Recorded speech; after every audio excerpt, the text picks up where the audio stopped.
Blackstone Publishing presents Lost and Found by Lexi Blake. This book is read by Ryan West. Prologue. 16 years before. Boston, Massachusetts. Becca stared through the window of the hospital room at the woman who'd been her rock all of her life, and couldn't quite get her brain to comprehend what was happening. I don't understand. Her father's hands were shaking slightly as he put them on her shoulders. I'm sure you understand far better than anyone else your age could. Sweetie, your mom is sick. Have you noticed how she's been forgetting things? Right before you went to camp, there was that day when she couldn't find her keys. She was panicked, remember? You found them in the freezer. Disturbance in cognitive ability is one of the signs of the disease your mom has. Her mom had laughed it off. She'd also laughed off the incident when she'd completely forgotten where the library was. She'd winked Becca's way and said she needed more caffeine. Now that she looked back, she could see 100 small signs. She hadn't read anything about degenerative mental diseases. She'd spent her summer studying emerging viruses with students 5 years older than she was. Most of them completely ignored her. Some of the girls were nice, though. None of them could really be considered friends. She wanted her mother's arms around her. How could this be happening? Tears threatened. Her father looked down at her and he stopped. Becca, I'm sorry. I'm not handling this well. He seemed to get choked up for a moment. I don't know if I should be honest with you or protect you for as long as I can. At least he was feeling something. Is that why you didn't tell me? A woman with dark hair walked up, her eyes wide. Melissa. She'd been with the department for as long as Becca could remember. Melissa babysat when her parents would go out on dates. Her mom would get all dressed up, and she would be smiling and happy, and her father would promise he wouldn't even look at his phone.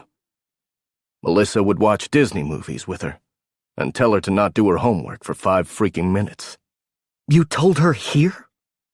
Melissa hissed the question. We talked about this, Leland. Her father flushed and moved them toward the on-call room. She came on her own. I didn't expect her home until tomorrow. She was supposed to go to her grandmother's for the night, but she showed up here. I took the subway. She hadn't wanted to go to her grandmother's. She'd been away all summer, and she'd wanted to see her mom. It had been easy to change her flight to an earlier one because she'd had cash and a sob story, and sounded far older than her years. She'd discovered as long as she talked the talk, most people were ready to believe she was at least 16. So much of life, she'd learned, was about walking in like she owned the place. Her mother had taught her that.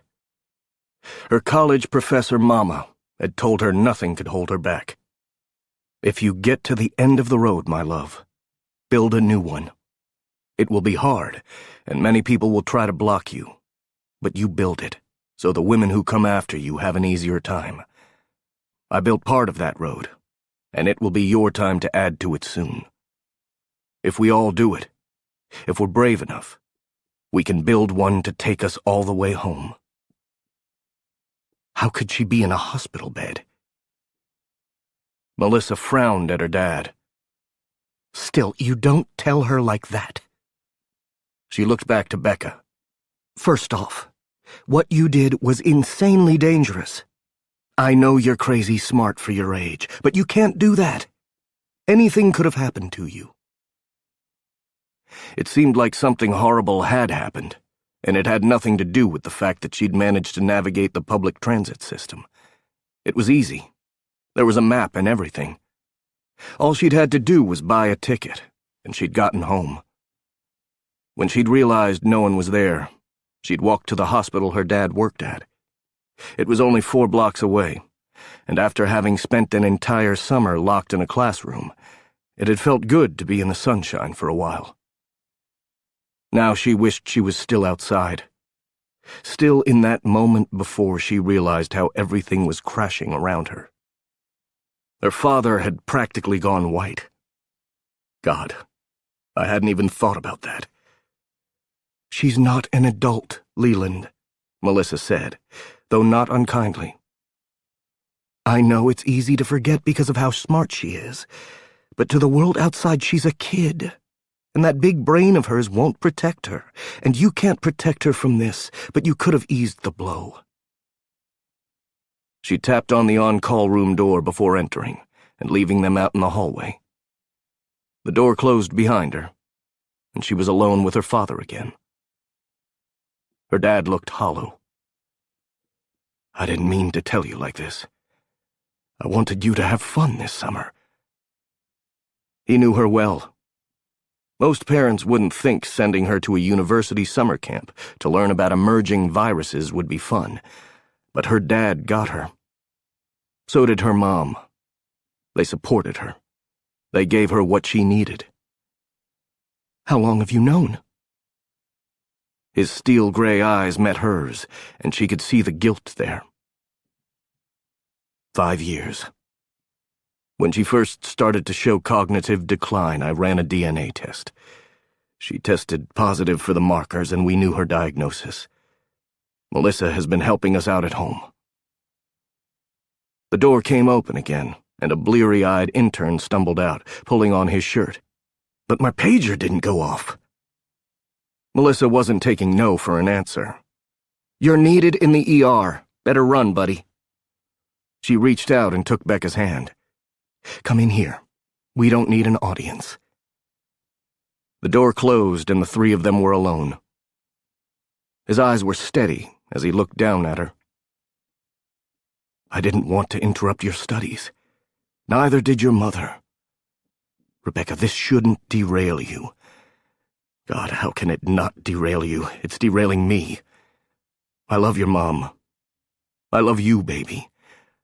I don't know how to say it. I want to tell you that she's sick, and she's going to get better. But you can't. She's got Alzheimer's. She's young for it." She might not have spent much time studying neurological conditions, but she knew this one. She knew the name of the disease that would kill her mother. "It's early onset," Melissa agreed. "Only about 5% of patients get it this early. Your mom asked me to get some books for you to read, and there are a couple of classes you can take." She would feel better with a book in her hand. Things might make sense if she could understand what was happening in her mom's head. Becca went back over the last few years. How could she have missed it? Melissa would come over and stay the night sometimes when her father was on call. She would explain that she didn't have anything better to do, and wasn't it fun to have girl time? She'd been making sure her mom didn't hurt herself. "Why is she in the hospital?" It was obvious they'd done a lot to keep this quiet. "She took a hard fall down the stairs," her father explained. "I think she forgot what she was doing and missed a step. They have to replace her hip. The disease has progressed to the dementia stage. It's not bad yet, but I don't know what to do. She'll have to be in assisted living while she's recovering." Bile threatened to boil over, the taste sickening in her throat. "You want to put her in a nursing home? I'll take care of her. I'll come home and do it. I've had enough training. What I don't know, I can learn." She was a prodigy, after all. Oh, her father didn't use that word around her. He claimed it wasn't technically what she was. A genius-level IQ didn't necessarily mean a prodigy. A prodigy was one who excelled in a certain area. Medicine wasn't normally one of those areas, but she knew she could do it. She could certainly take care of her mother. Her father once told her she was like a superhero, that she could be super doc if she tried hard enough, saving lives in a single bound. She had no idea what a single bound had to do with anything, but her dad had been so happy as he'd said it. She'd pretended to understand his aged pop culture references. He shook his head. Absolutely not. You're scheduled for a second summer session. You'll be studying neurology. I thought that was apropos, and perhaps it will help you understand what your mother is going through. You leave in 2 days. No. She couldn't leave. His jaw clenched. I'm going to bring your mother home as soon as I can, but you shouldn't see her like that.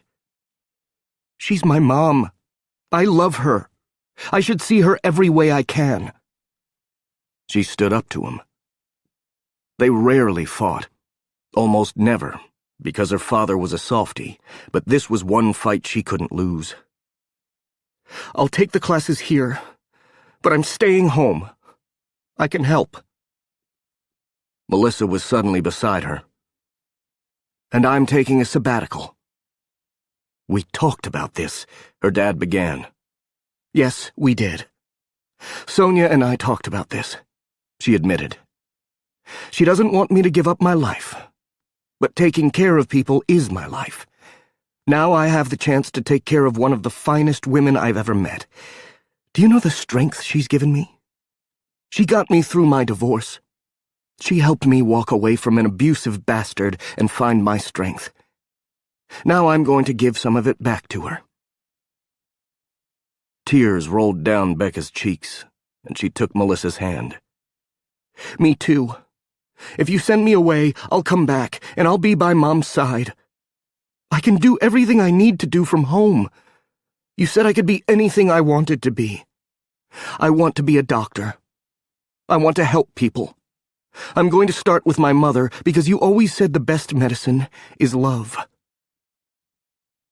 Her dad lost it. His clipboard dropped, and he hit his knees, no longer able to control his grief. Becca moved in, wrapping her arms around him, and oddly found comfort in knowing she could help. 30 minutes later, Melissa guided her to the door of her mom's room. You sure you don't want me to go in with you? I think Dad needs you more.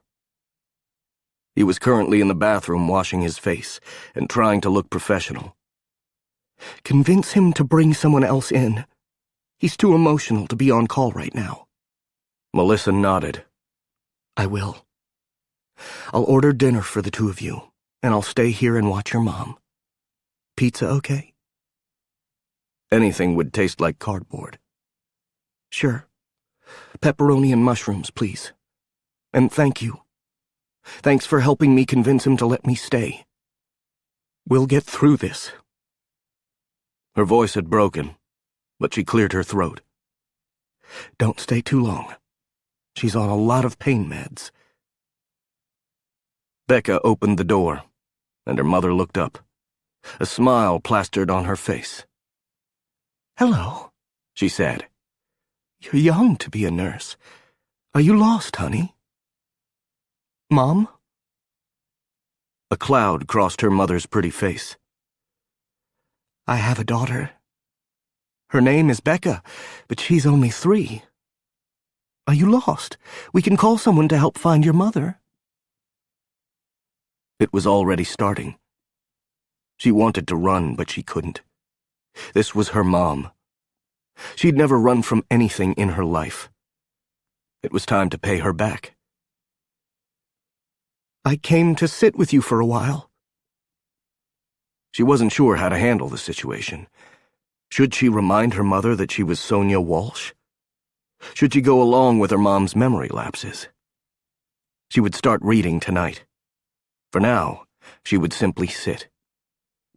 That's lovely, her mom said with a whisper of a smile. I'm feeling lonely.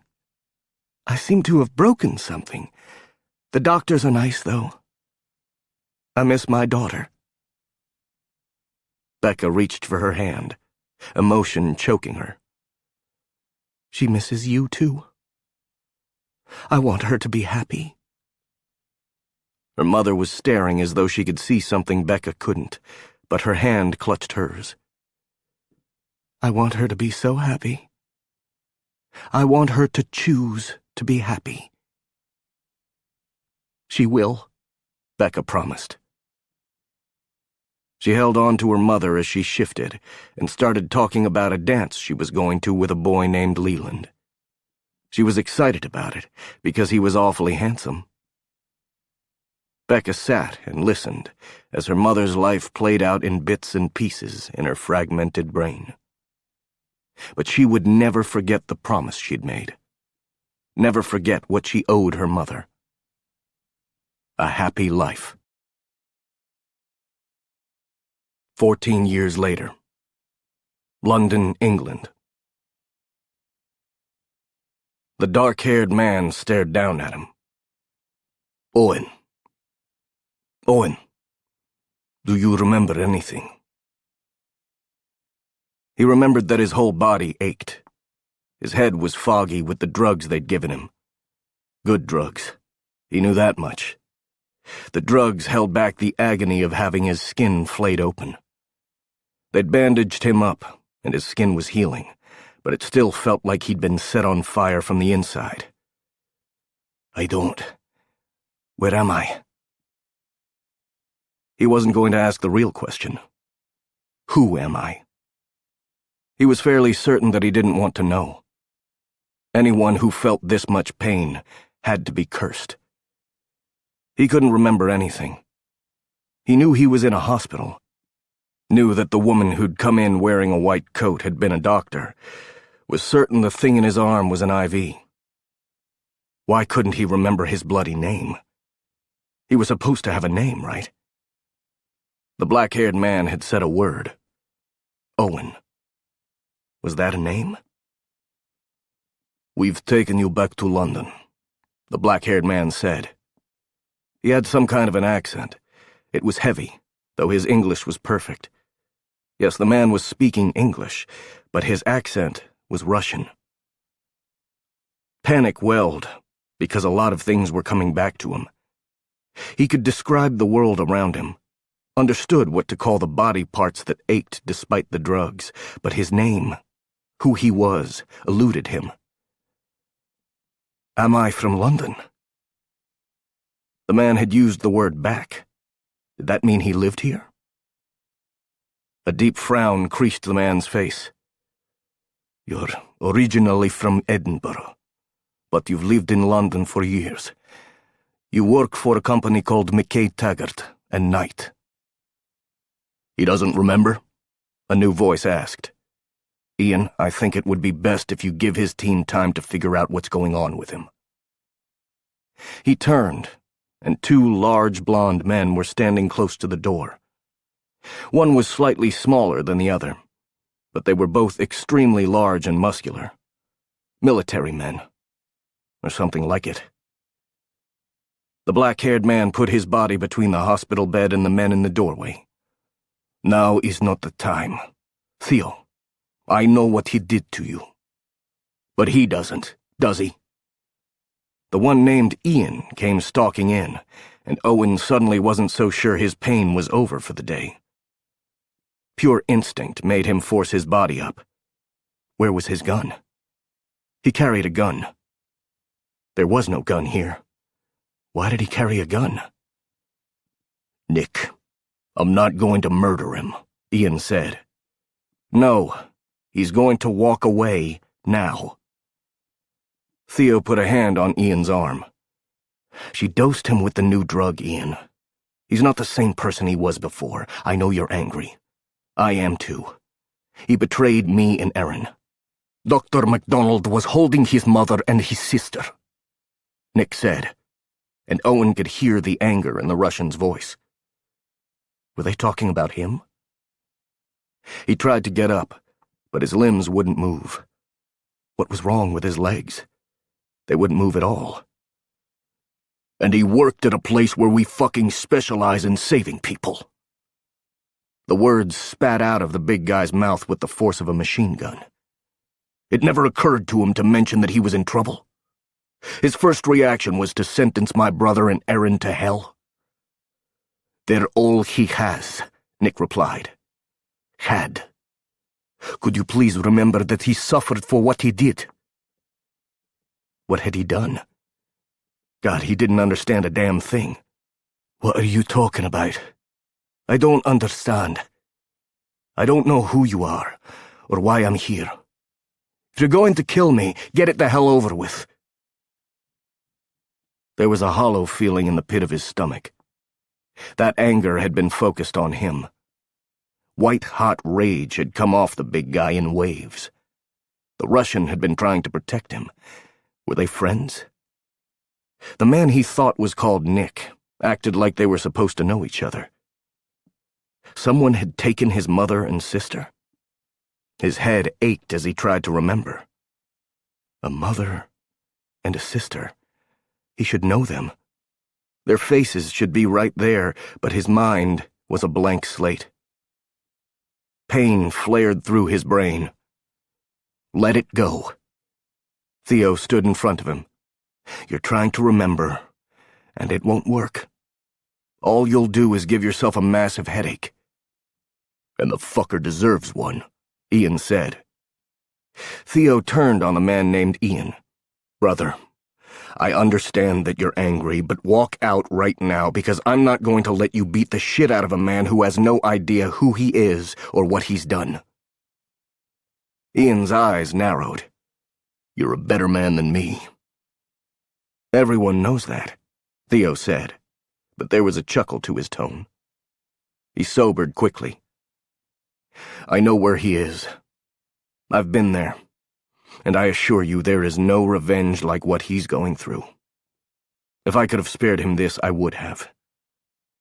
And I might have pushed the plunger. Ian turned on his heels. I'm going to go find Charlie. I suppose you're going to make me keep him around. Where else are we supposed to send him? Nick asked. He's got nothing.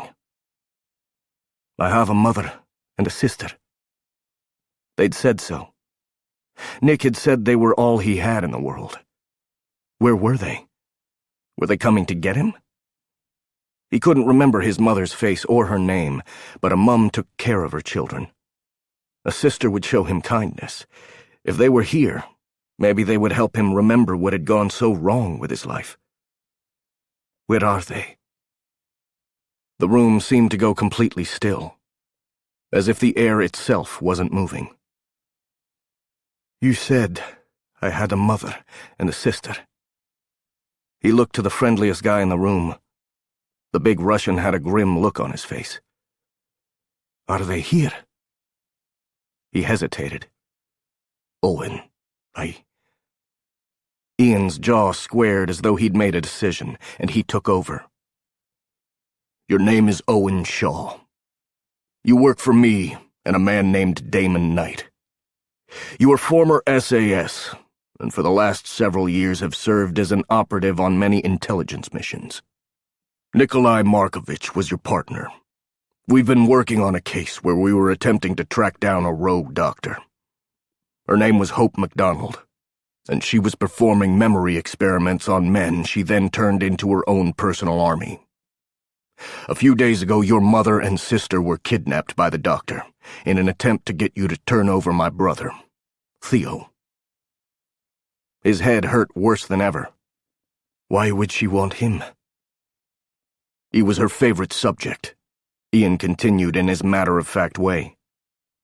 Owen found he preferred it to Nick's sympathetic hesitancy. You turned over my brother and his fiancée, a woman named Erin Argent. I betrayed my team. Even in the fog of pain and panic he was in, he knew that wasn't a good thing. You did, Ian explained without an ounce of emotion. He had his reasons, Theo argued. And Dr. MacDonald killed your relatives anyway. She murdered them and dosed you with the same memory wipe drugs she used on my brother. You had an allergic reaction, and the doctors weren't sure you would pull through. It'll be a miracle if you come out of this only losing your memory. Ian's eyes softened marginally. I'm sorry. Everyone will say I'm an ass, but there's no other way to tell you. She very likely killed them before she even figured out that you refused to turn over my nephew. There had been a kid involved? He felt his head shaking. None of this made a lick of sense. Why should I believe you? You might have been the person who did this to me. Why can't I feel my bloody legs? I'll update Damon, Ian said with a sigh. You're right. He's a moron, not evil, and I'm still too pissed to make decisions. I'll let them know you'll be coming back to the garden. Keep me updated. Theo looked down at him. I know how scared you are, and how angry and confused. I'll explain everything, and Nick here can tell you about your life before today. Nick sank down into the chair beside his bed. I'm your friend, Owen. I'm here for you.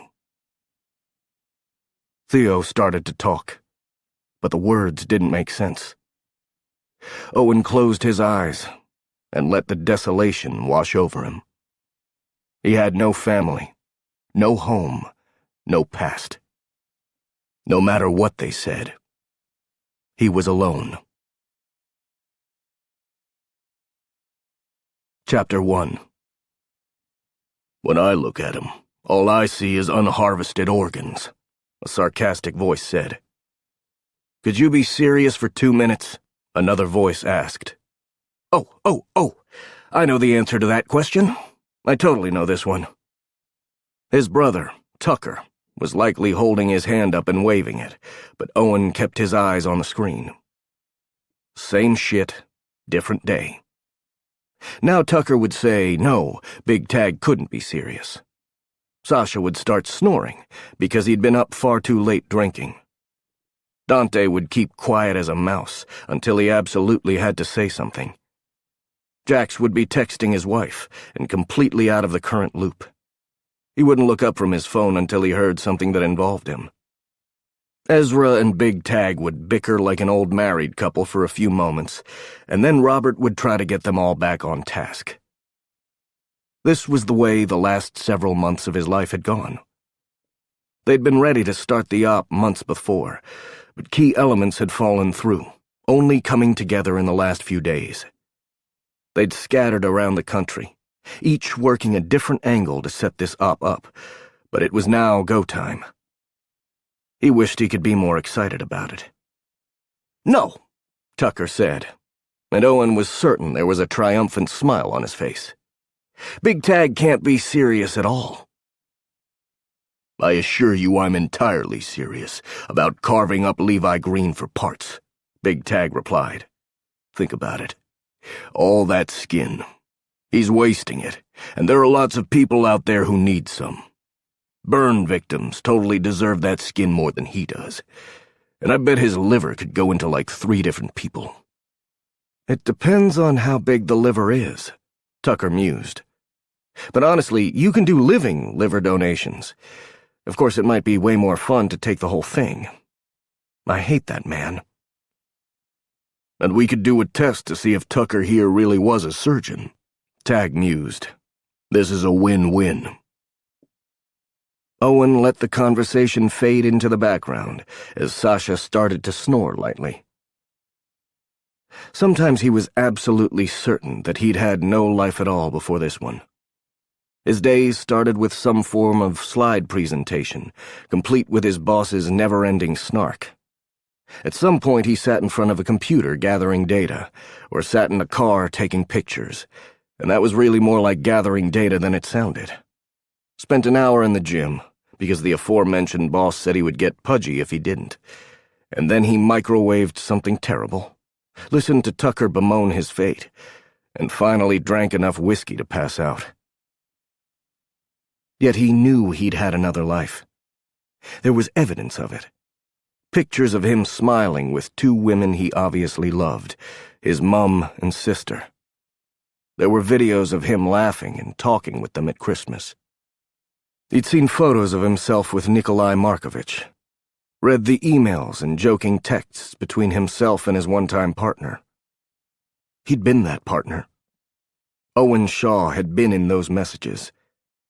The man in those texts to Nick had been funny, seemingly loyal, and yet that same man had also betrayed a nice couple, had been willing to send another person into hell to save his own family. His mother and sister were gone. They were nothing but photographs now.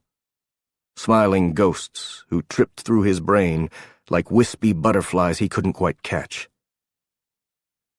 "I'm only saying we could do some good in the world," Big Tag argued. "I'll scoop his eyeballs out myself. I've been practicing. Corneas are in short supply." A long-suffering sigh came from Ezra. "Shouldn't you go back to Dallas? Doesn't your plane leave soon? You should head to the airport." "I'm flying private, man," Tag shot back. "Billionaire sister-in-law, remember? Who would have guessed Case would end up being the smartest one of us all? I've got plenty of time." A collective groan went through the room.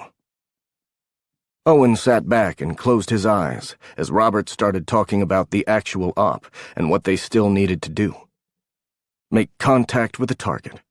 Make friends with the target. Bug the target's mobile. Bug the target's condo. Yada, yada, yada.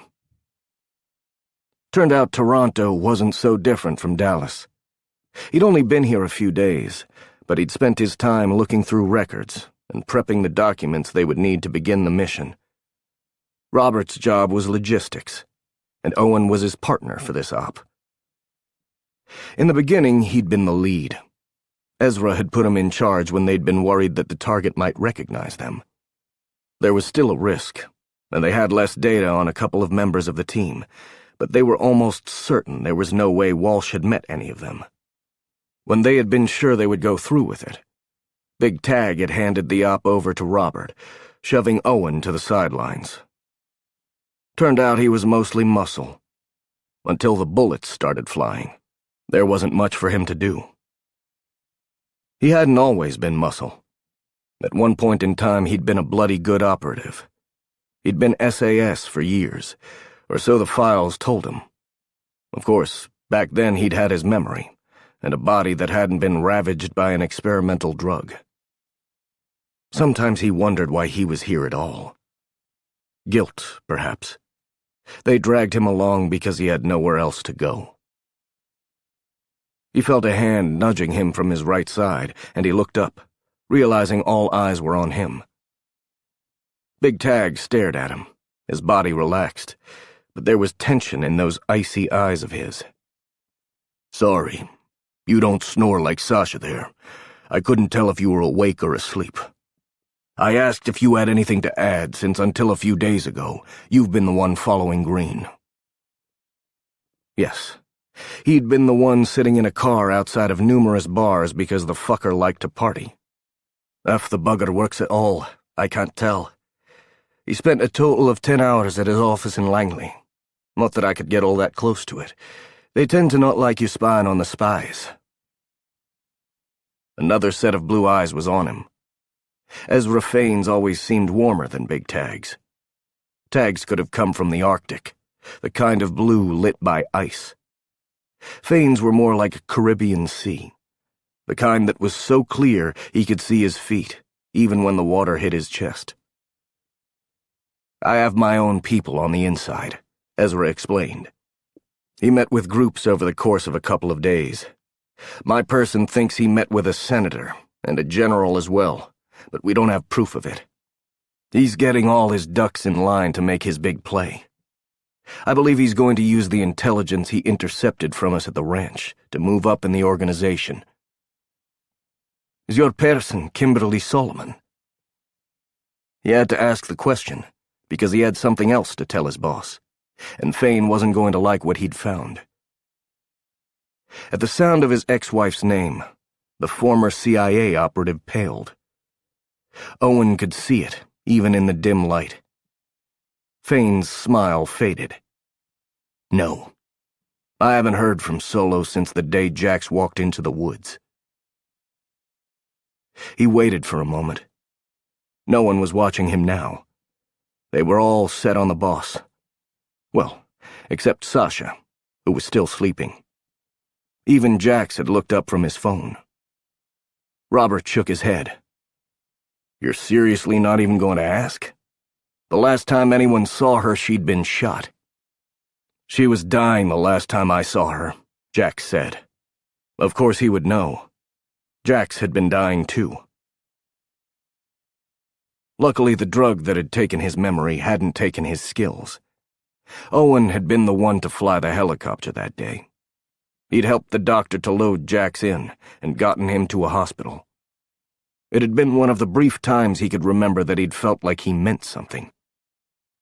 Ezra's stare had gone stubborn. "There's nothing to ask. I assume she's alive. You can't kill her. She's like a cockroach." He took exception to that, since Kimberly Solomon seemed like a nice lady to him. She'd given them valuable intel, and according to Jax, she'd been at the site in the woods in Colorado to help them. But then, what did he know? "It's all in my report. Now can we move on to Dr. Walsh? I signed the lease on the condo yesterday. I got movers for tomorrow." At least they'd trusted him enough to let him call the movers in. "Seriously, you don't care if she even lived?" Tucker ignored him, preferring to gift Fane with a judgmental stare. "I told you, I know she lived. You don't take out Solo with a single gut shot. Though I noticed he didn't go for her heart. She would have been much safer if he had, since she doesn't exactly have one." He'd been wrong about Ezra's eyes. They could go incredibly cold when he wanted them to. Big Tag slapped Ezra on the back. "Good one, man. That's some serious denial right there. And she totally lived. I've already read the report, and talked to her on the phone. She had a rough couple of weeks, but she's on the mend." Here was the bad part. The part Tag hadn't read. Owen opened the folder in front of him and slid the photo on top Ezra's way.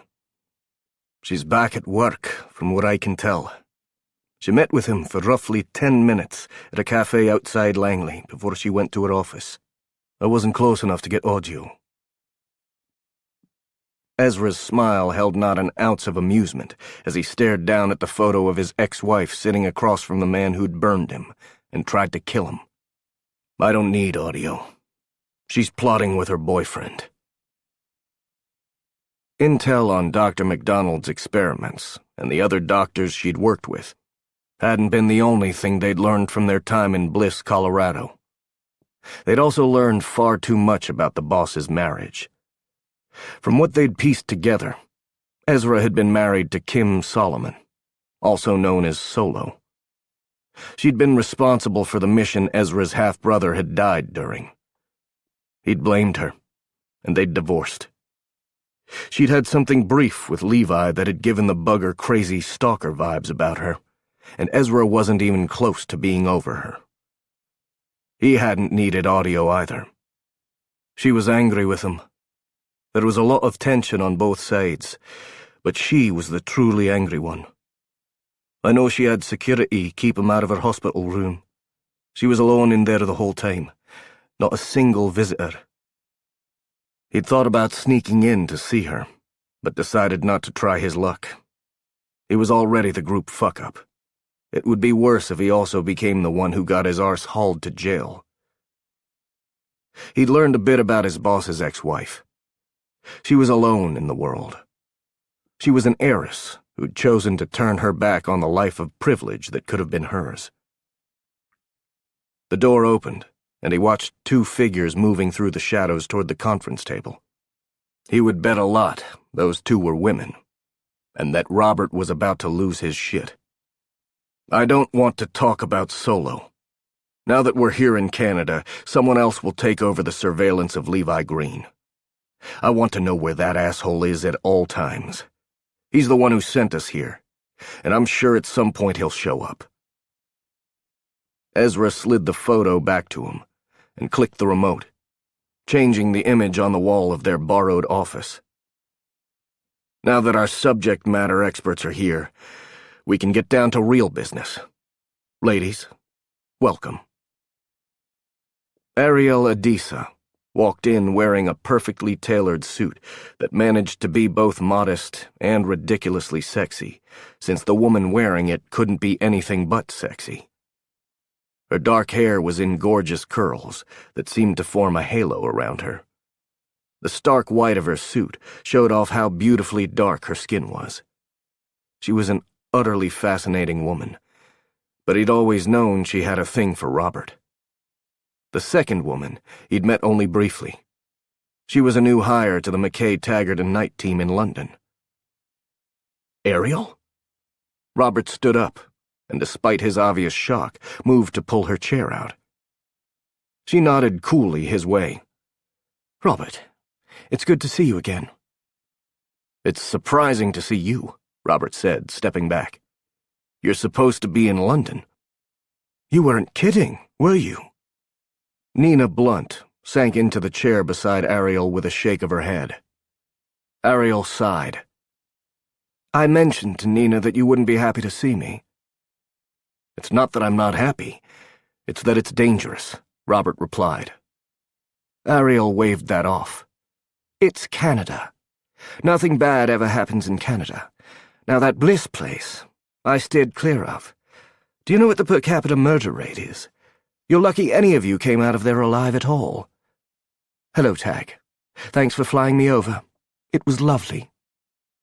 Big Tag grinned. That was my personal plane, of course. Only the best for my London team. Tucker groaned. He just admitted he steals his sister-in-law's planes. Case's brother-in-law is a billionaire, and he must really love his sister to put up with Big Tag. Tag shrugged. That's fair. Now how about we shelve the romantic drama for now, though I fully expect to get regular updates from one of you. Robert frowned the boss's way. There's no drama. Let's move on to Dr. Walsh. I'm sure that's why Dr. Adisa is here. The picture changed from that asshole Green to a woman in a white jacket, her brown and gold hair in a slightly messy bun. She wore a pair of tortoiseshell glasses and a plain black dress. She smiled at the camera, the restrained expression of a professional. 30. Rebecca Walsh was 30 years old and running her own department at one of the world's most elite research facilities. Had Rebecca Walsh been the one to help Hope MacDonald erase his mind? Was he looking at the woman who'd helped rid him of his past? She's pretty, Tucker murmured. She was, but in an oddly bland way. There was nothing that stood out about her. Her skin was blemish-free, her face nicely symmetrical. He couldn't tell a thing about her body. The only thing that stood out to him was the look in her eyes. Those eyes were big and brown and soulful. This was the woman he would live close to for the next however many weeks or months it would take for them to do what they needed to do. Robert would be the one to befriend her. Jax and River were already living on the same floor, keeping an eye on things. Nina was her brand-new daily barista. He and Robert were the last pieces to slide into place. They were going in as a couple. A newly married couple. He was not looking forward to it. If Owen had his way, they would be the least affectionate newlyweds in history. Dr. Adisa has been studying our target. Fane was all business again, and Ms. Blunt has been setting herself up to be a part of the target's daily life. Tag leaned in. For those of you who haven't met her, Nina Blunt joined the London team a few months ago. She used to work for Interpol. She's an expert analyst, and we brought her in to help us deal with Dr. Walsh. You've all met Ariel. Ariel knew him well. She'd been his therapist while he'd lived in the garden. She'd helped them all. Nina was a pretty woman with auburn hair. She was exactly the type of woman he would usually hit on, but since he'd seen Jax lying there on the floor of the underground research facility known only as the Ranch, he'd drawn in on himself. This was serious. Jax had almost died. This wasn't about a good time or finding as much pleasure as he could. He could die, and he had zero idea who he was. He could die before he'd ever lived. Before he'd had a chance to be more than the man in that file, the one who'd betrayed his friends. The one he was almost certain none of them truly trusted. It was precisely why he took the background jobs. He was with them, but not. Never quite one of the lads.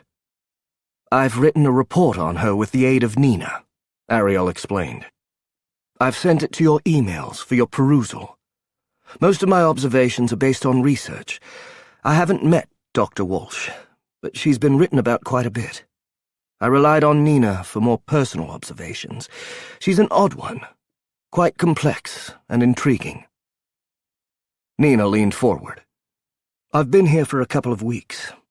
I'm working at the coffee shop at the bottom of the building Dr. Walsh lives in.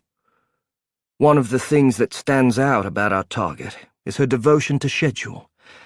I would say she's got a mild form of OCD, because that happens often with genius-level intelligence.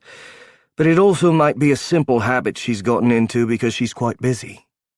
To make her easy to monitor, I've included that schedule in the report. The third week of every month is a bit different because that's when she works her second job." From what he understood, she was involved in some kind of volunteer effort to teach kids science. He was certain she was a good teacher. But how did a woman who hadn't had a childhood, from what he could tell, truly connect to kids? "I agree with Nina," Ariel said. "Dr. Walsh has gotten into a routine, but I also think she craves something to take her out of it from time to time. Her volunteer work proves she's got a sense of humor and fun." He wasn't sure how much fun the kids had listening to lectures on science. She didn't look like the kind who would teach kids how to blow up soda bottles. She would likely read from a prepared report, and then wonder why the kids had fallen asleep. "Which is precisely why I think finding a new friend could be the perfect way to get close to her," Nina admitted. "In her previous jobs, she usually had a close group of friends. But most doctors her age are finishing up internships or finding fellowships. What I basically mean is they move around a lot. Because of her youth, she struggled to find close friends, but she's certainly had a healthy social life up until recently. Do you want to go over the salient facts before we get into specifics?" He opened the attachment and glanced through it as Ariel spoke. "Dr. Walsh began showing signs of genius when she read at the age of 3. By the time she was 5 years old, she was working complex maths, and her father brought in a tutor." "Her father is Leland Walsh?" Tucker whistled. "You say that like it means something." Owen flipped back, trying to figure out who the bloke was. "Leland Walsh invented a surgical technique that revolutionized the way we deal with brain tumors." Tucker always sounded different when he talked about medicine. More competent, and then more scared, because they were all almost certain he'd worked with Dr. Hope MacDonald, evil mistress of the mind. Dead, but not forgotten. Except by him, since she'd died after she'd dosed him, but before he'd woken up. "So, she comes from a family of doctors?" Robert asked. "Her father, grandfather, and 2 uncles were renowned surgeons," Ariel explained. "Not that her mother's side of the family wasn't full of brainiacs. Her mother was a professor. She taught psychology and ran a women's shelter. Rebecca chose to go into research, specifically into researching the brain and memory, and how degenerative neurological diseases affect memory." His eyes lit on a specific fact. It was listed in the middle of the bio Nina had prepared, but it stuck out to him. Her mother was diagnosed with Alzheimer's. Nina nodded, but her eyes held a certain sympathy. "Yes, when Rebecca was 9, but from her accounts, she wasn't told about the diagnosis until later, roughly 9 months before her mother died. She spoke about it at a conference. It was quite a moving speech. She and her future stepmother cared for her mother at home until she passed." "Her future stepmother?" Robert asked. So her family life is rough, I take it. He couldn't imagine how the girl had taken that. Mum dies, and Dad marries her nurse? She's quite close to her family, Nina corrected. She was the maid of honor at their wedding 3 years after her mum died. She's close to a young sister, and from all accounts enjoys spending time with her father. Must not have been close to her mum. Owen didn't get it. Not at all. Ariel was frowning his way. She was a teenaged girl who put aside her needs to keep her mother out of a nursing home. I would say she proved her love for her mother. As for being close to a stepmother, well, funny things happen to survivors. Sometimes they cling together. Until you've lost someone, you can't judge how others react. Honestly, even when you have, you know damn well you shouldn't. Grief is different for everyone. Tucker leaned over. I think you should be quiet now. She looks pissed. She looked annoyed, but then he could do that to a woman. He'd lost 2 someones, but he didn't understand grief. How did he cry and ache for 2 people he couldn't remember? I'm sorry. I was surprised. Of course, I don't know anything at all. Please, continue. She doesn't seem to have a large social circle here in Toronto.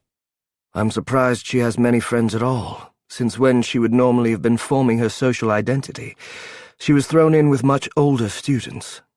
She was much younger than the average student at the schools she attended. She would have been an outsider at best, a target at worst, Ariel said. A target? Robert asked. What do you mean? I understand she's our target, but why would her school friends want to investigate her? Ariel's lips tugged up slightly. It's always odd to be reminded of how your memories break. You know so much about the world, so many facts, but often normal experiences are gone, and with them the street-like knowledge that's second nature to the rest of us. That's shrink talk for you're a shiny new baby, Big Tag explained. What she's saying is Rebecca Walsh was so young she couldn't relate to the other students, Ezra explained. Even though she was certainly smart enough to be in a class with them, emotionally she wasn't ready to run in their circles. Sometimes he still felt like that. You're saying that even though she's bridged that gap now, she still isn't comfortable in social situations, has trouble making friends. Ariel nodded. She might be awkward at times. You're going to have to be patient with her. I don't know about that, Nina mused. I've talked to her, and I was surprised at how nice she seems. She ordered a vanilla latte instead of her normal plain latte. I mentioned it, and she told me she's on a quest to expand her horizons. She seemed enthusiastic about it. I know it's only a shot of vanilla, but it's outside her routine. I think she might welcome some new friends. She loves animals, Ariel pointed out. She doesn't have a pet right now, but I think that's because of her long hours. She spends her breaks at a dog park, though she doesn't own one.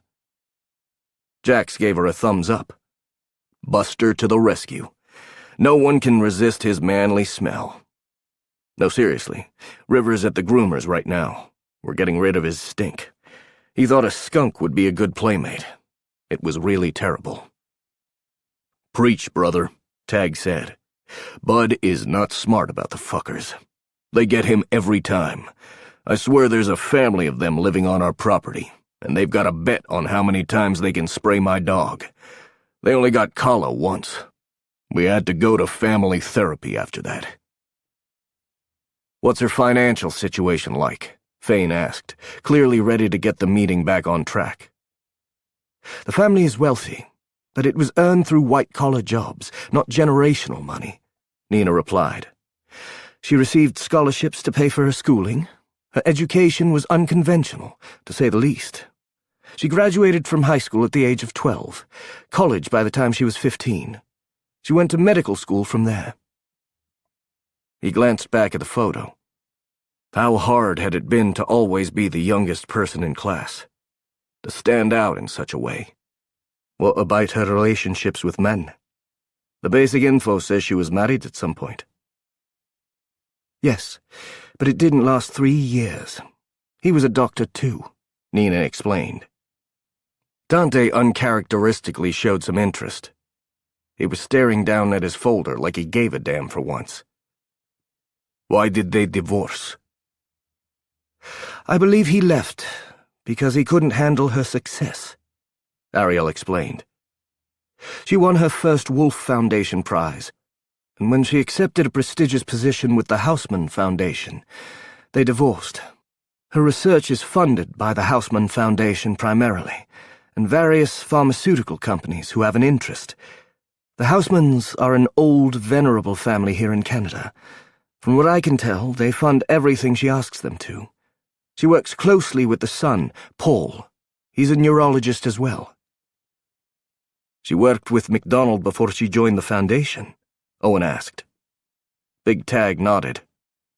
Dr. Walsh worked closely with MacDonald at Kronberg Pharmaceuticals. She was brought in to assist with a project. The nature of their true relationship is unclear. It's something I'm interested in learning more about. But I'm also interested in Walsh's other job. How the hell does that fit into her profile? Ariel grinned. Like I said, it proves she's got a sense of humor. Thane hit a key on his computer, and the picture of Walsh changed from a sedate doctor to a woman in spandex and a cape. Gone were the glasses and professional bun. In its place was a superhero costume that clung to her every curve. Yep. The white jacket had hidden a nice set of breasts, and that smile on her face, so controlled before, was now wide and warm and inviting. Meet Captain Nero, Nina said with a chuckle. She goes into elementary schools and teaches kids about brain health. She's been doing it for about a year now, and every school in Toronto wants her to come in. There's talk of her doing a local kids' show about science. He'd sat up in his chair, because he hadn't expected that. He'd only read about her many accolades, all her intellectual awards. Somehow on paper she'd seemed cold, probably aloof. But this woman had a glint in her eyes. This woman practically glowed with something he didn't understand. She was beautiful. Which woman was she in real life? Big Tag sighed.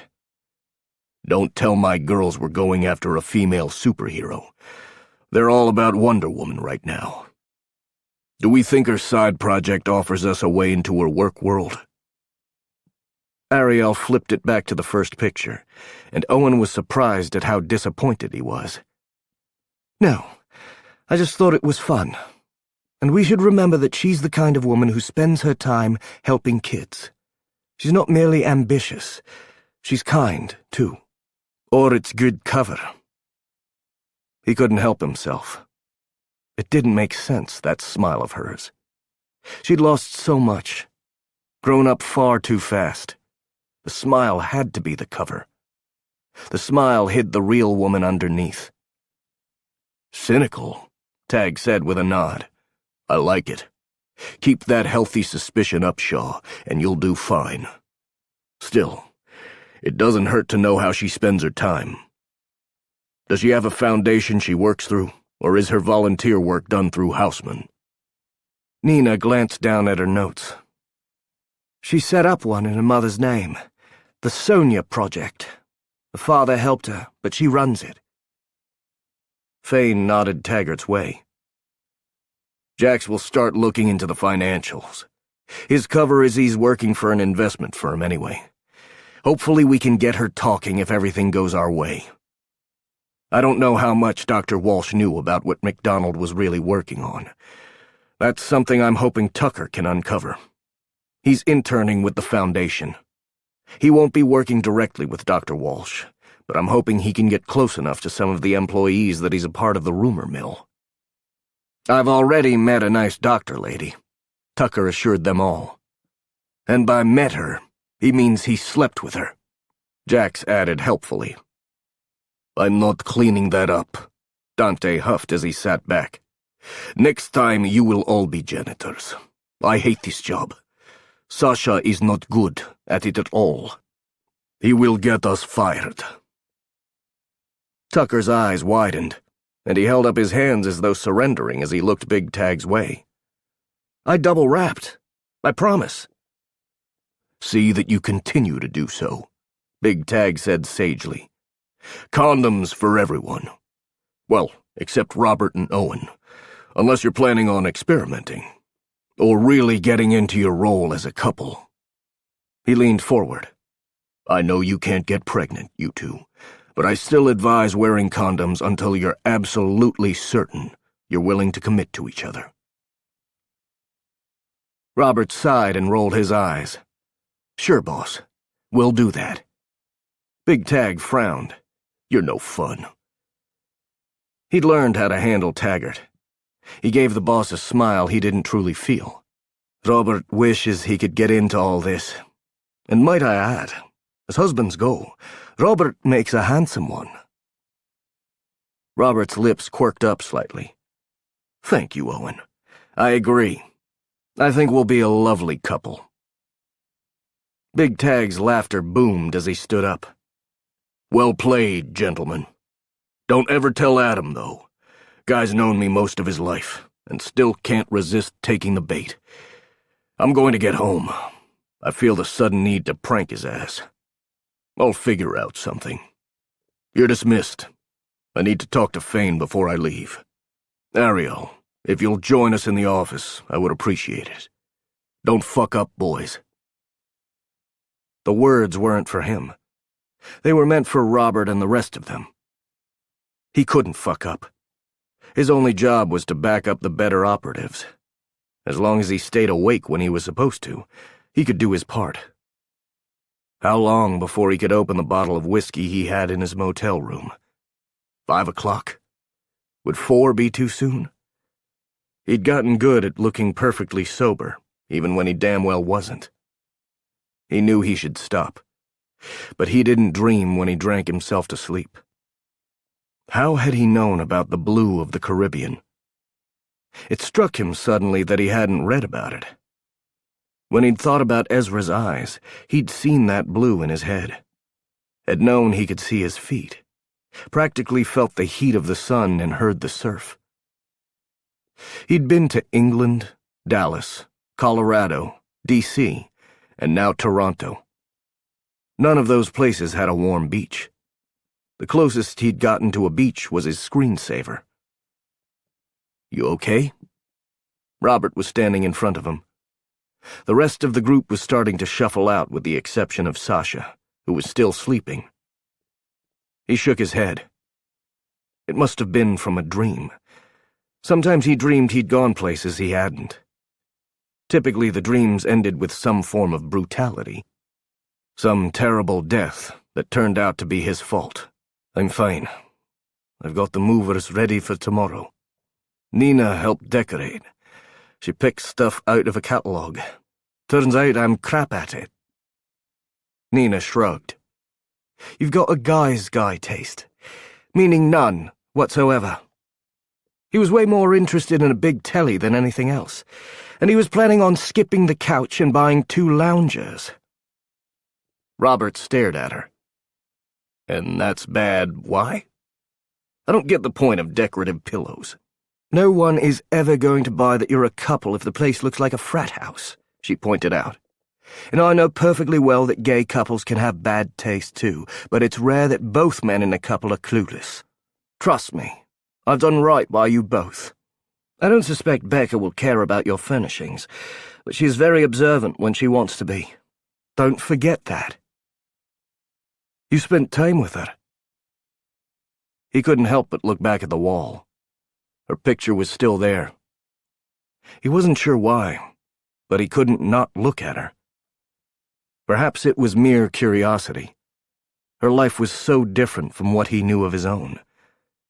Or maybe it was the fact that there was something in her eyes, something that threatened to pull him in.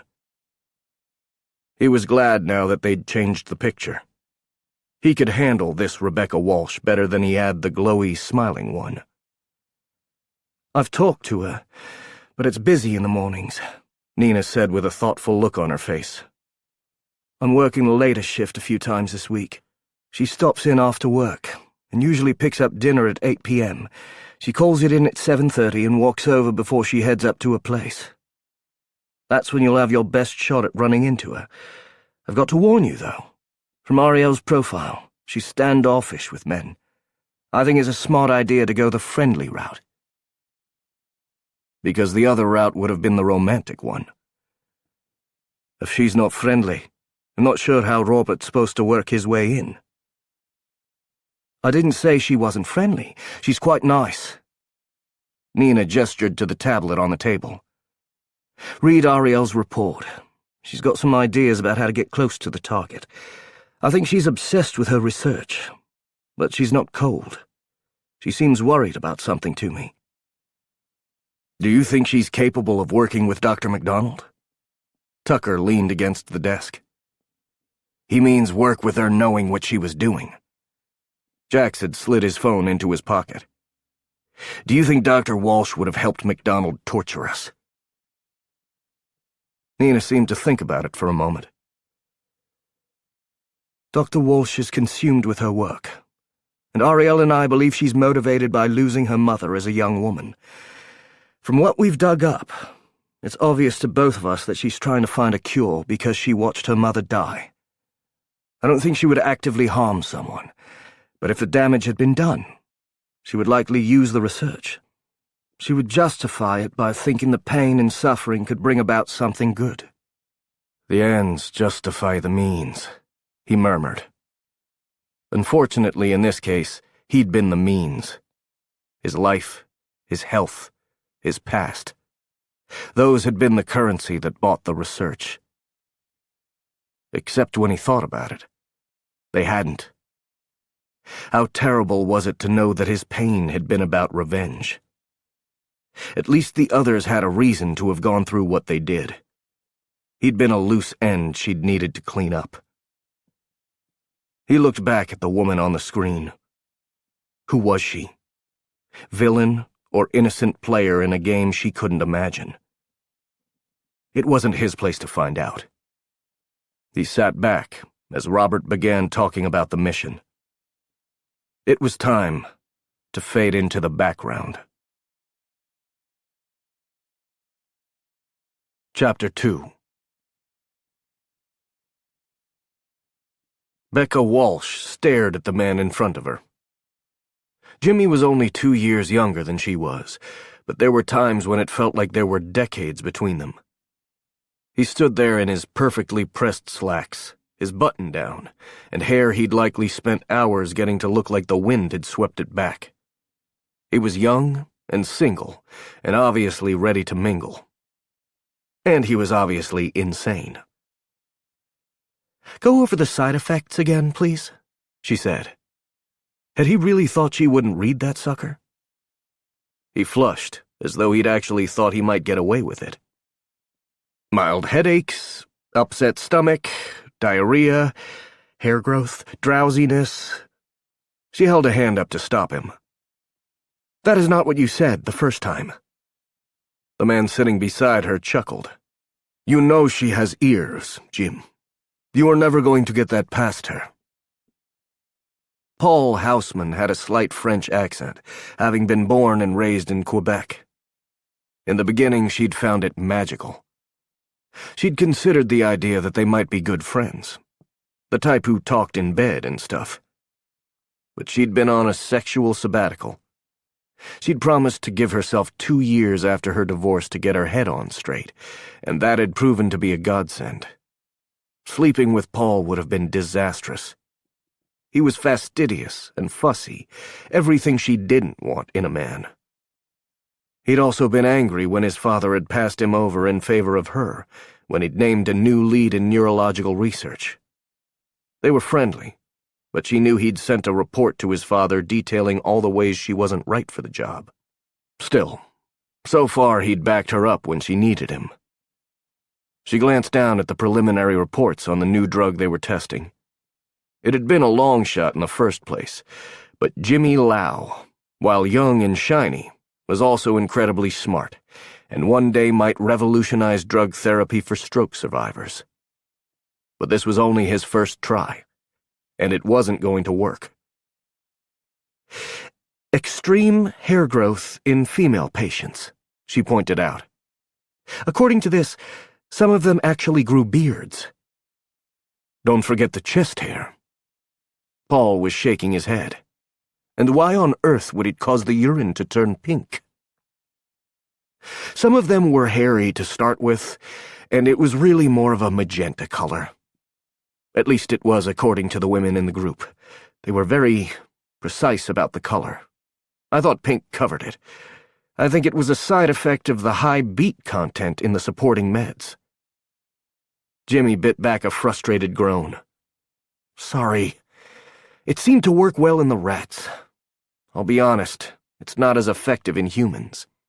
It's not doing anything I hypothesized. The results were roughly the same as the drug therapies we use now. She stood up and moved around to the young man. She knew how it felt to fail. Sometimes she thought it was her primary job.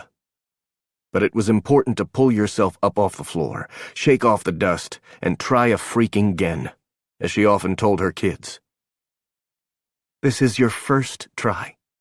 It never works the first time. This, my friend, is the start of many, many failures. I want you to think of them as another brick in the yellow brick road. You get me? He stared at her like he wasn't exactly sure how to respond. Not a big Wizard of Oz fan, then. So, I'm not getting fired? Because you read the part about the homicidal thoughts, right? I'm fairly certain if I'd started growing hair between my toes, I would have homicidal thoughts too. She'd discounted those. It had only been 2 subjects, and all the murderous intent had been aimed toward Jimmy. Totally understandable. Go back to the drawing board, and check and make sure all your patients go back on normal therapies. Follow up with their primary doctors and ask them to continue to check in with us, so we're certain there are no long-term effects. His shoulders came down from around his ears. Thank you, Dr. Walsh. I'll do that, and I'll get my team back to the drawing board. We learned a couple of things this time around. I wrote it all up for you and would welcome any notes or ideas. Thanks, Dr. Houseman. He practically bounced out of the room. Was I ever that young? Paul asked with a long sigh. I think I am that young, and I'm asking myself the same question, she admitted. She glanced up at the clock. Almost time to go home. She would sign all the paperwork she needed to sign, say the same things she always said. Have a great evening, lots of plans, don't party too hard.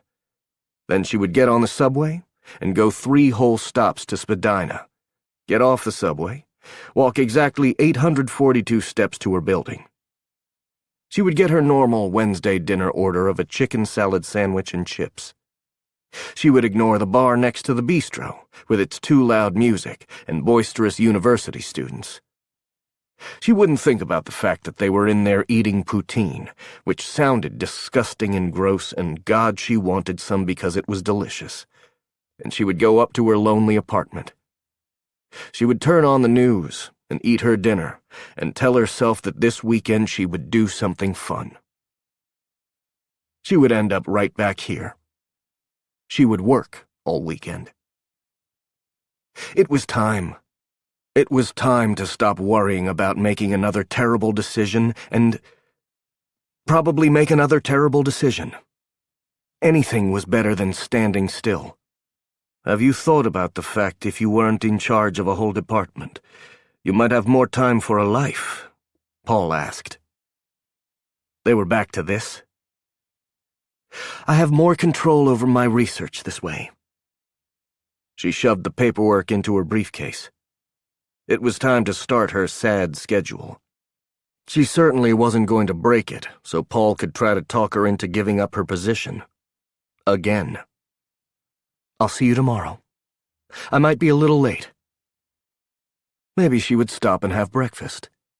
There was a place down the street that had an all-crepe menu she'd been meaning to try.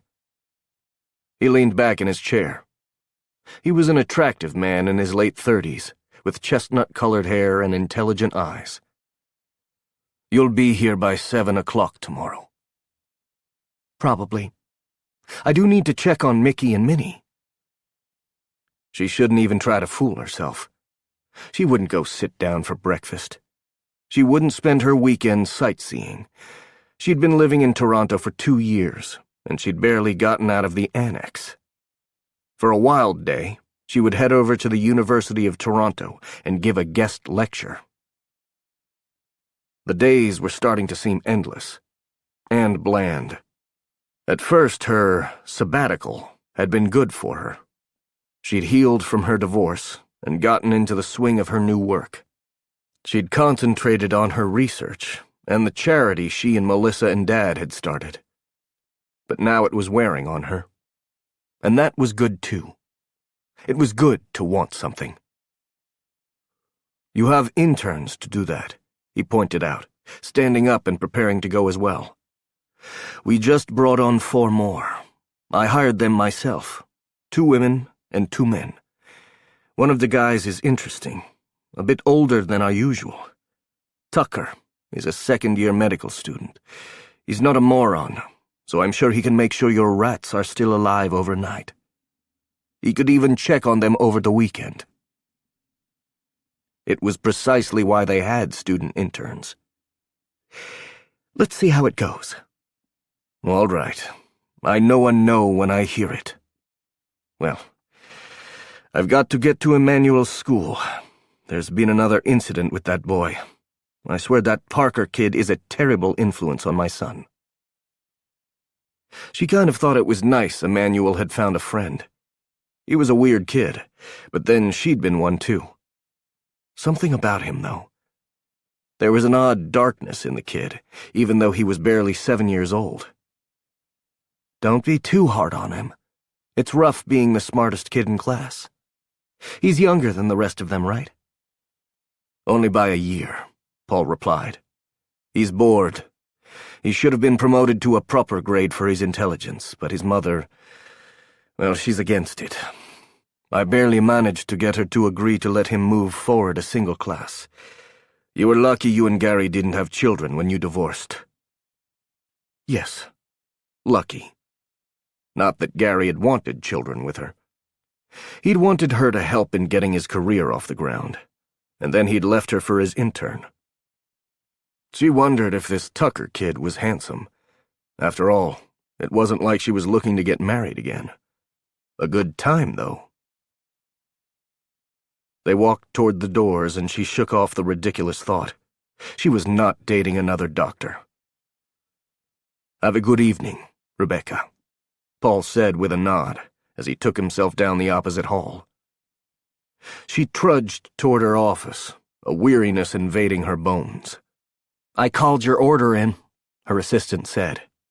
Kathy was packing up for the day, shoving her planner into the big bag she carried.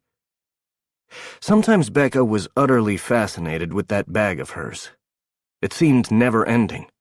She could pull almost anything out of it. Need nail clippers? Ask Kathy. Forgot your pen? Kathy had 15, and in every color imaginable. She also had something else in that bag. A long list of eligible bachelors. Kathy was something of a matchmaker. "Why don't you come home with me? I've got a roast that's been cooking all day," Kathy said.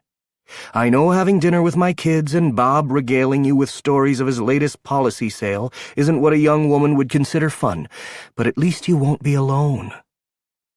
No. She would be surrounded by a happy, functional family, and that would depress her even more. "Thank you, but I'm truly fine. I have a bottle of wine and some movies I've been meaning to watch. I'll talk to my dad and maybe hop on the computer and FaceTime with my baby sis. I'm good with my plans, but maybe not this weekend. Maybe this weekend I should make other plans." Kathy stared at her for a moment, as though she knew what she would say next. "Please tell me you're letting me off the leash." Becca had to laugh. For 2 solid years, Kathy had been trying to set her on a new love path. She didn't really want a love path, but a friendship with benefits path might be nice.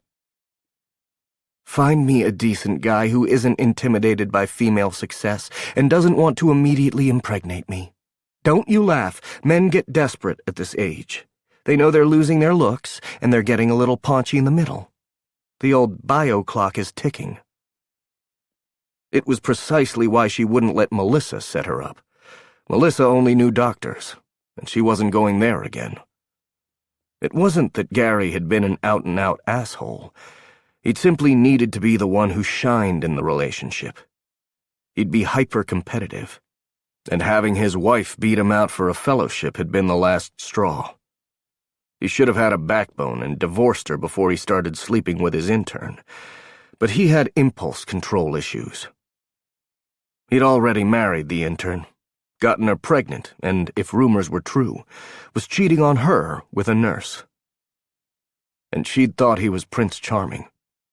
Yes, she'd needed these 2 years to figure out what she wanted, and it wasn't Prince Charming. Prince knows where the clitoris is would be welcome. Or maybe Super Orgasm Man was a better name. Kathy's hands fluttered, her excitement evident. I have the perfect man. He's a lawyer and divorced, but not bitter divorced. Well, not anymore. He's a nice man, and I think he's as lonely as you are. He sounds terrible. He sounded like a lonely sad sack. But then she was too. She'd eaten the same damn chicken sandwich every Wednesday night for 2 years. I don't suppose you know any hot geek boys who just want to have sex? She should be more specific. Her people could be slow on the social uptake. Who knows how to have sex? Comic-Con was coming up. Maybe she should show some cleavage and see what she could drag out of a Walking Dead panel. Or she could pray Kathy knew what she was doing. Kathy's eyes widened. No, and if you're thinking about breaking your self-imposed celibacy at Comic-Con with some guy dressed up as Khal Drogo, unless he is actually Jason Momoa, I forbid it. And I control your schedule, and your lunch orders, and your whole life. You'll be picking anchovies off your pizza for a year. Well played, she admitted. I was only thinking about it because it was easy. No real names exchanged, no whiny man clinging to me. I wouldn't have to ever see the inside of his apartment. Kathy's brows rose. What does that have to do with it? Kathy had married her high school sweetheart. She hadn't had to play the dating game. I found these things go one of 2 ways. Either I walk into his place and it's what you would think a frat house would look like after a kegger, or it's incredibly neat. The first one tells me dude doesn't care what I think. The second lets me know he's smart, and he's weaving a web of organization and cleanliness around me. He's baiting the trap with Lysol, but it's false. That trap is going to close, and I'll be stuck in there with his dirty socks that he leaves wherever he takes them off, or worse, he never actually takes them off at all, and I get his stinky, trapped-in-a-pair-of-socks feet forever. Should I point out the current hypocrisy coming out of your mouth? Kathy asked with a kind of shocked disbelief. I clean your office, you know. I've been to your apartment. She knew where stuff was, and she probably needed to hire a cleaning service for something more than when her family was coming into town. See? I know all the tricks. So all I need is a hot geek who's super good at sex, wants to clean my apartment, and he can cook, and he mostly just wants to support me. You understand that you're looking for a wife, right? Bingo. She pointed Kathy's way. Except I'm not. I'm looking for a good time. I'm looking for a reason to not spend my weekends and late nights here. The program is up and running. Paul has somewhat settled down. My own research is going well. What I am lacking is a booty call. Maybe she didn't have to go about it the normal way. She was thinking like a chick. Do you know any escort services? she could pay for it. It might be simpler. Kathy gasped and shook her head. Absolutely not. You are not hiring a hooker. I'll look through my friends and set something up for you. She was still shaking her head as she walked toward the door. You're incorrigible, you know. You are preaching to the choir, sister. She strode to her office door. And you didn't say no. I'm going to take that as a win, Kathy said, settling her bag over her shoulder. Have a lovely night. Call me if you need anything. And I'm sending you a surprise. I think you'll like it. Kathy ran out like any minute Becca would change her mind, and the world would go back to the way it had been. She probably would change her mind. The lawyer would only be interested in her until he realized she was as married to her job as he was, and she wouldn't change her mind and become a good housewife. When she wouldn't drop everything to pick up his dry cleaning, he would find some woman who would. The hooker would be easier. The hooker might actually be cool with picking up her dry cleaning if she left him a big enough tip. Was a dude who took money for sex called a hooker? She stopped at the door to her office. Dr. Rebecca Walsh, head of neurology research. God, she hoped one day it would say Dr. Rebecca Walsh, chick who cured Alzheimer's and dementia. Tears welled hard and fast, and she forced herself to remember her mother as she'd been. Graceful, happy, intelligent. She closed her eyes and saw her mother sitting at her desk, a lone light illuminating the book she was reading. She always took notes for her lectures. In her mind's eye, she saw her mother turn to her and smile, welcoming her even though she was working. Her mom looked like an angel. And then another image struck, one of her mother being held down as she tried to get out of bed. She'd screamed and fought and looked at Becca, hatred in her eyes. She shook off the image.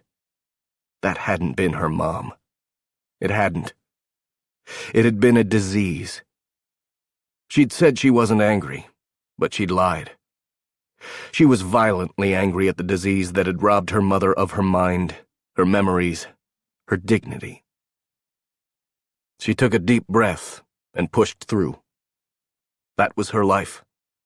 Pushing through. She'd been born for this. Born to fight this fight. But even gladiators took the night off every now and then. She glanced down at the reports on her desk. Kathy had done exactly what she'd asked. She had the accounting reports for the last few quarters. Now there was a mystery she wanted to solve. Something was up with the accounting. Perhaps it was nothing more than a mathematical error, or the misapplication of funds to one account or another, but there was $1 million missing. It had been taken out in small figures, 100 here, 900 there. There was a requisition for a $75,000 piece of medical equipment, but she couldn't find the delivery receipt. It all added up to one big suspicion. Becca intended to figure out where it had gone. She gathered up the files. She'd had them printed out because she didn't want anyone to know she was looking into it. Her cell rang, and she sighed in relief. She didn't have to think about it for another couple of minutes. Her dad. He called as she was finishing up work every day he wasn't in surgery. She put her earbuds in and answered the call. "Hey, Pops, what's going on?" She grabbed her tote bag and shoved the paperwork in. "Hi, Peanut." His warm voice came over the line. "Are you on your way to the subway?" "I'm walking out now," she replied, doing exactly that. "We've got a good 10 minutes. How was your day?" He started to talk, and she locked her office, ready to head home. Paul Houseman strode down the steps of the building that bore his name. Not his, truly, as his father and grandfather would remind him, but rather of his family. He hadn't proven that he was worthy of the name yet. as though a medical degree from Harvard wasn't good enough. There was some other elusive thing he needed to find in order to make his family proud. He'd done everything they'd asked of him. He'd gone to the right schools, done his residency at the best hospital, married the woman they'd asked him to, and produced a genius-level child, and they'd still given the position he'd worked for all his life to a woman 10 years younger than him.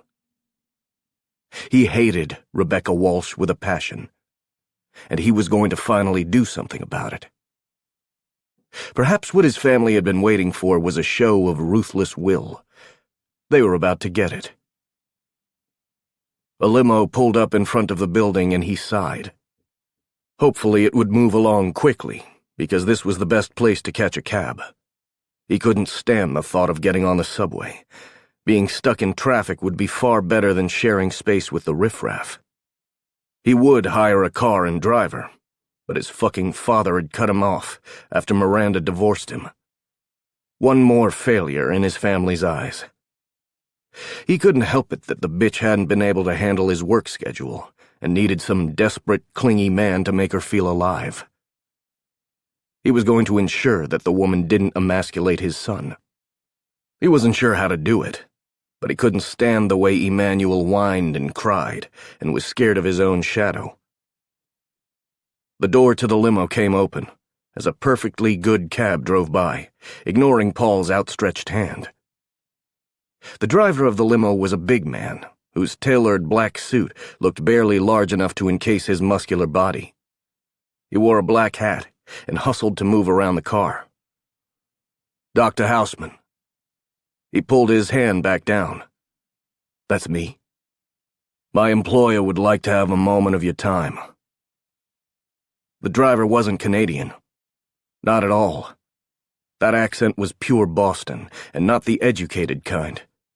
He'd spent years in Massachusetts studying, and he knew a Southie when he heard one. "Your employer is?" If his father had sent a lawyer, then he'd likely discovered the plot against Rebecca Walsh, and his whole life might end here and now. Nausea threatened. He had no idea what his father would do if he figured out how he'd planned on getting rid of his golden girl. Still, he managed to remain calm. Perhaps his father had somehow discovered the missing money and tied it back to Walsh, and wanted to discuss how to fire her. If he could get the bitch thrown in jail, it would be all the better. The driver opened the door, and he glimpsed a man he'd never met before. Definitely not a lawyer. Lawyers wore suits, not skinny jeans, short-sleeved button-downs with bow ties and suspenders. The man in the limo looked like he'd walked straight out of a hipster modeling session, right down to the IPA he held in his right hand. "Hello, Dr. Houseman. Why don't you let me give you a ride?" the man with the dark hair said. "We can talk along the way. I believe we have some mutual interests, and you'll find we can help each other out. You're interested in eliminating Rebecca Walsh so you can take her place, correct?" Fuck. This might be a trap, but he was going to have to find out where it led. Someone definitely knew about his plans. He had to get into that limo if only to find out how much this stranger knew. Besides, he wasn't sure the massive driver would take no for an answer. He glanced around to see if anyone was watching. "Dr. Houseman, we're totally safe. I assure you I know exactly where Dr. Walsh is, and she won't be a problem. If you're worried about your father, I can tell you exactly how to handle him." "Did you know he's got a mistress in Montreal?" the man asked. He eased into the limo, the nausea more than a mere possibility now. Bile rose hard and fast, and he only barely managed to swallow it down. "My father always has a mistress. My mother doesn't care. No one does. Don't you think if I could unseat the man, I would? But no one prioritizes morals anymore, as long as the foundation brings in money and continues to be respected. The cancer team won a Nobel Prize last year. Do you honestly believe the fact that my father cheats will overshadow his recruiting abilities?" The door closed behind him, He didn't see a weapon on the man, but the very fact that he knew about his plot to regain his position was far more frightening than any weapon that could be used against him. The mystery man offered him a beer. It's a little hoppy, but I like the way it finishes. I don't drink. Ever. He wouldn't allow himself to be out of control. He'd watched his own brother drink his life away. The man simply put the second beer down and took a swallow of the first. Your loss, man. They only offer this sucker once a year. I find the seasonal nature enhances the experience. Anyway, I'm sure your father's other mistresses were lovely women, and anyone could understand how a powerful man needs his indulgences, but they usually become less willing to overlook an affair when a powerful man has one with a Chinese operative who's known for specializing in corporate espionage. He felt his body still in utter shock, even as the limo pulled away. What? The man across from him looked thoughtful. Is it corporate espionage? I think so. I mean, I know it's a research group and it's supposed to be non-profit. But the very word non-profit is an oxymoron. I like that word. I always have. I genuinely look forward to using it in sentences. As I was saying, you're all funded by corporations. They give you money so they can have early access to the data and research. It's like that everywhere now, even here in Canada. I won't even get into the States. We're kind of the corporate states of America when you think about it. And that's a problem for me. I'm sorry.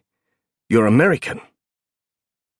The words weren't quite penetrating his brain. His father's latest mistress was a spy? Could he prove that? Oh, I'm 100% red, white, and blue, he said. I work for a division of our government interested in some of Dr. Walsh's former colleagues. You remember a woman named Hope MacDonald?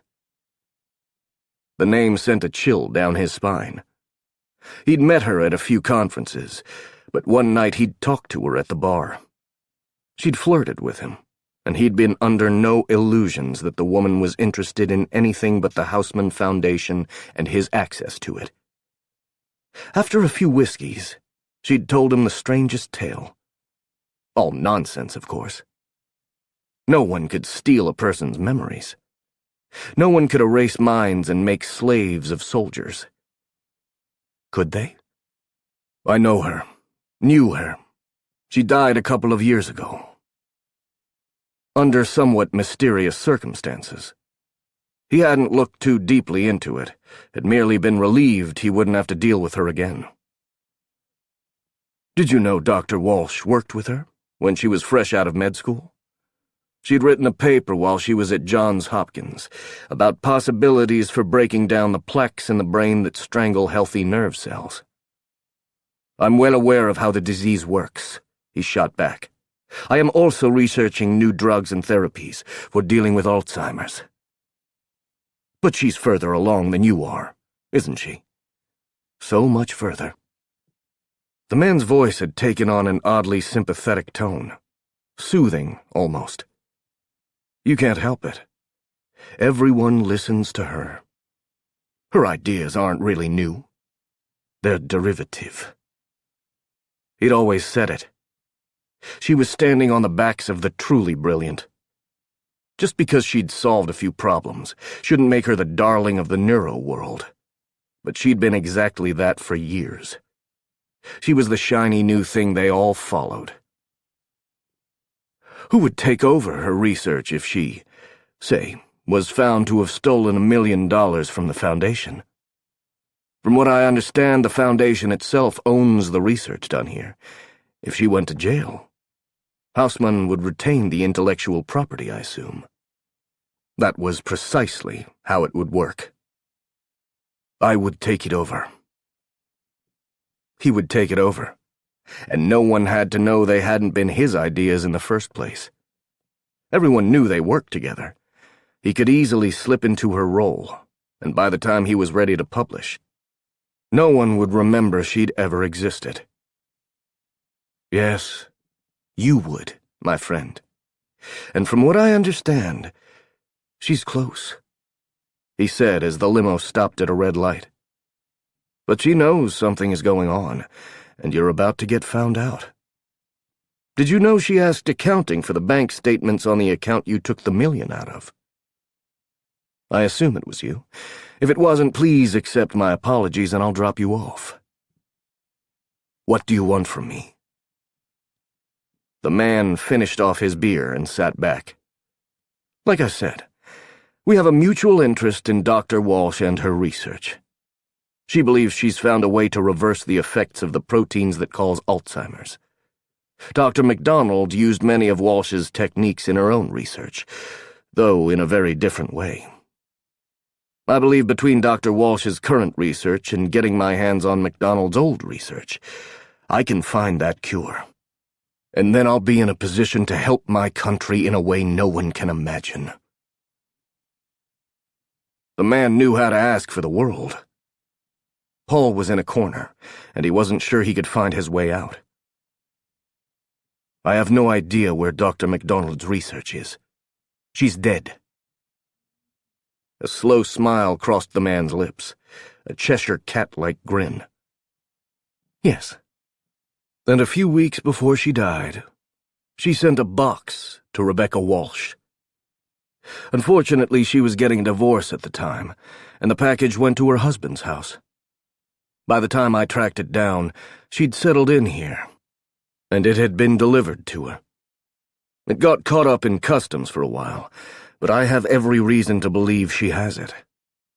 I had someone recently search her apartment, and it wasn't there.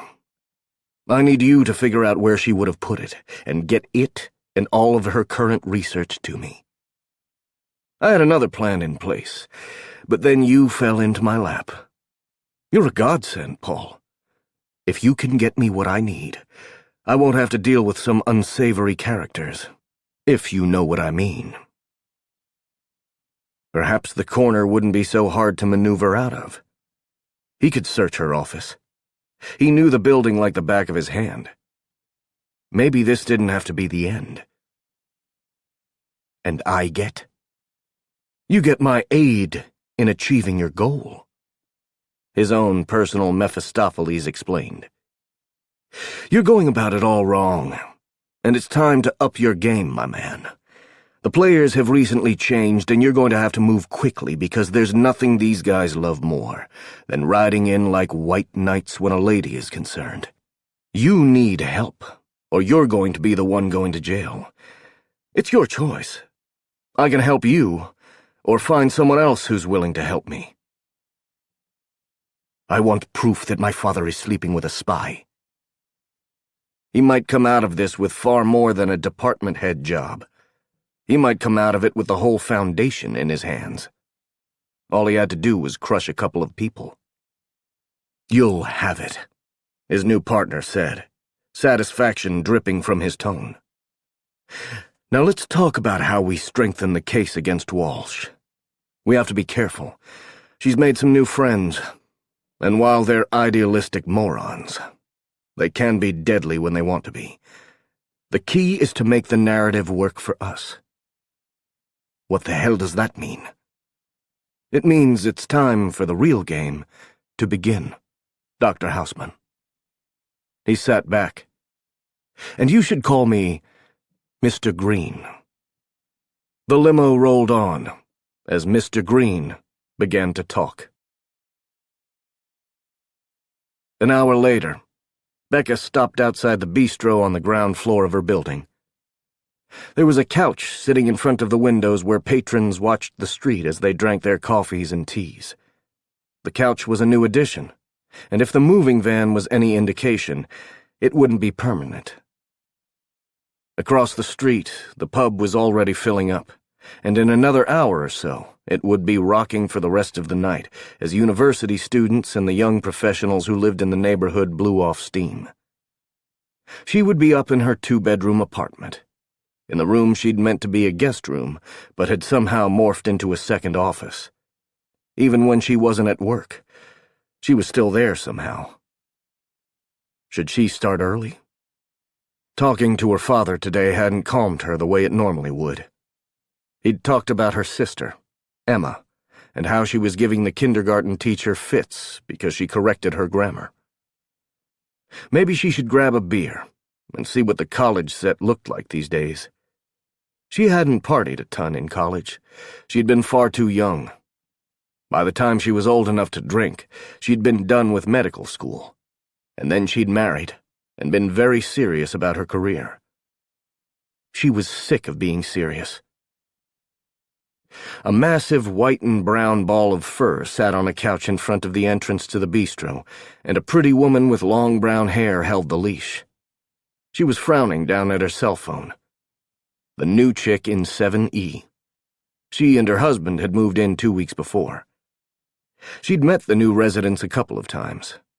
Jax seemed quiet and more interested in his wife than anything else. River was one of those women who glowed in a way Becca didn't quite understand. They were a mystery to her. But one thing wasn't. There was one thing about the new couple she totally got. Becca dropped to one knee and petted that gorgeous dog. "Hey, Buster. How are you, boy?" The adorable mutt thumped his tail and practically vibrated with excitement. God, she loved dogs. No muss, no fuss, just unconditional love. Maybe she should skip the dude and get a dog. Of course, the dog couldn't take care of her other needs. Maybe she could have both. A dog and a nice male escort on speed dial. "Hey, Becca." River glanced down, sliding her phone into her purse. "How are you doing?" "I'm good. It was a long day, but I think I managed to save a lot of women from some serious waxing in the future. Side effects. They get us every time." She gave River a grin. It was fun to scare the general public. "How about you?" The smile River returned was slightly scared. "I'm so glad you could do that for the rest of us. I think I'm going totally hippie. I have some friends who swear they can cure everything with beets." "Hey, there were beets in this formulary. If you like magenta urine, you should have at it," she offered, managing to duck a hardcore dog kiss. Buster tended to go for the mouth. "You off for your nightly run?" River nodded. "Yep. I hope the boys can keep up with me. Just waiting on Jax. He ran upstairs to grab the bags. It does not pay to forget the bags, because Buster here likes to poop. Don't you, boy?" Buster got up and did a doggy dance, as though anything River said was the best thing in the world, and he agreed. No one looked at her like that. With total, unconditional love. They either obsequiously kissed her ass because she could get their research funded, or hated her because she hadn't funded their research. The dog thing could work. Not that she had a ton of time to take said beloved dog on walks.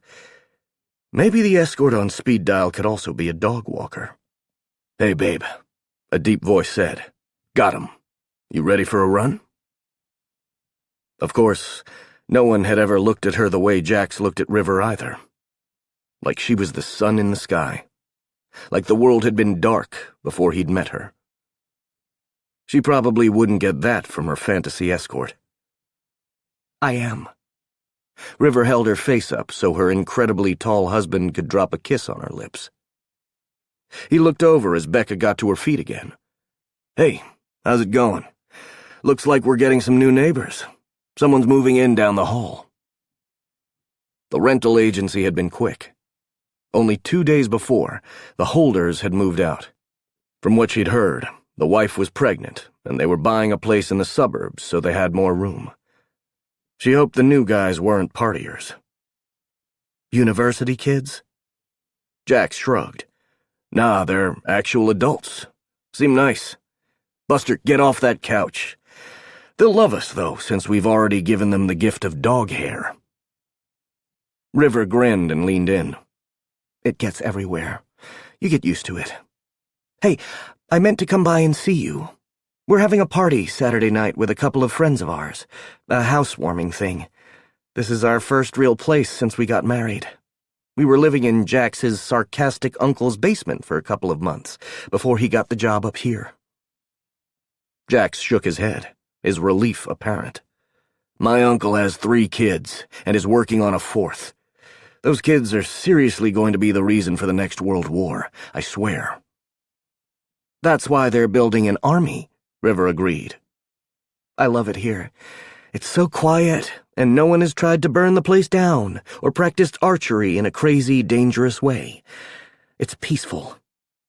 We're never having kids. Only dogs. Lots of dogs. I would argue, but I saw Kenzie modify a Nerf gun, and I'm pretty sure it's lethal now, Jax replied. Buster can't make weapons. Well, he sometimes gets gas, and that's pretty powerful. River lightly slapped her husband across his abs. Whose fault is that? You're the one who sneaks him treats all the time. Dogs aren't supposed to eat Twinkies.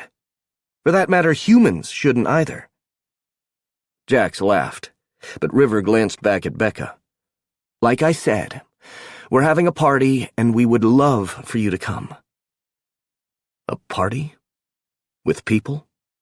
And food she didn't order from a restaurant or microwave? I'm totally in. I'm starting this new thing where I have a life outside of work. It's weird. There's this whole world, and it's not in the Houseman building. I've heard there are people out here who don't care about neuroscience. Jax chuckled at that one. Yes, and if you come over Saturday, you'll meet a couple of them. River shoved the small container of bags in her jacket. It starts at 6 and we're having dinner. I say it's a party, but it's only about 6 people. You would be 7. I'm making an insane amount of lasagna, so even if you only stop by for a bite, you would be more than welcome. We had a great group of friends back in Texas. We would love to have that here, too. A group of friends. She had a group of co-workers, most of whom thought she was intimidating. Or awkward. The good news was she'd heard weird was the new chic. She'd seen it in a magazine on Kathy's desk and everything. Melissa kept telling her that one day she would find a man who could appreciate her unique sense of humor. She hadn't found him yet. Not even close. I'll be there. It would be an excellent way to begin this new phase of her life. She would probably be the only singleton there, and that was fairly safe. Then she would go out with Kathy's lawyer friend, and hopefully he was super hot and watched Marvel movies and was good at no-commitment sex. She waved goodbye to her new friends and walked into the bistro without looking back. Her dinner was in a bag and already paid for. All she had to do was pick it up and sign the bill, leaving a nice tip, because they always had dinner waiting for her. Like clockwork. Everything running smoothly, nothing out of place. Her whole evening was spread out in front of her. The rest of her life, when she thought about it. She got up, showered, ate oatmeal and drank 1 cup of coffee, went to work, ate lunch when Kathy put it in front of her, came home, picked up her daily dinner, and stared at a screen until she passed out. Would going to the party Saturday night make a difference? She was stuck. It had been a good idea to put her head down and give herself some space, but she was caught in a routine, utterly stuck in a place she'd sworn she wouldn't be again. She'd promised her mother that she would be happy. She wasn't. It was far past time to work on herself. She walked through the bistro to the street and around to her building, putting in her code to open the door. At least the new people had decent taste, if that couch was any indication. She would wait until they had time to settle in, and then she would introduce herself. She was going to be a good neighbor, and maybe she could make some friends. Maybe it would be a couple of fun-loving career women she could drink wine with after a long, hard day of busting the glass ceiling. Maybe they would know some nice male hookers. She needed to get her mind off sex. She glanced back at the entryway. A tall man with dark hair was talking to the movers. He frowned down at the couch and reached over, coming back with a pile of dog hair. She covered her mouth before she could laugh. He glanced up, and his eyes widened. Nope, She wasn't taking the fall for this one. She turned back and hurried toward the old elevator that always creaked and moaned as though it would give out at any moment. It was vintage, as the Homeowners Association would say. She caught sight of a man in a leather jacket entering the elevator, and then the doors started their slow slide closed. "Could you hold the elevator, please?" A big hand came out, and the doors opened again. She rushed in and turned to press the button for 7, but it was already lit. She looked up, and into the bluest eyes she'd ever seen. She literally had to catch her breath. She'd heard the expression, and it was meaningful when it came to running hard or walking up a flight of steps, but she wasn't out of breath because of anything physical. He was the single most gorgeous man she'd ever seen in her life. She turned her head to look at the metal doors. "What floor do you need?" And he was Scottish. That accent was sexy as hell, and straight out of her every Outlander fantasy. She'd only read it because it had a surprising amount of medical knowledge in it. Herbs. She'd learned a lot about herbs. And that she thought Scottish men were sexy. She'd worked with a doctor a couple of years ago, much older than she was, and it hadn't mattered, because that accent had set her heart skittering every time he opened his mouth. "Do you just like to ride up and down the lifts, lass?" She glanced up. They were already at 3. "I'm going to 7, too." "Lucky me. I was worried this thing wouldn't make it to 2 different floors," he said with a chuckle. "We've got much better odds this way." Where the hell had he come from? Obviously Scotland, but that wasn't the point. The dude belonged on a movie screen. Whoa. There was another possible reason. "You wouldn't happen to be a stripper?"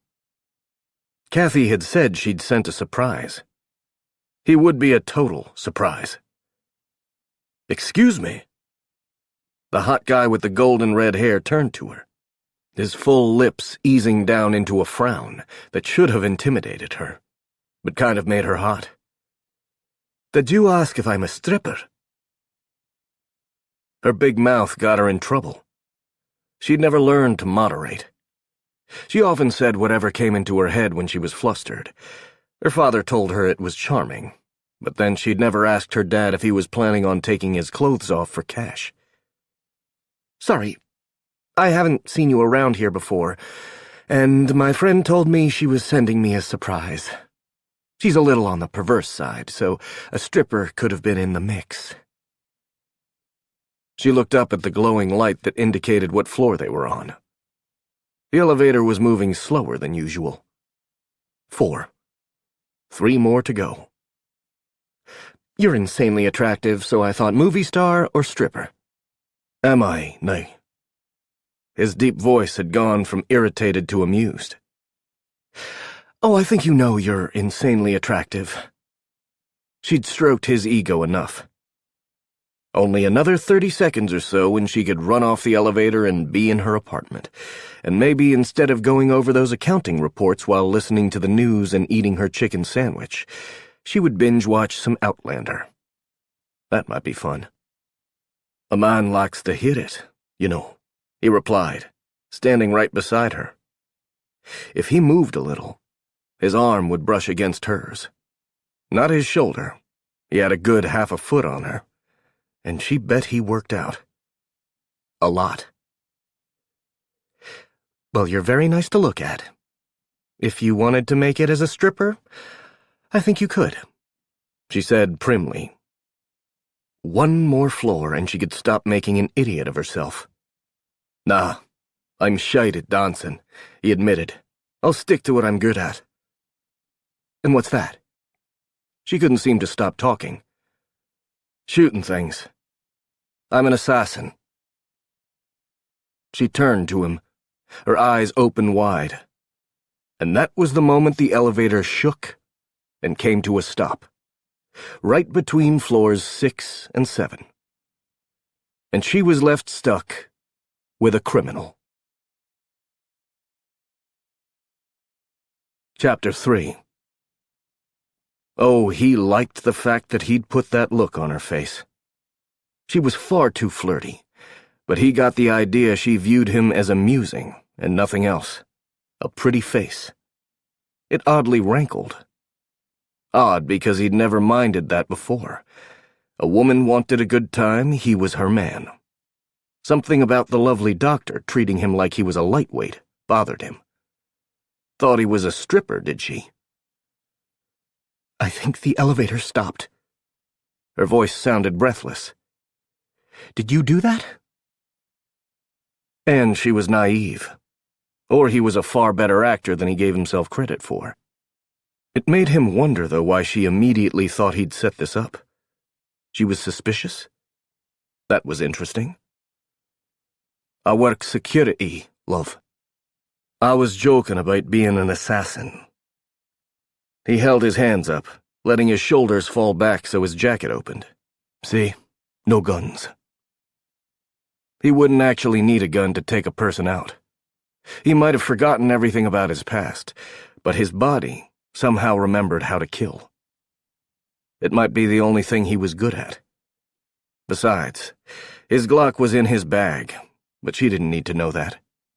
She didn't need to know that the messenger bag he was carrying held a Glock, extra ammo, 2 knives, and a taser unit. It also held a file on one Dr. Rebecca Walsh that would likely have her clawing her way out of this lift. Her face had gone the sweetest pink.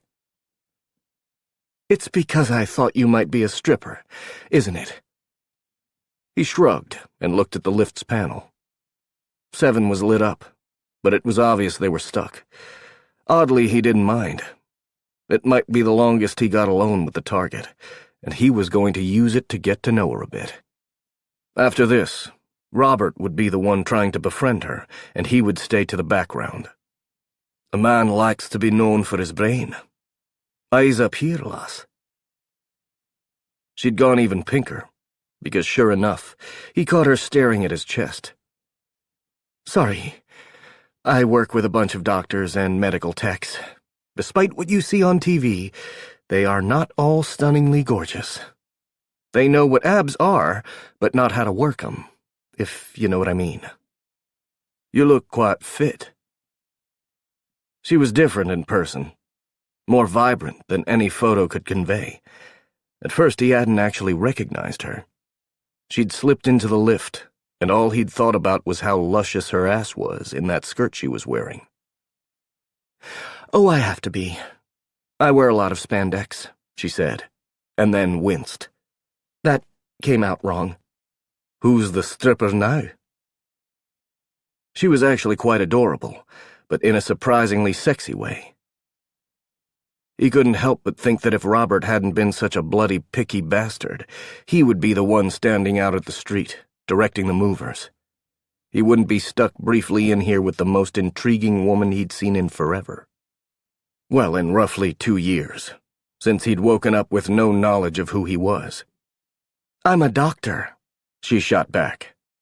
But her lips had curled up as though she enjoyed the flirtatious air they'd found. He was supposed to be Robert's husband. He didn't want to be Robert's husband. It didn't matter. They would be out of here in a few moments, and he would fade into the background. Hell, he could be bi for all she knew. It could help the op, because he could be Robert's cheating, bisexual husband, and they could commiserate because he was fairly certain she'd divorced her husband for similar reasons. The small phone on the panel rang, and he picked it up. They needed to get out of here as quickly as possible. He wasn't good at this part. Hell, he'd already announced to the target that he was a bloody assassin. This was Robert's job. He was the one who would break into her apartment while Robert distracted her. That was what he was good at. Is there a problem? Oh, I was hoping no one was there. Sorry, the elevator seems to be broken, a tinny voice said. I got an alert on my phone. No shite, mate, he replied. And it's definitely not empty. There's 2 of us in here. The doc was getting into his space. If that's Colin, You tell him he can't just slap an out-of-order sign on the doors this time. I'm not living here for a week, damn it. Is that Dr. Walsh? Crap. Colin sounded slightly terrified. Look, I have a call in to someone who can fix it, but I have to get my dad to okay the cost. Your dad? How the bloody hell old are you? Owen asked. He's barely 22, but his father owns the building and wanted to retire, Becca pointed out. I don't care how old you are, lad. You get someone to get us out of this bloody box. He couldn't be in here for hours. Sorry, I'll get you out of there as fast as I can, Colin promised, and the line went dead. Owen hung up and sighed. Does this happen a lot? She backed away quickly, as if she realized she was far too close for comfort. Not too often, but the last time it happened, it was several hours before they managed to get that sucker working. It depends on where we are. If we're close to 7, they can pry the doors open and we can wiggle out. If we're solidly in between, they'll ask us to stay inside as long as there's no danger. Are you claustrophobic? She picked a corner and slid down to the floor, somehow managing to make the move graceful. She wore a black skirt, white blouse, and a prim pink cardigan. It made her look like a sweet little schoolteacher. The bottle in her hand was a contradiction. She'd reached inside her brown and white striped tote bag. He noticed she had a bunch of files in there, too. That was interesting. He wouldn't mind looking through a few of those, but she would probably not like him making a grab for her bag. He watched as she unscrewed the top of the bottle of wine. Not really. She tipped the bottle his way. I am. A little. Don't worry, I won't flip my shit on you or anything, but I'm going to start on this bad boy before it gets warm. She looked at the green bottle in her hands. Thank you, New Zealand, for your grapes and your rejection of pretentious corks in your wines. I would be seriously fucked if I drank red. She tipped that sucker up and drank a surprising amount of Sauvignon Blanc. She was not what he'd expected. He glanced down at her. What had he expected? Certainly not a woman who looked like a sweet librarian and talked like a bloody sailor, who had an MD and drank like a fish and talked about male strippers like she knew a couple, or wanted to know a couple. She was a walking contradiction. Well, a sitting one. He put his back to the opposite wall from her and let his body slide down. He pulled the strap of the messenger bag over his head and settled it into the corner before reaching into his jacket. She was speaking his language now. He pulled out his flask and opened it, holding it up because a Scotsman knew how to toast even a clusterfuck of a situation. Cheers, lass. Robert wouldn't be able to drink with her. The man was far too in control. He didn't carry around his whiskey. He was all proper-like, and drank in bars out of posh glasses and not a flask. Was Robert the right man to get close to this woman? He was starting to think they'd read her wrong. She might not need a serious, intellectual friend. She might need a bad boy. Her lips tugged up, and she held up her bottle. I bet you get a lot of women with that accent alone. Cheers. They clinked beverage containers. Less than you would expect. A lie, but he didn't want her to think he was a complete man-whore. There were bad boys, and then there were walking venereal diseases. He certainly wasn't going to tell her about the women he'd gone through during his recent stay in Dallas. He'd run through the single subs at Sanctum in quick order. So, you live here? Small talk. They needed some small talk. Maybe he could find out a thing or two, prove he wasn't a complete moron. She wasn't some file or a picture on the wall. She wasn't a bunch of degrees or the sum of her education and her job. She was a woman. They forgot that at their own peril. She nodded, taking another drink. Yep, I've been living here for about 2 years, and this stupid elevator is broken more than it works. Apparently, it's an antique, and the Historical Society doesn't want it to change. The Historical Society doesn't have to hoof it up 7 flights of stairs. She frowned. There's a more modern elevator at the back of the building, but I'm too lazy to walk to it. My laziness foils me again. I could be watching Doctor Who right now. And she was a geek. Though he shouldn't be so surprised, since he knew about her secondary job. He had to pretend like he didn't, of course. Is that why you wear spandex? You like science fiction and comic books? He took a swig of his whiskey and felt the familiar burn down his throat. Normally it would relax him, make him look forward to the next drink, but this time he was focused on her. I love them, she said, her eyes lighting up. When I was growing up, all I read were comic books and medical texts. I'm still a Marvel girl. I suppose you could say I didn't have a ton of friends. I was always the youngest person in my class, and the oddest. I was the weird kid who fell madly in love with viruses at a young age. He could feel his brows rise. Viruses? She nodded. They're the true supervillains of the world. Snakes only kill 50,000 people a year. Influenza? Over 600,000 in the world every year. We're scared of sharks and shit? They got nothing on a good VHF. He was getting his flu shot. Tucker had been pestering him about it, and he'd viewed the kid as a mother hen, but perhaps he knew what he was talking about. VHF? Sorry, viral hemorrhagic fever, she explained, pushing her glasses up her nose. VHFs come from one of 6 virus families. All nasty. I'm a particular fan of filoviridae. Filovirus virions are pleomorphic. That means they can come in different shapes. Some are like a 6 or a U. They have these long filaments. I remember the first time I saw one under a microscope. Zaire Ebola virus. I stared at it. So small and so destructive. We still aren't certain exactly how the fuckers replicate. He had no idea what she was talking about. And you were a child studying this? Yep. My dad was a doctor. My mom was a college professor. I got a bunch of brains, she admitted. I used to follow my dad around on rounds. The patients thought it was sweet at first, and then they would get disconcerted when I would offer a second opinion. Having a kid in pigtails arguing diagnoses is apparently scary. I was hell on teachers.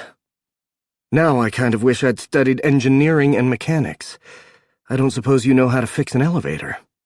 I could shoot it if I had my guns, he admitted, not bothered at all with his slight lie. She wouldn't be as comfortable with him if she knew how well armed he was. I'm quite good at close combat. But it doesn't have a throat I can go for, or balls I can kick. She winced. I thought balls were sacred to men. Not in the fact they aren't. He was comfortable around her, way more than he would normally be. There was a reason he didn't date. He seemed to have lost most of his charm when he'd lost his memory. In a fight, all that matters is winning. I'm not talking about some posh MMA fight. I'm talking down and dirty, someone's dying fight. She chuckled. I don't know how many people would call a cage fight posh. You sound like you were in the military.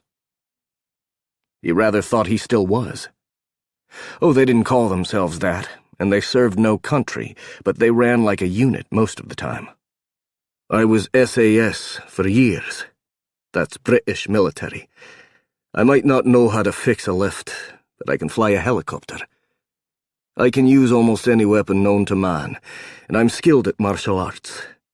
Best thing I do now is step in front of bullets. I'm a bodyguard.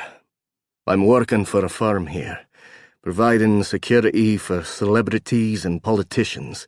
And rich people who need to feel like they're celebrities. This was the part where he explained that his husband, Robert, had taken a job with a bank here in Toronto, and they'd moved from D.C. Robert had worked for the bank for years, and when he'd had the opportunity to transfer, they'd taken it. He should explain that they'd been together for a couple of years and recently married in an intimate but lovely ceremony.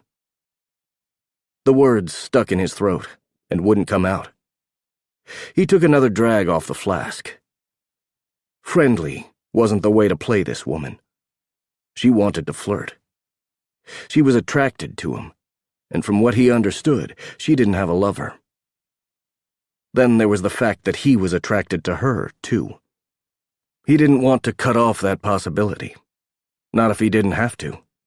Not if he thought this was the better way to go. He was alone in here. He needed to follow his instincts. Or you could follow the bloody plan, take a step back, and if it all fails, it's not your fault because you followed the bloody plan. I'm a doctor. No shite, he chuckled. You're either a doctor or some kind of evil genius who's going to set the virus on the world. Well, if I was an evil genius, that's exactly what I would do, she admitted. But I'm not. I work research. Neuro. He sighed and decided to play it the way a bodyguard who didn't work in intelligence would. You're going to have to use layman's terms. Remember, I take bullets, not classes. I research the brain. More specifically, degenerative brain diseases. I'm hoping to find new therapies, even a cure for dementia and Alzheimer's. For the first time, she spoke softly, almost shyly. He'd found something to poke and prod. The way you talk, I would think you would have studied viruses. I thought I would when I was a kid, she admitted. Things changed as I got older. Because of her mother? He didn't like how that thought made him soften toward her. That was the funny thing about getting to know the target. It often made them human. What sent you into neuro? She was quiet for a moment. My mom died of Alzheimer's. Well, complications from it. I started studying the brain so I could understand what was happening to her. And then I kind of wanted to beat it, you know? It took her from me. I wanted to destroy it. I still do. I lost my mum. He wasn't sure why he'd said that, but she had a hollow look on her face that made him want to connect to her. It felt right to talk to her. Hell, he'd never talked about this with anyone but Ariel, and only because she wouldn't clear him for play in the garden or sanctum until she felt like he'd faced it. He'd never faced it. How did a man face the loss of someone he couldn't remember? Did she get sick? They hadn't covered this in his briefing. Probably because he wasn't supposed to go this deep with the target. He wasn't supposed to be stuck in a lift with her. She was killed in a break-in. He swallowed hard, the emotion welling up hard and fast. She and my sister, the men who, well, they were caught. Her eyes had widened. That's terrible. I'm so sorry to hear that. She was silent for a moment, and they both took long drinks. Now you protect people.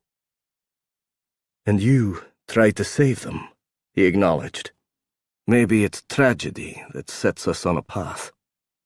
Maybe it's the way we get fucked up that leads us to where we're supposed to be. She held up her bottle again.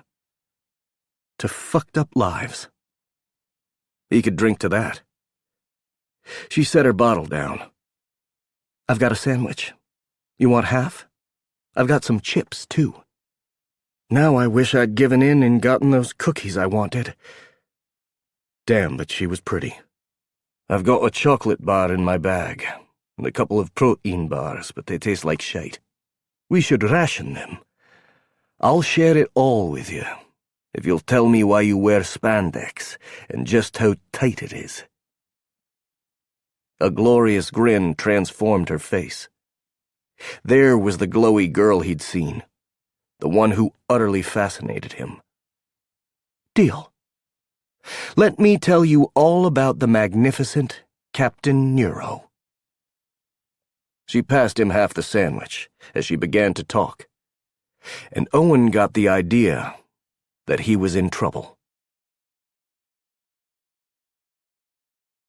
Chapter 4. Hour 1. "This is pretty good, but it needs apples. Chicken salad needs more fruit in it," Owen said. "Who hurt you?" Becca clutched her half of the sandwich and wondered what kind of a crazy person she'd been stuck with. Hour 2. "No one says Sassenach," he insisted. "And you know I don't eat haggis with every bloody meal. Nor do I play the bagpipes." "What kind of Scot are you?" She'd moved closer to him sometime after Colin had called to let them know it would be at least another 3 hours. The amount of times the kid had said the word sorry should be made into a drinking game. Not that he needed one. He was out, and he'd taken to helping her finish off the bottle of wine. She'd passed it back and forth, seeming not to mind that she was sharing germs with a stranger. It made him wonder what else she might like to share with him. Fuck, but she was sexy. "A modern one," he replied. She wrinkled her nose sweetly. "How about a kilt?" "Don't even own one." There was a reason for that.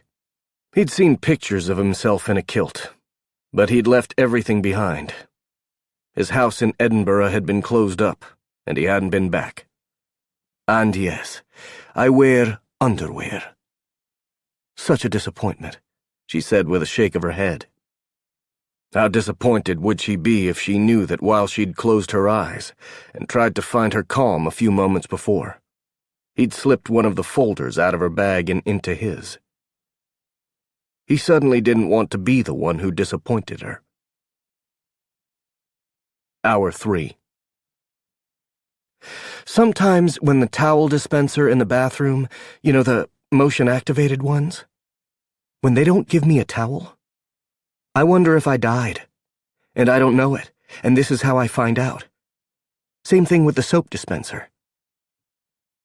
She was bloody insane. It kind of did something for him. "I can see that public loos are difficult for you. Have you considered you might have watched too many movies?" "Never," she swore. "Not even once." Hour 4. She paced the length of the elevator. 2 steps to the left, pivot and turn. 2 steps to the right. Fucking elevator. Meditation wasn't working, and she was pretty sure her super-hot elevator co-hostage thought she was a weirdo for sitting there and trying to breathe. He'd been polite about it, but he probably was questioning whether or not she would lose her shit. Did they even have enough oxygen left? "Tell me about your ex." Owen Shaw didn't look like he was ready to come out of his skin. He wasn't worried about the amount of oxygen left in the tiny box they were currently stuck in. He was cool and calm, and it rankled. How much longer? She'd kept it at bay for a while, but after Colin had explained they were waiting on a part someone had to drive in from freaking Burlington, she'd nearly lost her shit. They were trapped, and their cell phones didn't work. The only contact they had with the outside world was freaking Colin. This was a nightmare. And her partner in the cage didn't look like it bothered him at all. She should have brought more wine. She knew what he was doing. He was trying to distract her. "He was an asshole, obviously," he shot back, "since you divorced him." God, that man was far too gorgeous. She should concentrate on him. If she was staring at his glorious eyes and thinking about running her hands through his thick red and gold hair, she might not remember that they were suspended in a steel box 6.5 floors up from the ground. She took a deep breath. He liked to cheat. The grass is always greener for some men. I think he thought when we got married that I would settle down and be his good wife or something. You were a doctor too, Owen pointed out. Did the bugger expect you to give up your career to make his dinner? Not exactly, though there was a part of that in there. I think he expected me to help him shine more than I was willing to do, she admitted. I was pretty smart and good at writing research papers. Ah, he wanted you to co-author with him. Mostly he wanted to put his name on my stuff. The worst fight they'd ever had was over a paper for the New England Journal of Medicine. He'd claimed he should be in the byline because he'd supported her while she'd written it. Anyway, he found someone who made him feel more like a man, and I divorced his ass. The trouble with a guy like that is he's never going to feel like a real man in a marriage.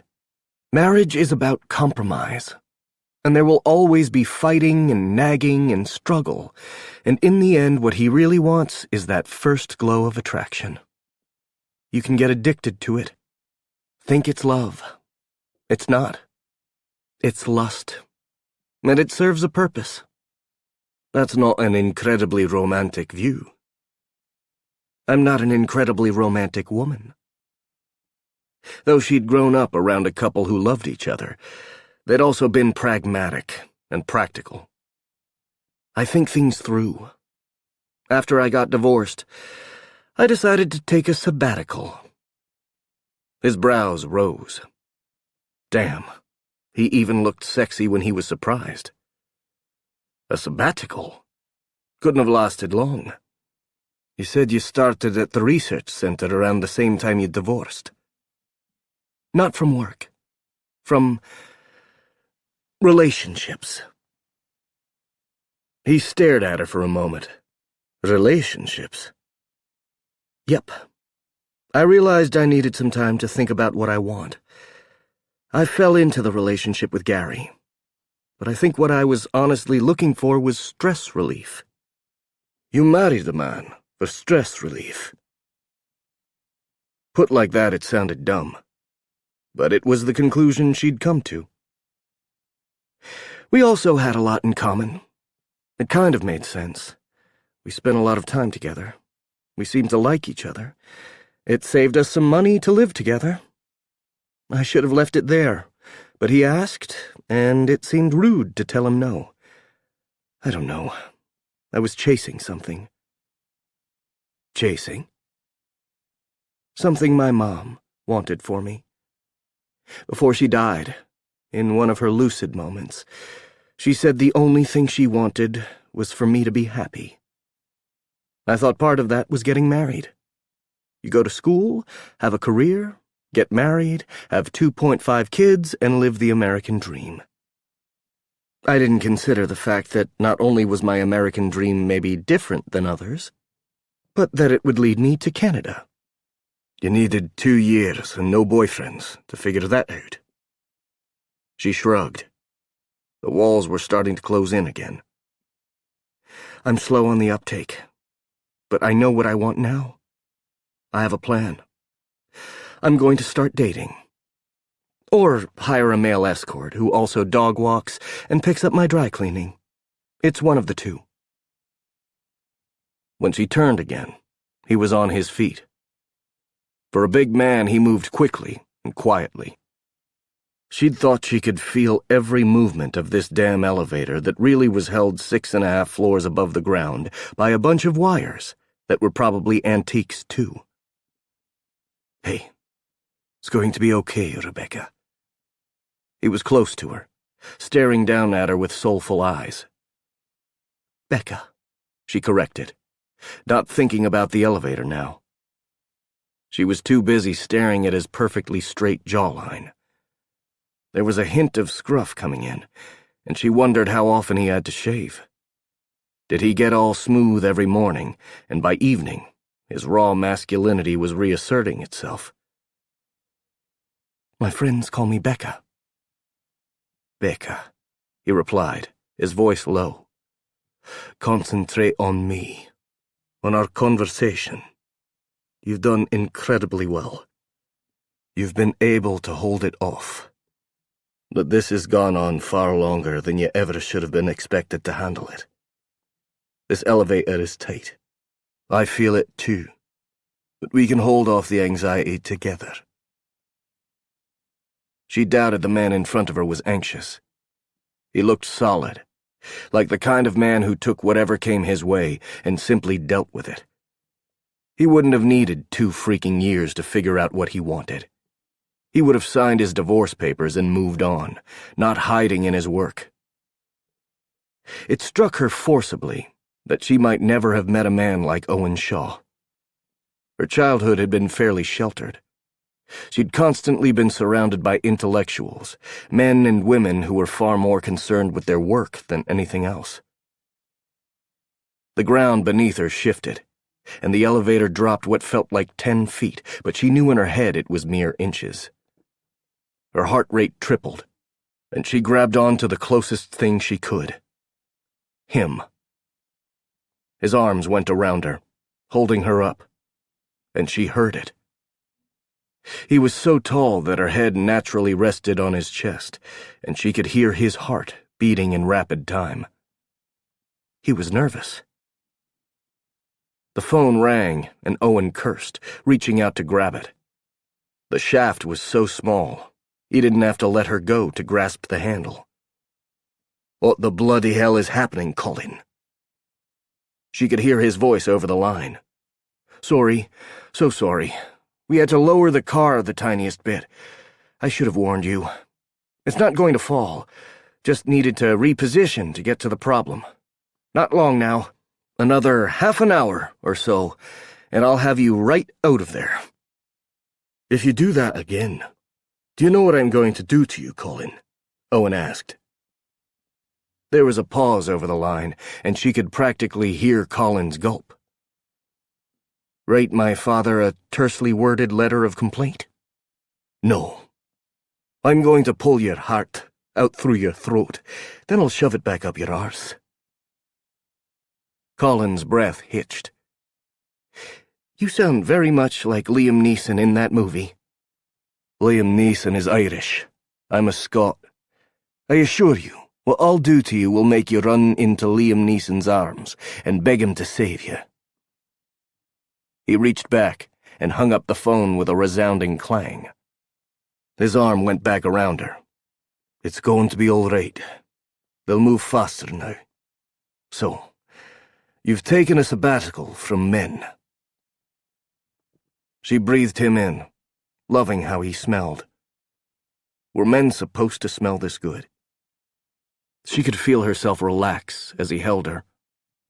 She'd known him for 3 hours. She shouldn't let him hold her like this.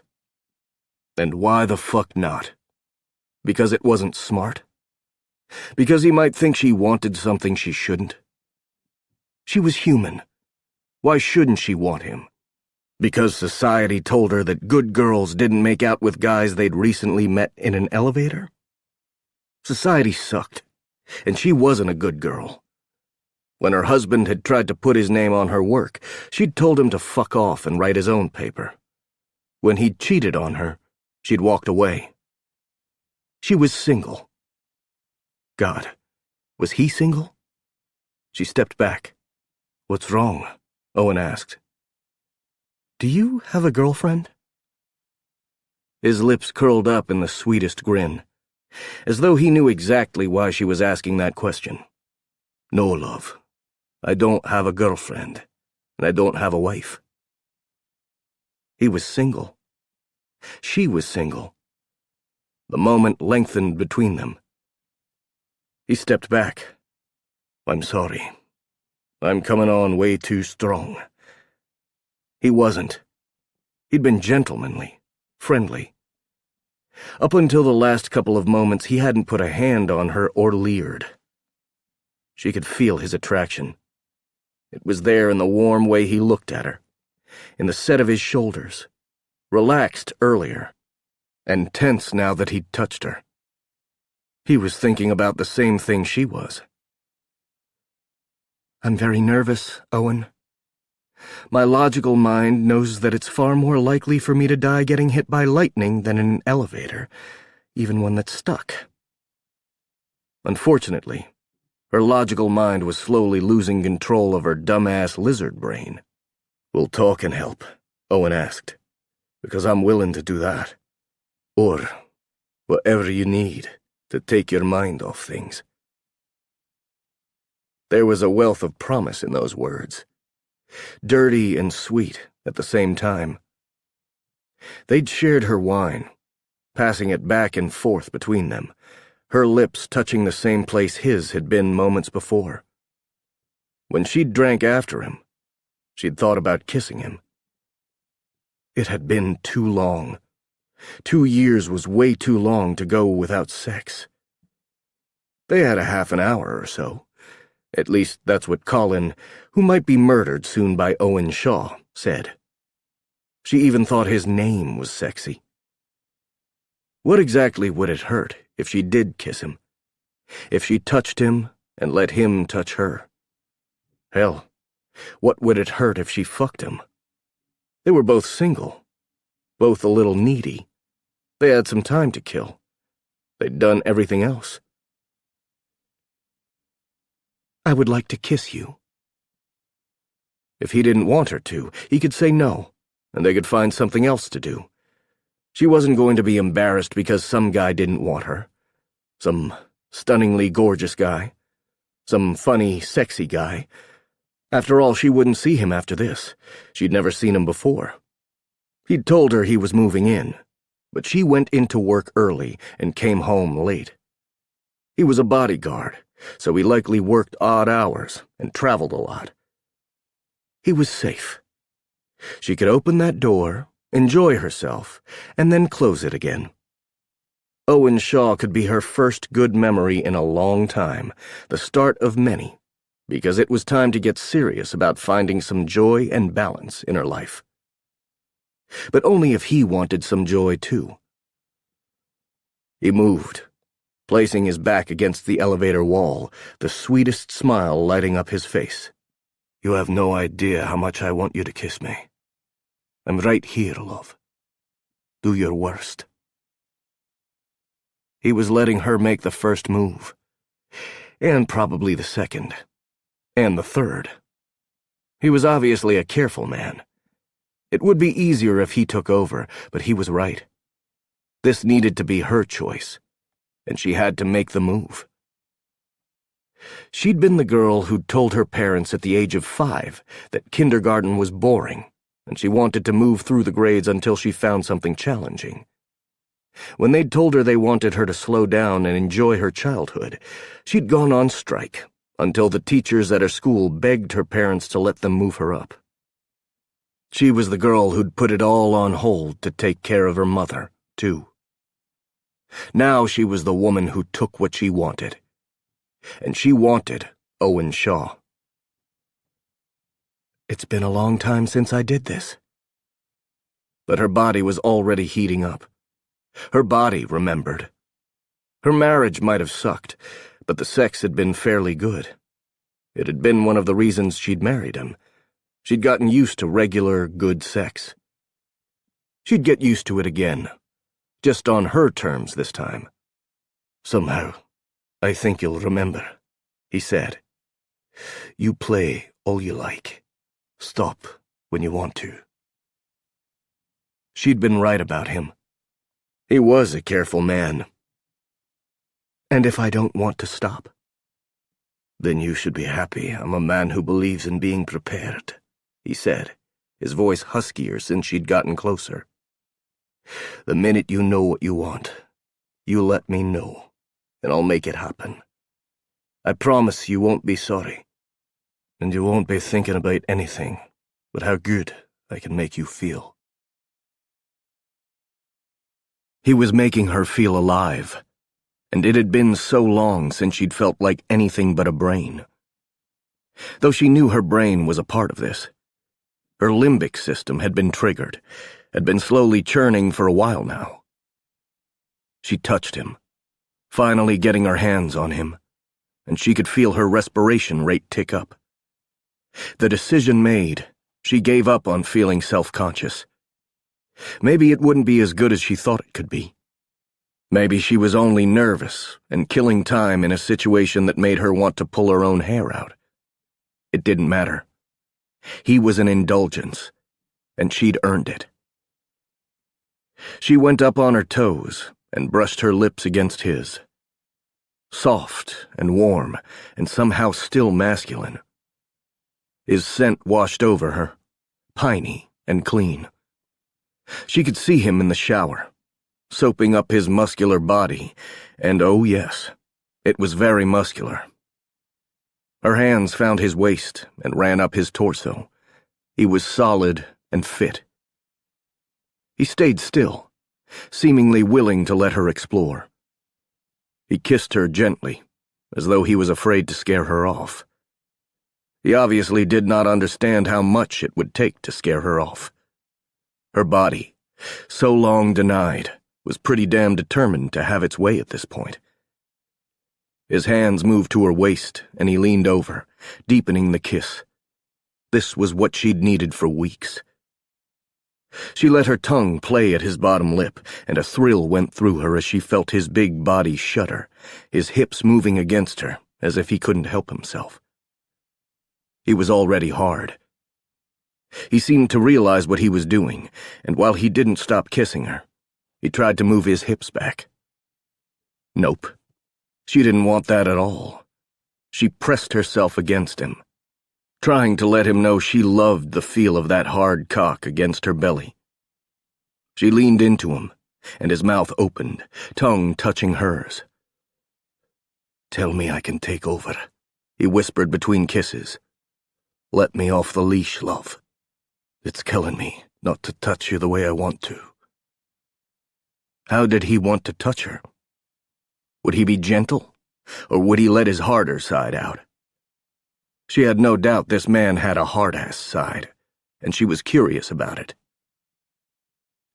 "Show me how you want to touch me." A long sigh went through him, and his hands came up to her shoulders, drifting over the cardigan that suddenly seemed way too confining. She didn't need it, right?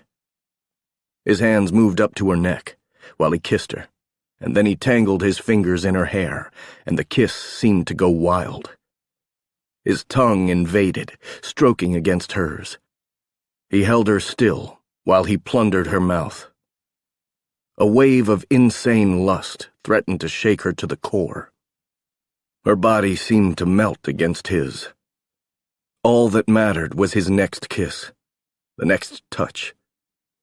Her fingers found his shirt, pulling it free from his jeans.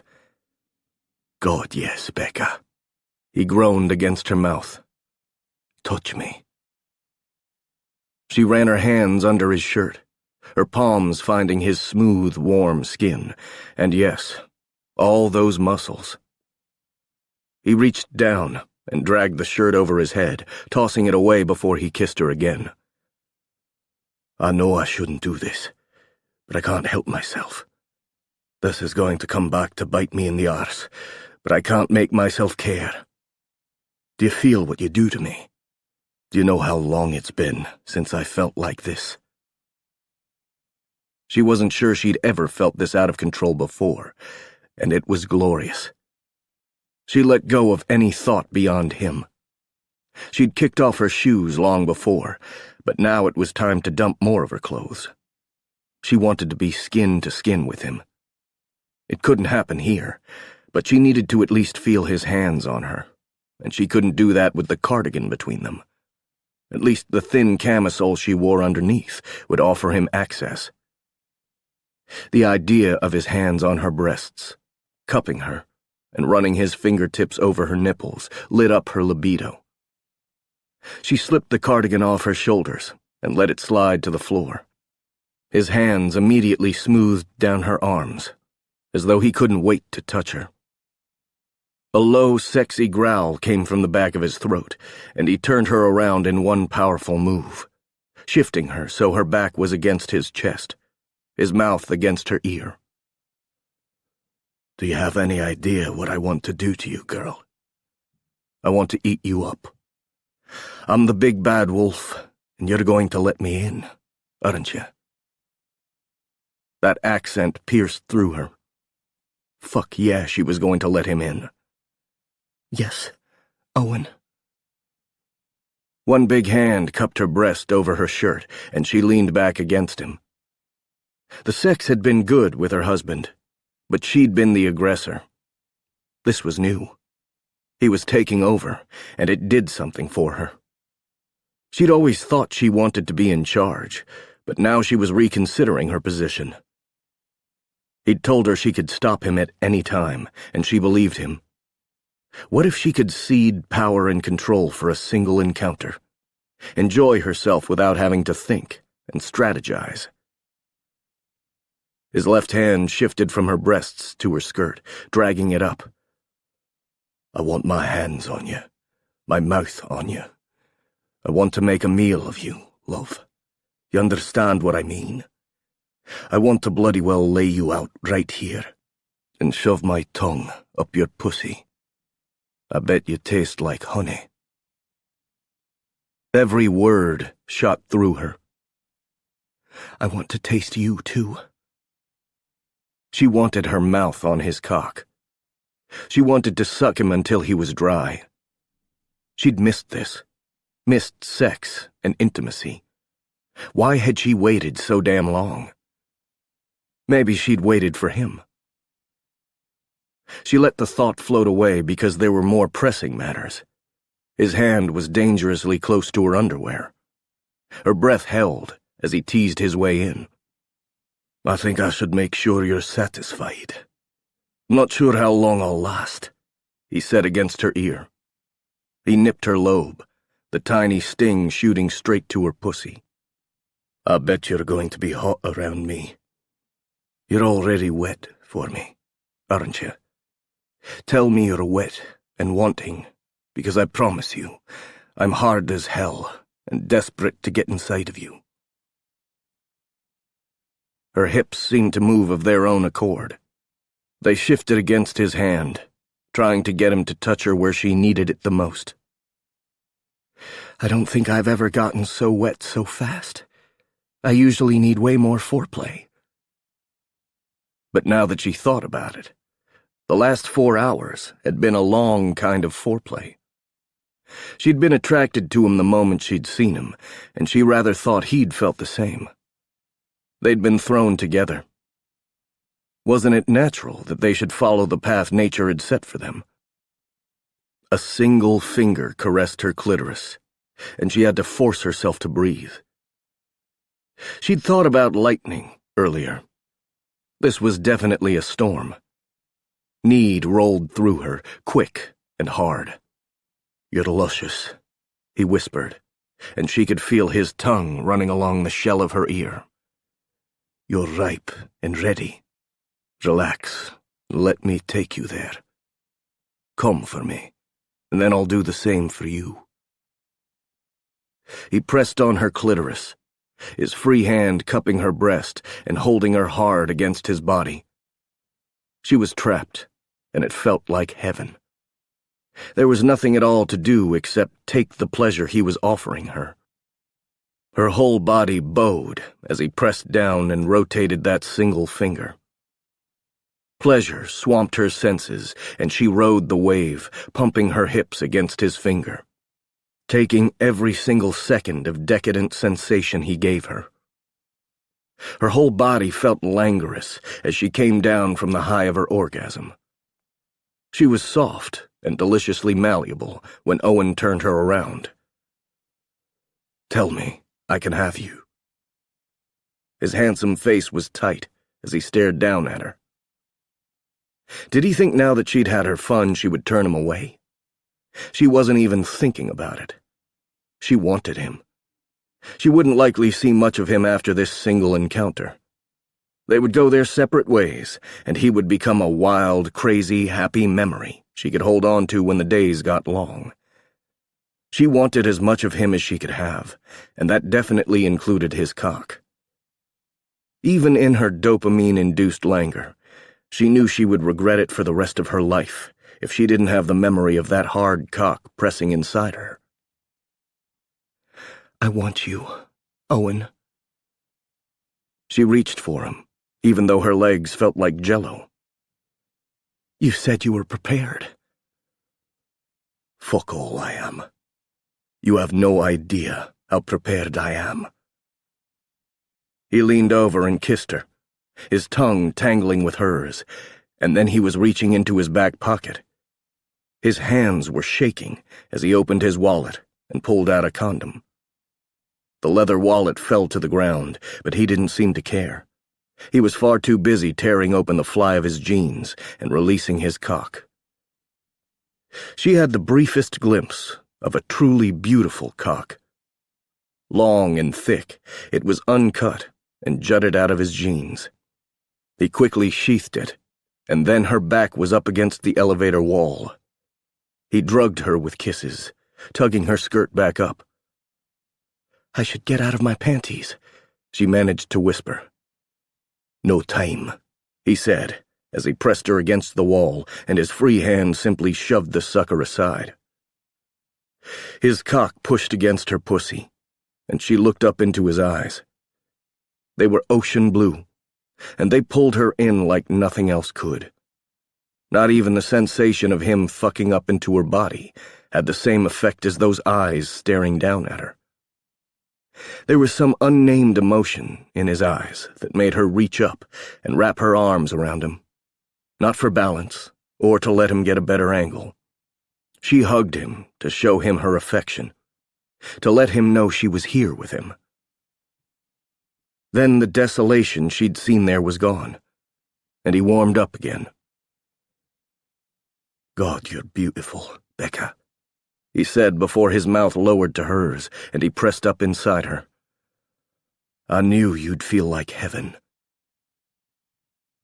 She was crushed between him and the wall, and she clutched him for all she was worth. She wrapped her legs around his lean hips as his hands found the cheeks of her ass, and he physically moved her, sliding her up and down on his cock. Her nails dug into his skin, but he didn't seem to mind. He nipped at her neck, gentle bites that sent her higher and higher. She hadn't thought she could possibly come again. She'd always been a one-and-done woman, but she felt the delicious pressure build once more. He was big inside her, perfectly stoking the fire. His pelvis rubbed her exactly the right way, and it didn't take long before she went careening over the edge again, calling out his name. Owen. Owen. Owen. God, she would remember that name for the rest of her damn life. He shoved inside her one last time, his body quaking as he came, and then he was simply holding her. I did not expect that. The words were shaky and deep, rumbling from his mouth across her skin. She hadn't expected it either, and that was a good thing. 2 years had gone past in a bland fashion, the days flying by without making any real memories. Owen Shaw was a revelation. He took a deep breath and lowered her to the floor, her feet finding purchase. She managed to lean against the wall, but couldn't quite work up the will to shove her skirt down. Becca, he began, his eyes soft on her. The phone rang, and Owen cursed, turning away. He grabbed it with his right hand as his left managed to tug at his jeans, tucking himself back in. This better be good, Colin, because I'm thinking about murdering you again. Suddenly, she didn't ever want to leave this stupid elevator. Someone could send them food down the emergency hatch. Food and wine and Owen. They could eat and drink and have a ton of sex. The bathroom could be a problem, and she would need a shower, but those seemed like minor issues. God, She was not doing this again. She was not going to confuse good sex with emotional attachment. Nope. This was why she'd taken the 2 years off, and she was damn well going to learn something from it. They came from completely different worlds. This had been a moment out of time, and she couldn't make more of it than there was. Without another word, Owen slammed the phone down. The elevator immediately started moving, and Becca heard a squeak come from her mouth. She pulled her skirt down as fast as she could. Owen grabbed his shirt and dragged it over his head before picking up her cardigan. "Sorry, love. We're busting out of this place. Here." He held it out for her, helping her into the plain cardigan she sometimes thought she wore like armor. He smoothed back her hair and placed the sweetest kiss on her forehead. "You look perfectly respectable." Something about how chaste that kiss was made any potential embarrassment fly away. This didn't have to be awkward. It had been the single best sex of her life, and she would think about him for freaking ever. She grabbed her bag and turned to the doors as they slid open. "Thank you," she whispered, a secret smile turning her lips up. "It was good to meet you, Owen Shaw." He was right beside her, their hands brushing, but not quite tangling together as they faced the 7th floor. A small crowd had gathered. Her co-worker, Carter Adams, paced at the back of the crowd. River and Jax and the man she'd seen earlier dealing with the moving van were there. He was an attractive man, like Jax, but neither could hold a candle to her Owen. Not hers. He'd only been hers for a moment, and that was okay. "And you, Becca Walsh," he said in that deep, sexy accent. "We heard you were stuck when we got back from our run. Carter told us," River was saying as she exited. "I was worried. I would freak out if I spent 4 hours in that tiny box." "I had good company," she said, her smile widening. "Good night, guys." Carter fell in beside her. She should have known he would hear about the elevator. He was friends with Colin. Carter had been one of the first people she'd met when she'd moved here. He could also be a bit of a busybody. "Who was that man? Are you okay?" Carter asked. She didn't want to spend her evening listening to Carter complain, because that was mostly what he did. "I'm perfect. And that was Owen Shaw. He was perfect, too." "Who is Owen Shaw?" Carter glanced behind them, probably looking at the man again. "I think he's new in the building." They'd had more important things to talk about than which apartment he lived in. Maybe he was one of the new guys. "There was a delivery for you," he said. "I put it on your bar." They'd exchanged keys when they'd gotten to know each other. Sometimes she locked herself out, and he could be helpful. He also accepted packages for her when she wasn't around. "What was it?" "Well, it wasn't from that guy, I'll tell you," he retorted. "I think it's from Kathy." Ah, the surprise she'd mentioned. She opened her door. "Night, Carter. I'll see you in the morning." She let the door close behind her and turned. A brilliant arrangement of flowers was sitting on her bar. Kathy had remembered. Today was the anniversary of her hiring at Houseman. 2 years to the day. Those gorgeous blooms reminded her that she'd made a new start. She caught a glimpse of herself in the mirror and smiled. Maybe that promise she'd made to her mother wasn't so far away after all. Chapter 5. Owen grabbed his bag and followed Robert off the lift. He was in an oddly good mood. He was about to get his arse kicked, and it had been worth it. She had been worth it. And the truth was he couldn't wait to see her again. Allowing her to walk away from him had been an indulgence. His instinct was to tangle his fingers in hers and tell her to take him back to her place so they could do things right and proper this time. Not that it hadn't felt right. Nothing in his life had felt as right as getting Rebecca Walsh up against a wall and shoving his way inside her. She'd been hot and tight around him. He could still feel her nails digging into the flesh of his shoulders and back. He wanted to see the marks she'd left there.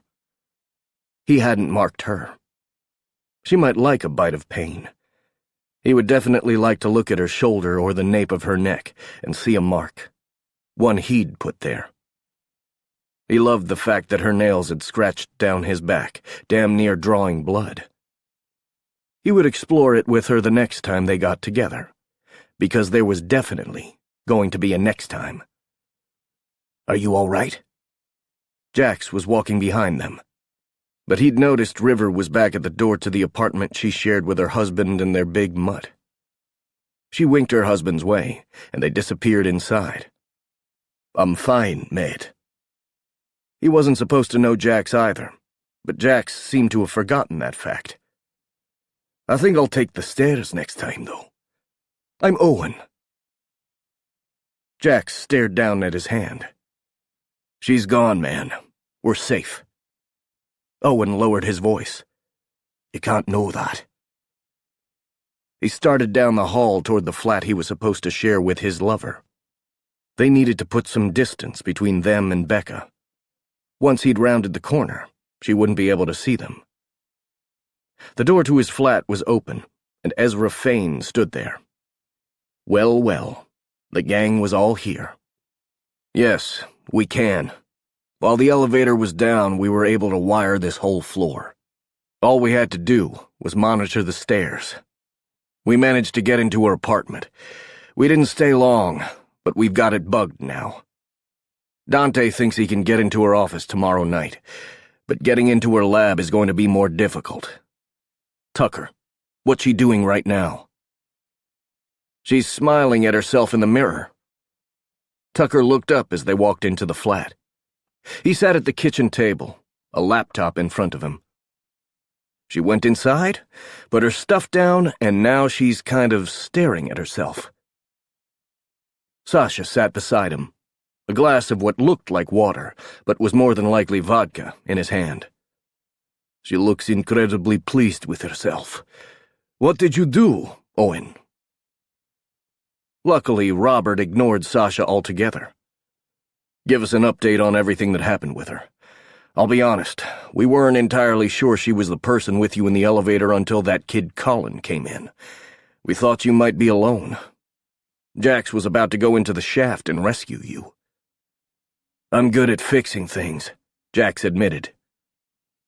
"But then Colin, who looks a lot like the human version of a chihuahua, came in," Ezra explained. "Apparently Dr. Walsh is vocal in the Residents Association meetings. Colin is scared of her, but then I think he might be scared of a stiff breeze. Are you okay?" "I've been in a lift for 4 hours," he said, because he had something to take care of. He couldn't have simply pulled the thing off and tossed it aside. He'd been trying to be a gentleman around Becca. "I'm hitting the loo before we have this debrief." Because the debrief could turn into his firing. Could they fire him? They didn't actually pay him, so they probably couldn't fire him. Of course, they could kick his arse out on the street. And he could show up at Becca's. He might be able to worm his way in. She was lonely. He was lonely. They could not be lonely together. Shouldn't he be more worried about how they would take things? Apparently, righteously good sex put him in a mellow mood. "Need to clean up, do you, Romeo?" Sasha asked with a deep chuckle. He turned and headed to the bathroom, because he hadn't exactly gotten rid of the condom, and it was starting to feel nasty. He handled his business and washed his hands, looking at himself in the mirror.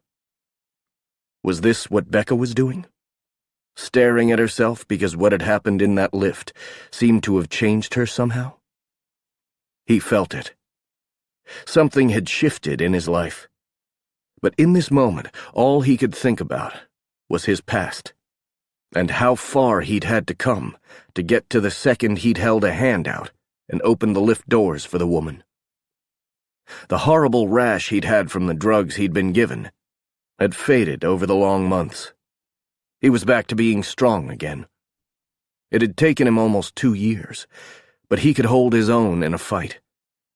He'd had to relearn how to walk, practically, and that hadn't come from his memory loss. Becca would call it a side effect. Dr. McDonald's drug would almost surely have a black box warning. Side effects may include complete and utter loss of self, rashes that decimate the skin, and overnight atrophy. That meant his muscles stopped working. At least, he thought that's what the doctors had meant. He had a handsome face, but it was different from the one he'd had before. There wasn't a lot of light in his eyes. He didn't smile the way the bugger in the photos did, like he hadn't a care in the world. Except he had. He should have cared about the fact that he was a disloyal bastard who should have trusted his team. Did any of them actually trust him? Should Becca Walsh trust him? He picked up his bag and strode back into the room where his whole team seemed to be arguing. Apparently the movers had done their job, and the decent-sized apartment was filled with boxes and furniture. "It's not a bad thing," Robert was saying. "Being alone with her probably allowed Owen to lay the groundwork for our cover. Unless they didn't get along, and then we're fucked." "I would be surprised if that's the case. River and I like her a lot," Jax replied. "She's easy to get along with. You'll see. We're having her over for dinner. It's good that she'll already be comfortable with Owen." "I bet she's incredibly comfortable with Owen." Sasha was staring at the laptop screen. "I don't know." Ezra paced in front of the fireplace. "There's a reason Tag put him in a backup role." "Owen can handle himself," Robert replied with a confidence that Owen was pretty sure he was about to shake, because he couldn't hide this one.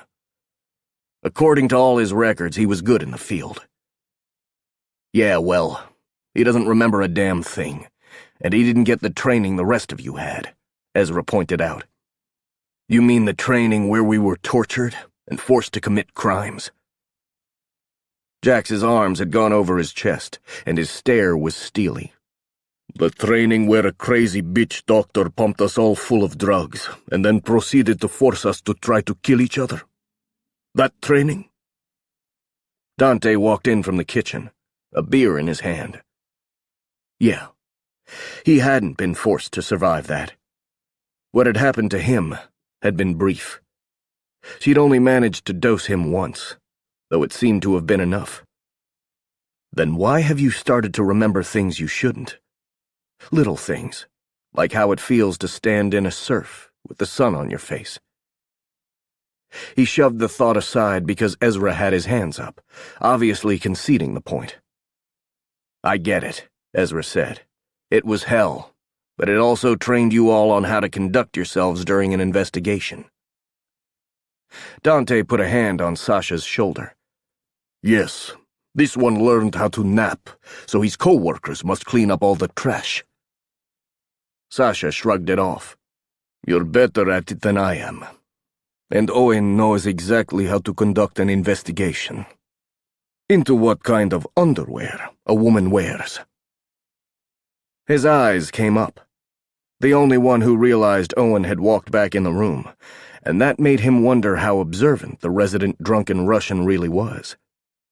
Sasha always seemed to not care, but then he knew things the others didn't. Robert sighed and waved for him to come back into the living room. "Let's get this started. We'll be alerted if Dr. Walsh leaves her apartment. We're safe meeting here, but after today, Tucker, Sasha, and Dante have to be extremely careful about when they come into this building. You're working at Houseman. You can't be seen here by Walsh. It would be far too much of a coincidence." Tucker leaned back in his chair. "I've been at Houseman for a couple of days, and I haven't even come close to meeting the big boss." That's not necessarily a bad thing, Ezra pointed out. I don't want you to engage her too heavily. Keep your head down. Get us an idea of how the Foundation works. I want to know how deep the ties to MacDonald went. Hope was getting her money from somewhere after Kronberg let her go. Kronberg was a large pharmaceutical company that had been involved in a group known only as the Collective. When Taggart had taken down MacDonald, he'd also dealt a mighty blow to that group. Though from what he'd read, the Collective had cut ties with MacDonald long before that day. Tucker was staring at Ezra. Bank robberies? You remember the part where a couple of us are wanted by Interpol for robbing places? I think that's where she got the money. I do know what she made you do. Ezra sank down to the couch, crossing one leg over the other and getting comfortable. But I also know roughly how much was stolen, and Phoebe, the forensic accountant Taggart uses, doesn't think it came close to paying for the high-tech facility in France we found you, Dante, Sasha, and Jax in. Despite the fact that the Houseman family is Dutch, they have heavy ties to France as well. When they moved their base of operations to Canada 50 years ago, they were originally in Montreal. Just because they speak French and the facility happened to be in France doesn't prove anything, Robert replied. And you shouldn't have sat on that couch. Apparently Buster's found his new happy place. You're going to be covered in dog hair. Jax sent Ezra an apologetic grin. Sorry. The boy knows comfort when he sees it. He looked back at Owen. Did the two of you talk about work at all? What did you think of her? She's not as serious as she comes off in the reports, right? She's funny and smart, he allowed. And sexy as hell. So fucking sexy. What would it be like to be able to have her in a proper bed, with all the time in the world to explore that gorgeous body of hers? Jax nodded. She is. I like her. Ezra turned his stare Jax's way. You're not out here to make friends. And if River is going to have trouble separating the mission from her friendships, we need to talk about shipping you both back to Dallas. Jax's jaw had gone tight. We know what the op is, and we know how important it is. Don't forget I'm the one who sacrificed to get us here. Robert moved to Owen's side as Jax and Ezra argued. His voice was low as he ignored the sniping. Did you have a good talk with her? Yes. And a good shag. A nice hearty bang with the tightest pussy he'd ever been in. Well, that he could remember being in. She's a smart lady. He wanted to see her breasts. He'd felt them, and they'd been soft and full against his palms. They'd felt perfect, crushed against his chest as he thrust up inside her. Fuck. He was getting hot just thinking about it. About her. He didn't like the fact that Sasha was staring at her on the laptop screen. Did she seem like the kind of woman who wants a diverse set of friends? Robert was asking. Everything we have on her says she's had gay friends in her life before. She was particularly close to a man and his husband when she was doing her residency in Boston. I'm sure she's very open-minded. How open-minded would she be? She'd responded beautifully when he'd taken over. She hadn't minded being the aggressor, but she'd practically melted in his arms when he'd topped her. How would she like more exotic play? How would she respond when he tied her up and tortured her with his tongue, playing with her pussy and her clitoris and her sweet arse? He wanted to see that, too. He wanted her naked and laid out on the bed, a feast for his senses. You remembered our backstory? Robert asked. I remembered it.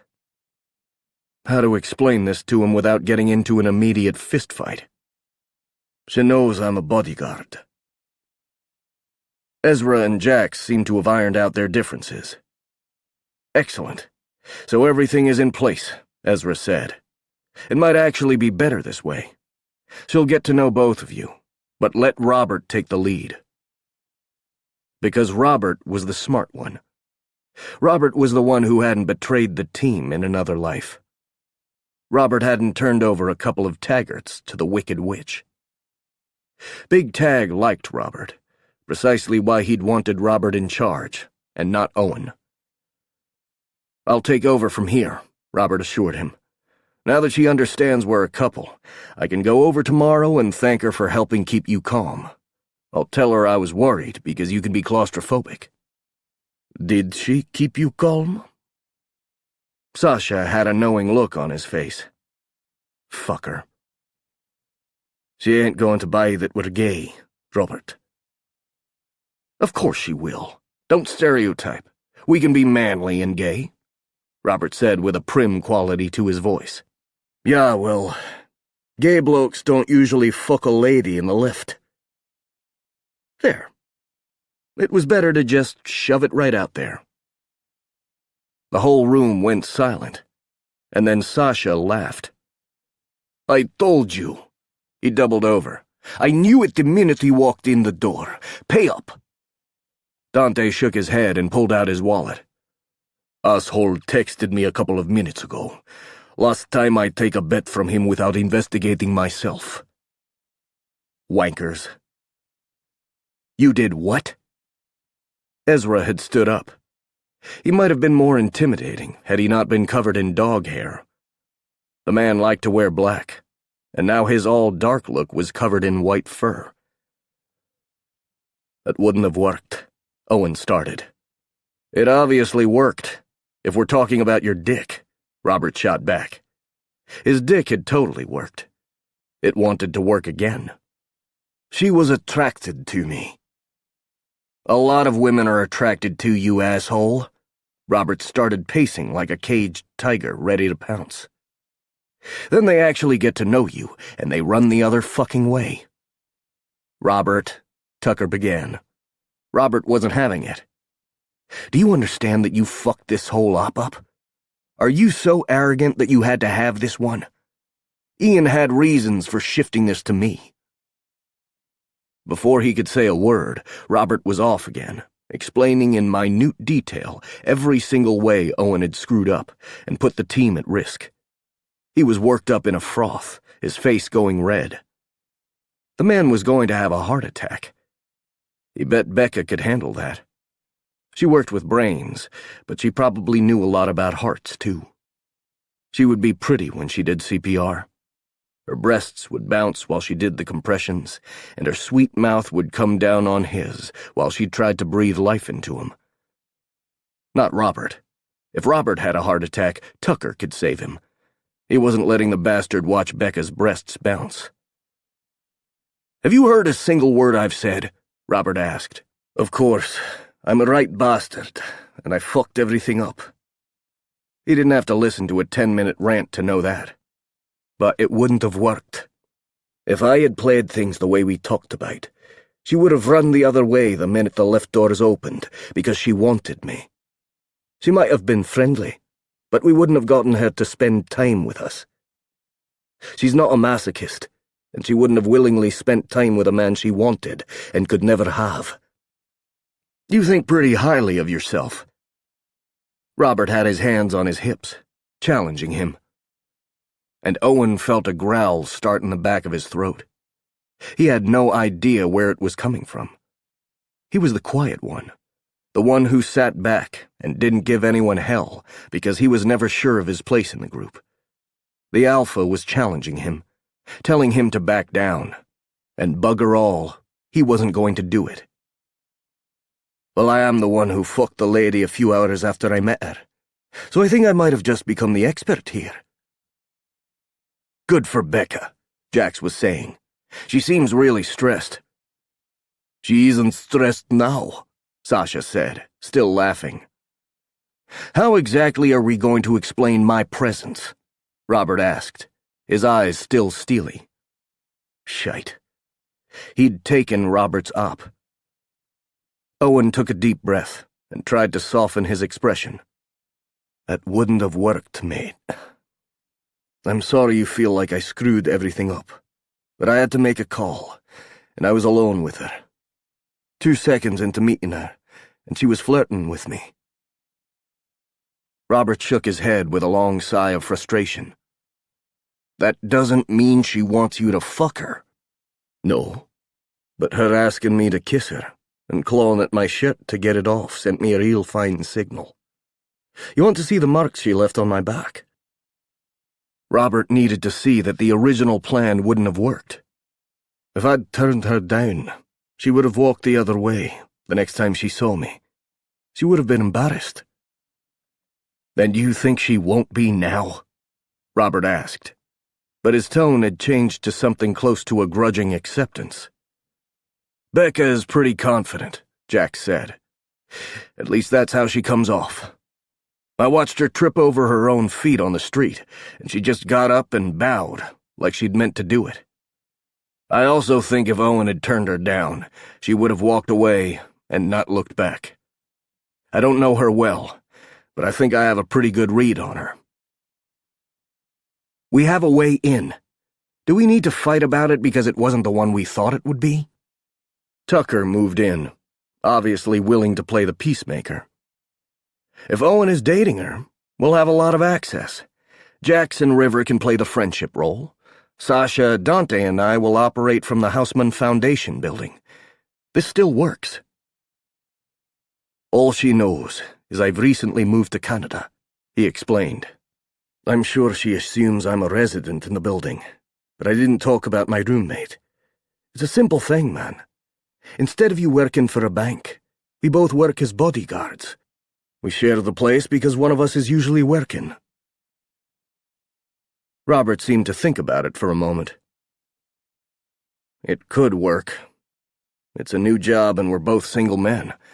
The job would likely require odd hours, so maybe the company put us together here for a couple of months until we figure out the lay of the city, so to speak. Or you could go with the boyfriend thing and offer to share her, Sasha said with a smirk. Over my dead body. He hadn't meant to say that. Certainly he hadn't meant to sound like a crazy person. Sasha chuckled. Sorry, we spent too much time in that Bliss place. Of course you wouldn't want to share a woman you just met with a man who is your friend. It's perfectly logical that you would already be incredibly possessive. He stood up and stretched. I'm going back to the house. It's obvious you don't need me. Dante, come along. We have a few days before we have to be back at our shitty jobs.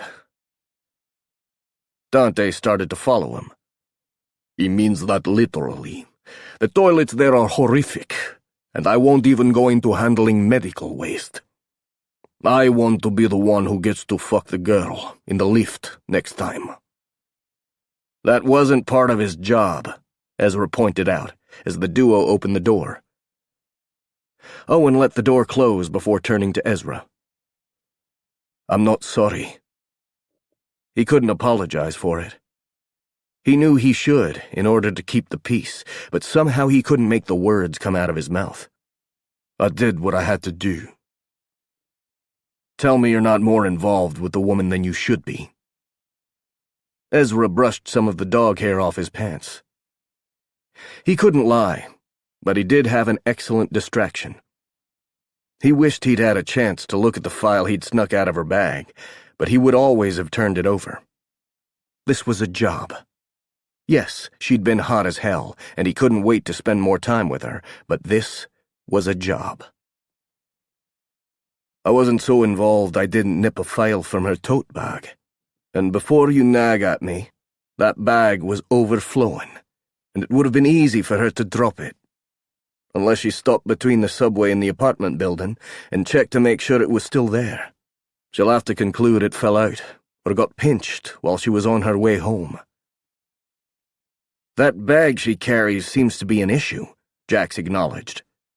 River said she's helped her pick stuff up when it fell out at least twice, but I'm not sure what her medical research is going to do for us.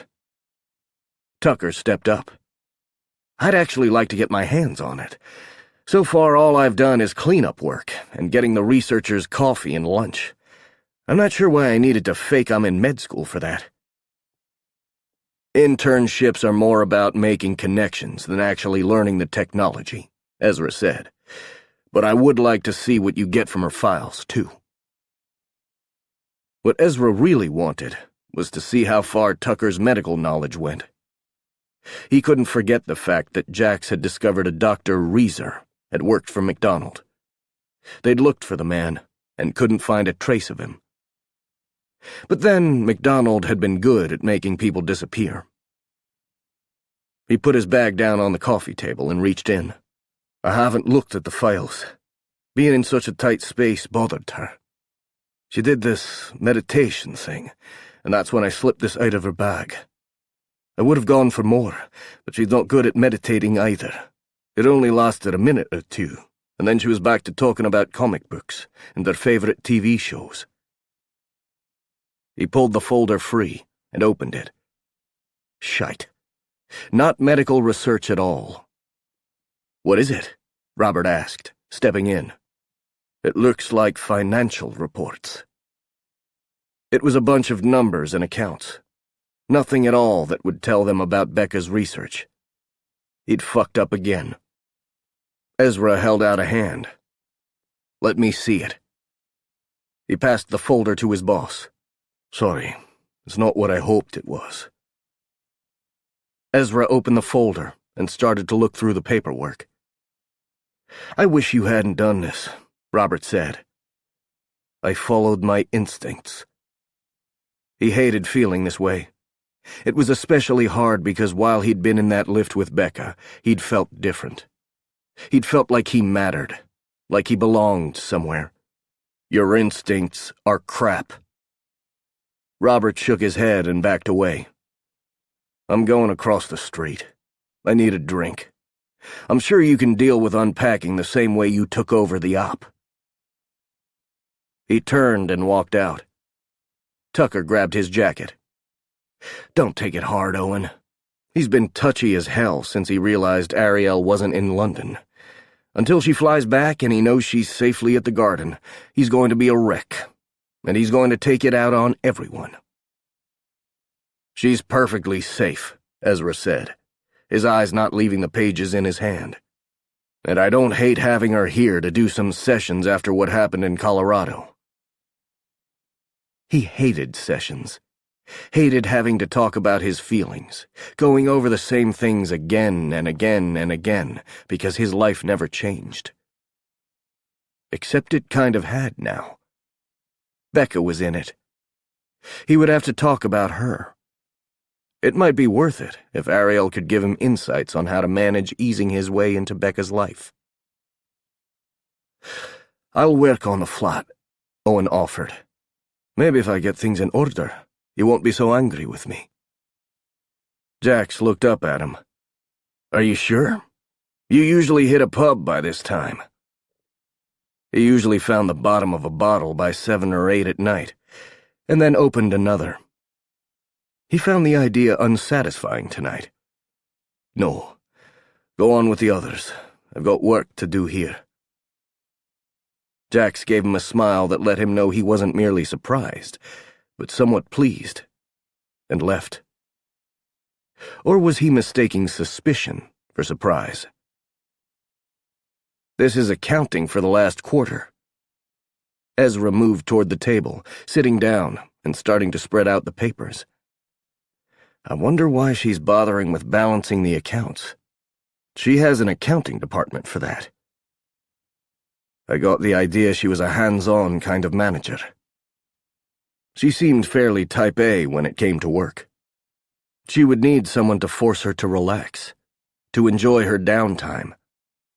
She'd needed him to take over before she'd given up and allowed herself to simply take the pleasure he was offering her. It struck him forcibly that she was exactly the type of woman who could use a dom. I find it interesting that she's only looking into one account. Ezra glanced up. This could be nothing at all, but I'll send a copy down to Phoebe Murdoch. Owen moved to the box marked clothes. It wouldn't be full. None of them had much to speak of. He found the plain t-shirts and jeans and hauled them out. Robert had some suits somewhere. He would hang them up before they wrinkled. Are you sure you did it for the right reasons? He glanced over, and his boss was staring at him with intelligent eyes. He could never forget that Ezra Fane was a predator, and he often killed what he caught. I made a call. I think it was the right one. I'm not going to lie to you. The lady is sexy as hell, and I enjoyed myself. But I understand that this is a mission. That wasn't what I was worried about. I'm worried you did it to prove yourself. He shrugged. I didn't really. But would it be so bad to prove myself? Big Tag still hates me. He's never going to see me as anything but the man who betrayed his brother. Tell me he doesn't think I'm the one who gave us up in Colorado. We don't know anyone gave us up, Ezra argued. Levi Green knew our location. He knew when Jax walked into those woods, and he was waiting for him, and River. There's no way that was a coincidence. Levi is a tricky one, Ezra allowed.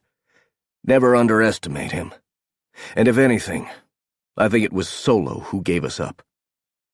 That's not what Big Tag thinks. He knew exactly what Big Tag thought, because he'd overheard him one day at McKay Taggart. Big Tag thinks it's one of us. We disagree on that. Ezra gathered the papers and placed them back inside the folder.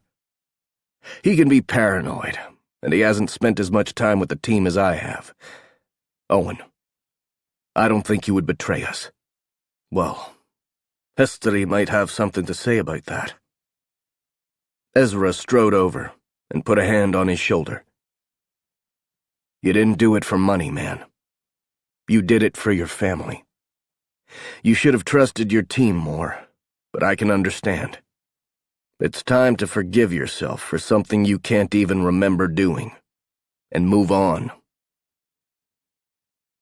He wasn't sure it would be that easy for him, but as he started to unpack, he thought about Becca, and for a moment, his life didn't seem so bad.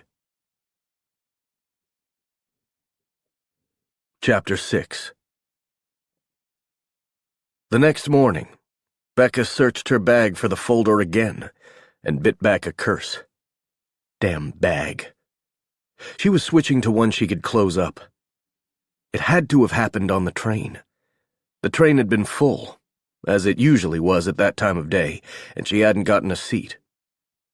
Right before the Spadina stop, she'd dropped the damn bag, and it had spilled over everywhere. She'd had help gathering it up, but she'd lost the folder she needed.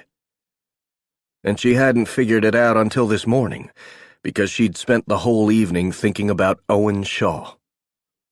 She'd dreamed about the man last night, and he'd been on her mind all morning long. She was not doing this. It had been a hot moment, but she wasn't falling head over heels for the first man she'd slept with. Fucked. Fucked hard and good and well, and she hadn't even seen him naked. Shouldn't she at least see him naked? She grabbed her bag and walked out of her apartment. If she hurried, she could grab a coffee before she headed to the office.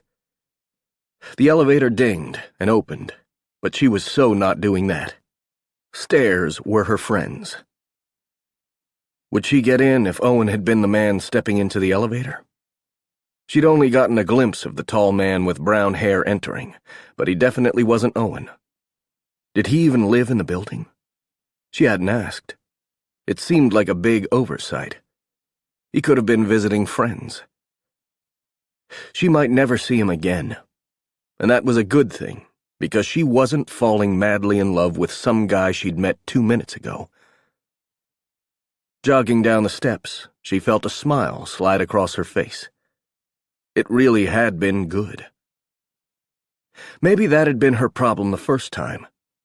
She'd equated commitment with happiness, because that was what she'd grown up with. Not everyone got a happy marriage, and it seemed harder to find it when two careers came into play. So maybe for her, happiness would be found in good work and good friends, and the occasional hot night with a guy she liked.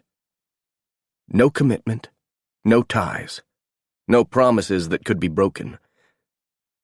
The heavenly scent of coffee hit her. She loved the city, loved the fact that she had everything she needed within walking distance. The new girl was standing behind the counter. It was too early for the cafe to be truly busy. She walked right up when she would normally spend 10 minutes in line. Nina smiled at her. No fat latte? She had that every single morning of her life. It was simpler to have a usual order. Sometimes she got lost in choosing and wasted tons of time.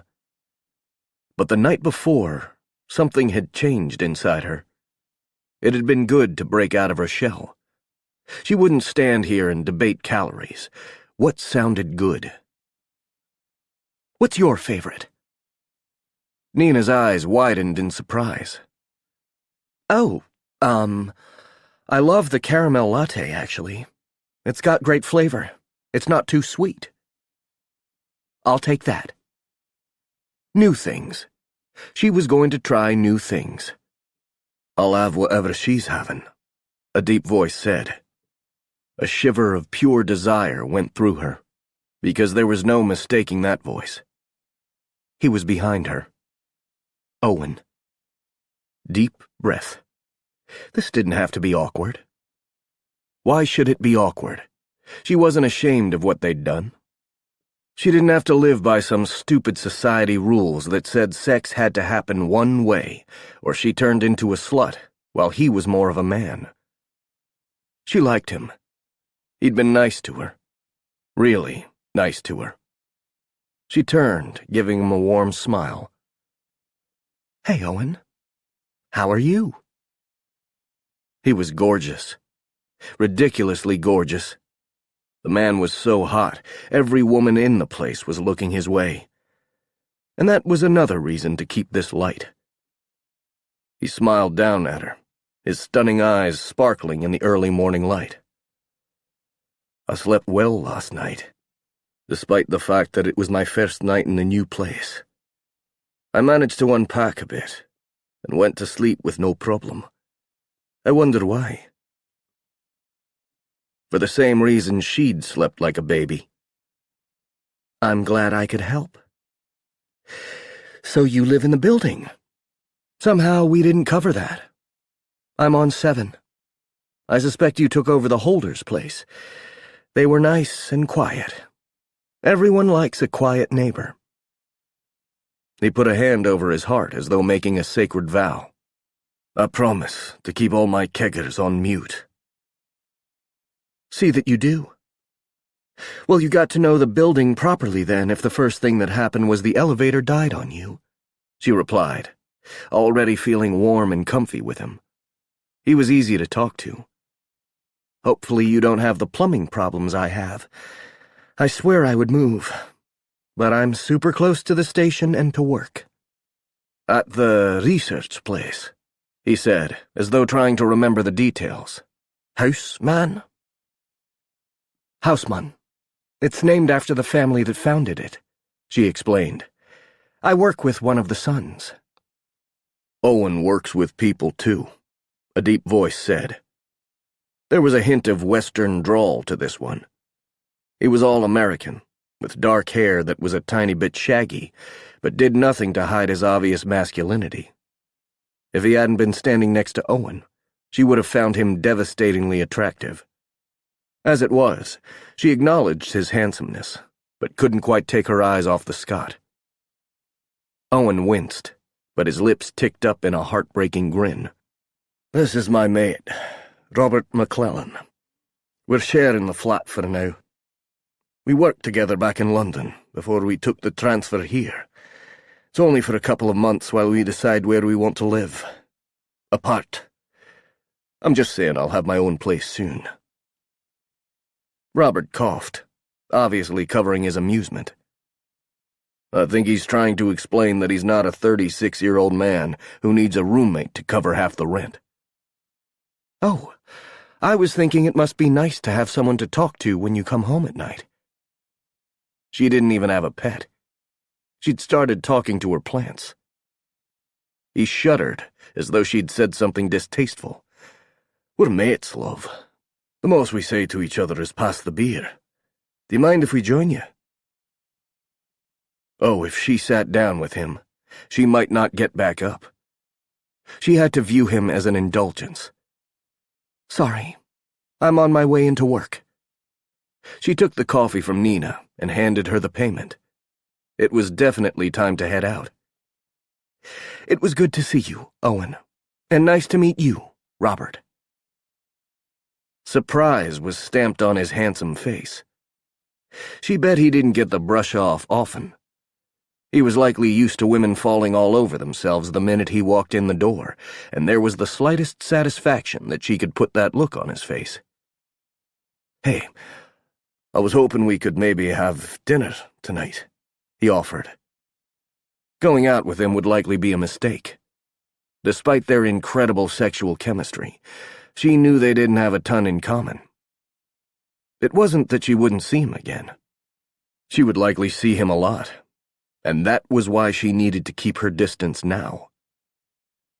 I have plans tonight. Maybe some other time. She backed away. You having trouble, Dr. Walsh? Carter stood in the doorway, his bag over his shoulder. He was dressed for the office. Not at all. I was just saying goodbye to my new friends. You heading in? He nodded, though his eyes were still on Owen and Robert. Yes.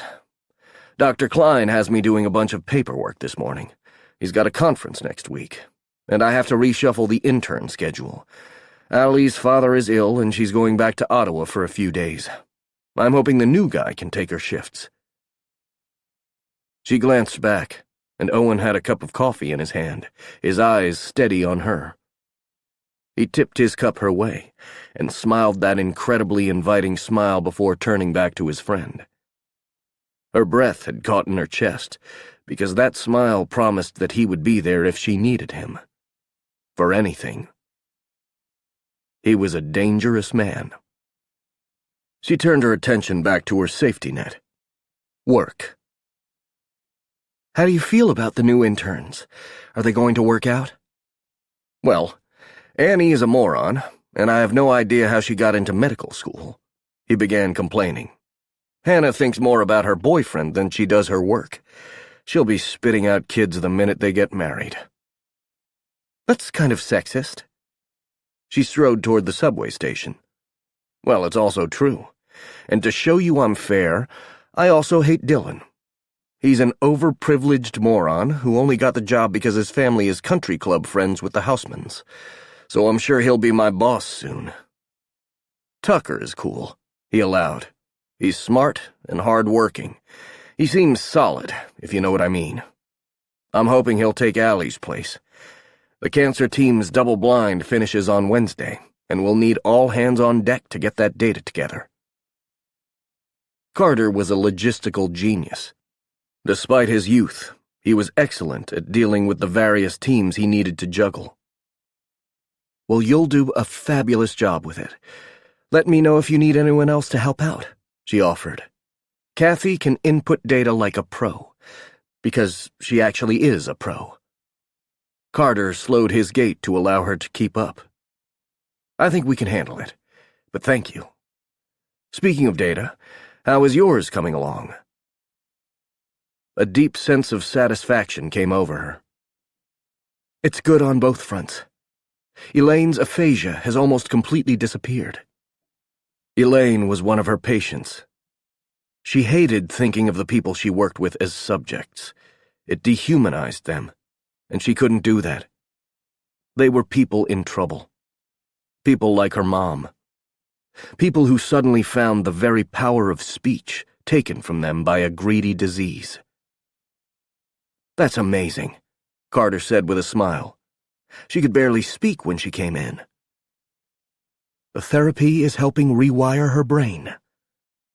It was slow, but once she had the drugs that would speed up the healing process ready, it would be much faster. What could take a year to repair could be done in a matter of weeks, or maybe days.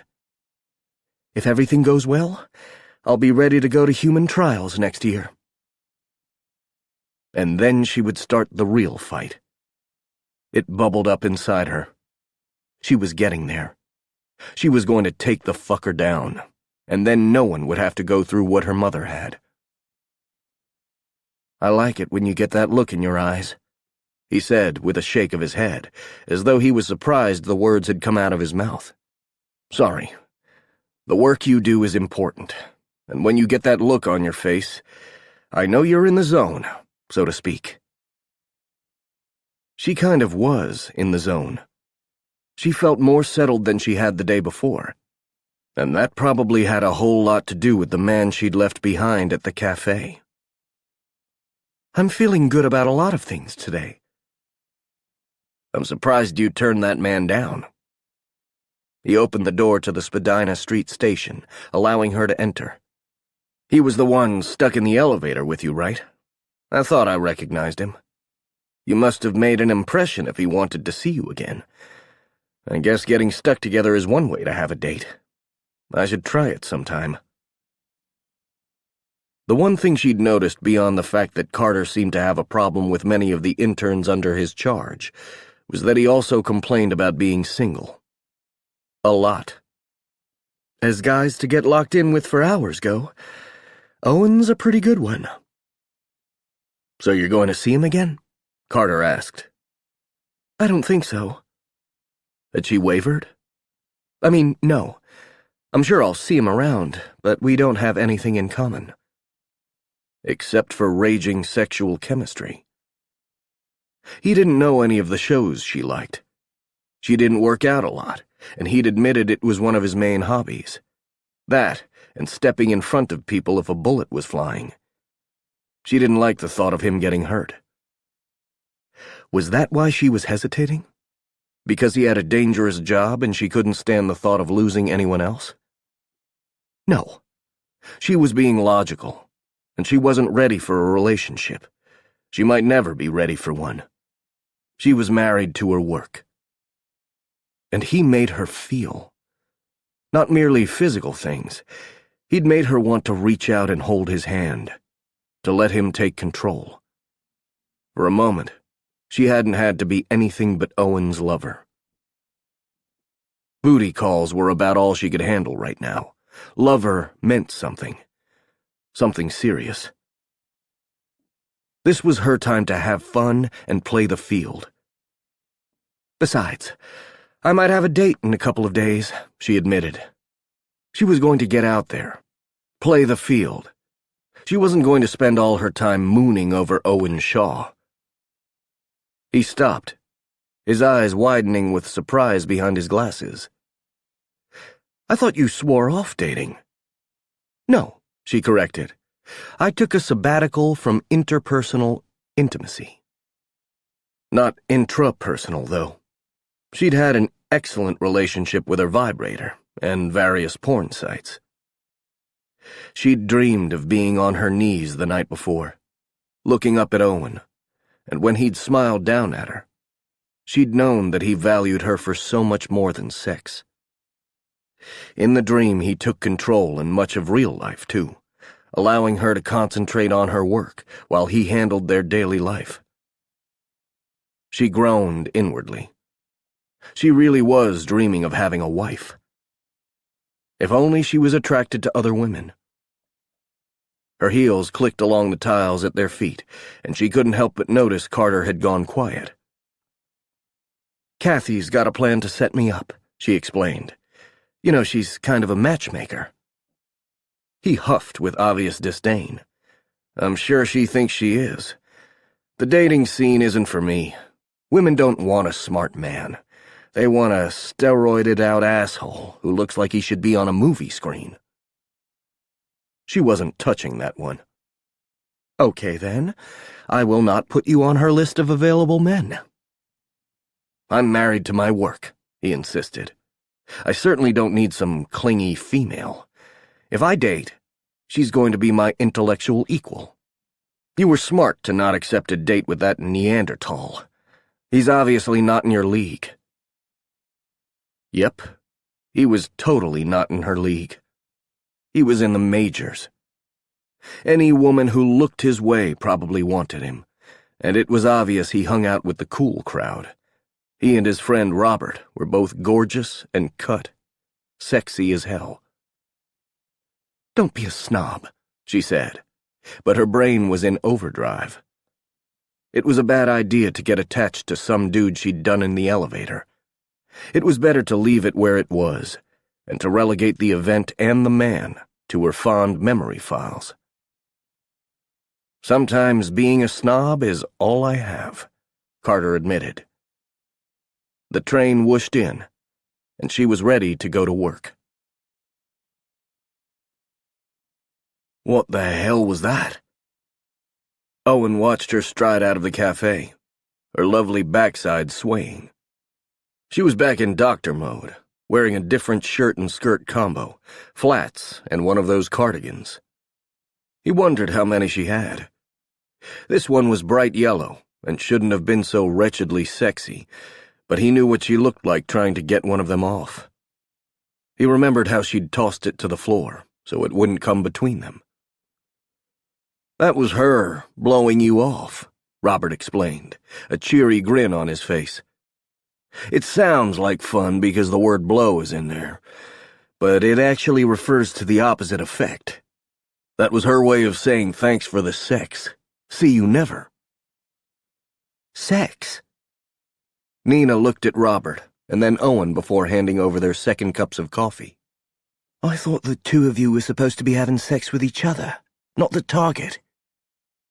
"It's a sad but common tale." Robert leaned against the counter. "My lover left me for a chick he found in the elevator." He sighed and put his hand over his heart. Such a faithless lover. One look at her, and he forgot all our years of sharing our lives. What will we do about our 2.5 children and our rescue mutts? And who gets the china? I was stuck in there with her for over 4 hours. It wasn't like we looked at each other and went at it. But when they had gone at it, it had been intense. I got to know her. She's a hell of a lady." "Yes, she is. And that's precisely why you shouldn't play games with her," Nina said, her tone going frosty. "It's not a game. It's a mission. And I'm not going to let her get hurt." He'd made that decision the night before. "I'm not going to promise her anything I can't make good on." "You're actively spying on her, Owen," Nina replied, her voice going low. "I can assure you she will get hurt. Think about that. I have to get back to work." He got the feeling he'd stepped into it with the new girl, and that she'd be updating Damon Knight as soon as she could. Robert picked up his cup and tipped it Nina's way. "Don't worry about her. I think Rebecca Walsh can handle herself." Robert started for one of the swanky couches. The whole cafe was done up like someone's living room with intimate spaces mixed in with traditional tabletops. Robert sank down as Tucker strode in. "Morning, guys," Tucker said. "Hey, Nina, can I get a plain black and a couple of muffins? Turns out the boss doesn't do breakfast. Or buy groceries. Is there a reason I'm stuck with Ezra?" "He needs a roomie, and you're the only one available," Robert replied. "Jax gets bitchy when he can't do his wife on every available surface wherever he's living. Trust me, I stayed with them in Dallas. I did not eat off that table after I came home at a completely inopportune moment. Sasha and Dante are the only people who can stand sharing a room with the other, and Owen and I were in love until his dick took over. It was always going to be you and the boss." Owen rolled his eyes and looked at his partner for this op. "What's got you in such a bloody good mood? Last night you were all prissy, and today I'm getting the big tag treatment from you." Robert shrugged. "I've decided to go with the flow." Tucker sank down to the couch. Ariel showed up at the bar last night, and they made love eyes at each other for 3 hours. Robert frowned. We did not make love eyes. What the hell are love eyes?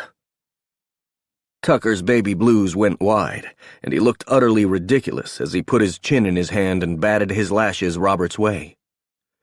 "Oh, Robbie, it's so lovely to see you again, and to let you creepily stare at me when you think I'm not watching, but I really am, because the truth is I love you too. But I have a degree in psychology, and that means I can't sleep with the crazy ones. Oh, cursed fate." He'd said it all in a terrible impersonation of Ariel's upper-crust British accent, but he was probably dead on when it came to everything else. Robert's eyes rolled. She's not in love with me. It would be ridiculous for her to be in love with me. A grin tugged his lips up suddenly. She likes me, though. I think she likes me a lot. "Yeah, she does," Tucker said, as Nina strode up with a mug of coffee in hand. "You are worse than any group of teenaged girls. You know that, right?" Nina gave them a judgmental stare. Tucker merely shrugged. "We never got to be teens, so we don't know how to do it. And Big Tag is right. Gossip is super fun." "Gossip can kill a career." "I should know," Nina said before winking Robert's way. "But she does fancy you. Quite a bit. Make sure you take care of her. She's my friend. I know how to take a man's balls off 17 different ways, and they all hurt." Tucker leaned over as she walked away. "I heard she used to be Interpol. Damon hired her after she got fired for sleeping with the wrong dude, like a dude who was spying on her. She does not like the idea of fucking for information." "Ah, that's why she was so upset when she found out Owen slept with the lovely Dr. Walsh," Robert mused. "She's lovely now." He knew it was perverse, but he didn't like Robert talking about Becca like that. Robert should see her as smart, and even attractive maybe, but only in a theoretical sense. Just yesterday she was nothing but the target. That slightly feline smile Robert got from time to time, when he relaxed enough to be mischievous, took over his face. "Well, she's way hotter than she is in her professional pictures. And she was incredibly hot last night. She kind of glowed. I thought it was because the elevator was hot or something, but now I know the truth." Tucker set his mug down. "So when are you seeing her again? The dude I work for is practically in love with her. Carter. He's kind of an asshole. He's a prick to the female interns, but you would think Dr. Walsh walks on water when he talks about her. I can't wait to watch him implode when Owen walks in with her." Before Owen could ask about Carter, because he thought that was the man she'd walked out with moments before, Robert was speaking. "The impending implosion will have to wait. It looks like Dr. Walsh has excellent instincts. She's like the mouse that got the cheese and was smart enough to get out of the trap." "She liked my cheese. Why wouldn't she want more cheese?" It didn't make sense. She'd been happy with him the night before. He'd been able to feel it. Robert was right.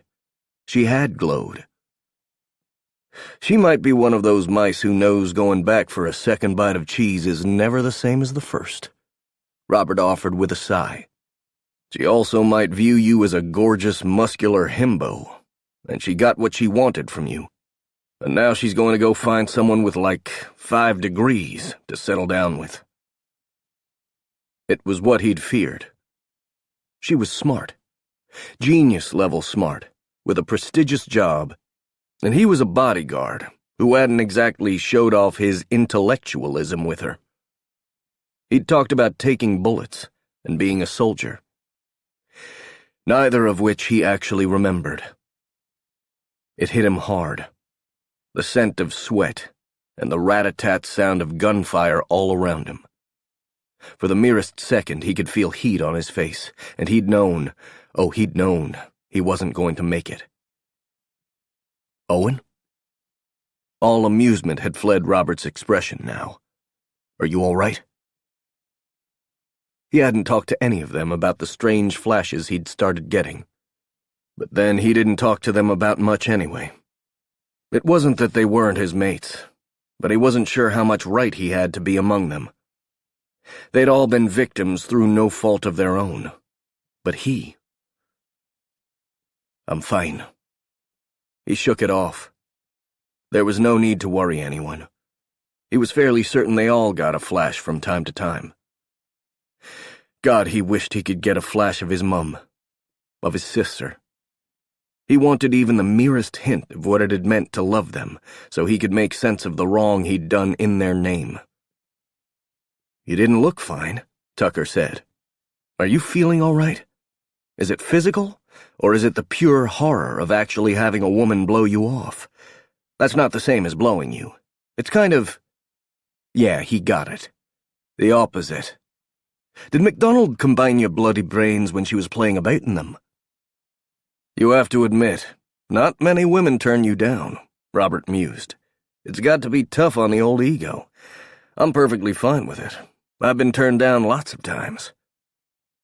Only because you tended to go after unavailable women, Tucker pointed out. I, on the other hand, go in for the kill. Not really a kill. By that I meant the sure thing. You mean hookers? Owen shot back. Tucker didn't bother to look ashamed. He merely grinned. They never turned me down. Rebecca Walsh wasn't a hooker. And she'd totally turned him down. It rankled. No, it didn't rankle. He was at least going to be honest with himself, even if he lied to everyone else. It hurt. She's going to Jax's on Saturday. He wasn't about to give up, and it wasn't entirely about the op. Apparently she was bonding pretty well with Jax and River. It would be easy for them to keep her occupied while he and Robert searched her place. But that wasn't how he wanted this to go. Because he wanted her. That's what he said, Robert replied. She's told River she would be there. That's where we were all supposed to meet and show off what a great couple we were, how crazy our manly love was. Now I guess I'm going as your sidekick. Mostly I'm going to see if she blows you off again. I wish I got to go, Tucker said, a frown on his face. River makes good lasagna. Did I mention Ezra doesn't have any food in our place? Do you think I could find a hooker who can also cook? I would pay extra. Get yourself a freaking frozen dinner like the rest of the single male world. You are a coddled baby, a deep voice said, and Ezra Fane was suddenly there, like he'd peeled away from the shadows. No one Owen had ever met moved as quietly as Ezra. And I thought I told you to stay away from here. Yeah, he was starting to worry that having the lads around constantly would tip off Becca that something was going on. All they needed was Jax to feel the man vibe going on down here and heed its call to have them all in one place. He discounted Dante and Sasha, since they didn't believe in rising before noon. Nina told us the doc always heads out before 7. I was safe enough, Tucker explained. And Carter texted me asking if I can take a few extra shifts. He slid in that he was going to work with Dr. Walsh this morning. He's got a thing for Owen's girl. For Owen's brief fling? Robert was an arsehole who seemed to be enjoying this far too much. Ezra frowned as he sat down next to Owen. Brief? Because I thought that was our play now. Did Owen magically find our data? Did you go see her after I left last night? Nope, Robert answered. The woman in question got her lick of the lollipop, and now is moving on to other lollipops. She's a kid in a candy store. But she hadn't even touched his bloody lollipop, and he wanted her to. She's playing with me, that's all. I'll go see her tonight. Ezra shook his head. No. You play this slow. If you go after her too soon, she might run the other way. Nod and smile at her the next time you see her, and walk on. Saturday night, you can make your play. He could be patient. Sort of. I'll have her again Saturday night. You'll see. If I don't get my hands on her again, I'll pay up on whatever bets you have going. And don't tell me you don't, you bastards." They all tried to look innocent. It was his turn to frown. "You too, Ezra." The boss shrugged. "Hey, the days are long, and Dante has cash stashed. I'm not getting paid by the government anymore. Speaking of the CIA, I came here to tell you that Levi Green's gone missing." Shite. Exactly what he needed. That bugger running about town. "He's here, then." Ezra's curt nod let Owen know that he agreed. "We had a couple of McKay Taggart agents watching him. They couldn't follow him past security at Dulles. According to passport services, he flew to Heathrow, but we all know he can manipulate those." Tucker looked serious all of a sudden. "Then it's starting." They'd always known Green had a game plan. They were his pawns, but pawns could be quick. Pawns could maneuver in ways none of the stronger pieces could. If only they could see the whole board in front of them. "He's using us to find what he can't." It was the only explanation. "I agree. Theo Taggart is coming up this weekend," Ezra said. "Big Tag is apparently making more small demons with his wife, and he said something about ovulation that I didn't want to hear, so he's sending the baby Tag." "I think we have to call Theo a medium-ish Tag," Tucker corrected. "There are a whole bunch of tiny Tags crawling around now. Is Erin coming with him?" "I'm sure she will," Ezra shot back. "Taggarts rarely travel without their wives. It's like they're tethered or something." How much of Ezra's bitterness came from longing? It was a stupid thought, and one he likely wouldn't have had a few days before, but now he wondered if Ezra had once been tethered to Solo, and how much he missed the feeling. But that thought was drowned out by another. Theo and Erin were coming to town, the very people he'd hurt when he'd betrayed his team. His gut rolled. He'd been careful to avoid them while they'd all been in Dallas. It hurt to look at that family and realize what he'd almost done to them. Little T.J. Taggart would have grown up without a mum or dad if MacDonald had been successful. It didn't matter that Theo seemed unbothered by his presence. As for Theo's wife, he was sure Erin would have slit his throat if she'd had the chance. She was the savage one in that relationship, her violent tendencies only tamed by her love for her husband and son. There were days he wished she would do it, that he would wake up one night and Erin Taggart would be looming over him like an avenging angel, her knife promising him sweet release. And if she wanted to torture him for a while, to flay the skin from his bones as he screamed, well, that would start to pay back what he owed. "So we need to have something to tell them," Ezra was saying. "I've got Jax trying to hunt down Levi." "He'll be somewhere close to her, close to Becca," Tucker said. Owen shook his head. "It won't get too close. If he could do this job himself, he wouldn't have sent us to do it for him. I don't think he'll be content to sit back and watch. He's got a plan." "He certainly did while we were in bliss," Tucker offered, but his light had dimmed. His jaw tightened, and Owen could briefly see the demons that lurked under his normally sunny surface. It could be easy to forget that Tucker had a dark side. A seriously dark side. A side that had been tortured over and over again. And maybe he'd been on the other side of the needle at one point in time. Owen knew that was Tucker's greatest fear, that he'd been callous and heartless, cruel and indifferent to the suffering of those around him. Owen didn't have to fear. He already knew he had that darkness in him. He sat back and thought about the light he'd been in recently. When he'd reached out for Becca Walsh, there hadn't been an ounce of dark between them. She'd been sunshine, and she'd warmed his soul. As Ezra started in on what they needed to do, and Robert started getting paranoid about Levi taking off with Ariel, Owen sat back and sipped his coffee and plotted the seduction of Dr. Rebecca Walsh. He would get her out of that pretty cardigan, and then they would see if she blew him off again. Chapter 7. Thank you for coming up on a Saturday. Becca smiled at the intern. Annie showing up to help her out in the lab on a weekend seemed to be one of the only things going right for her. That wasn't true. The research was going great, and that should make her happy.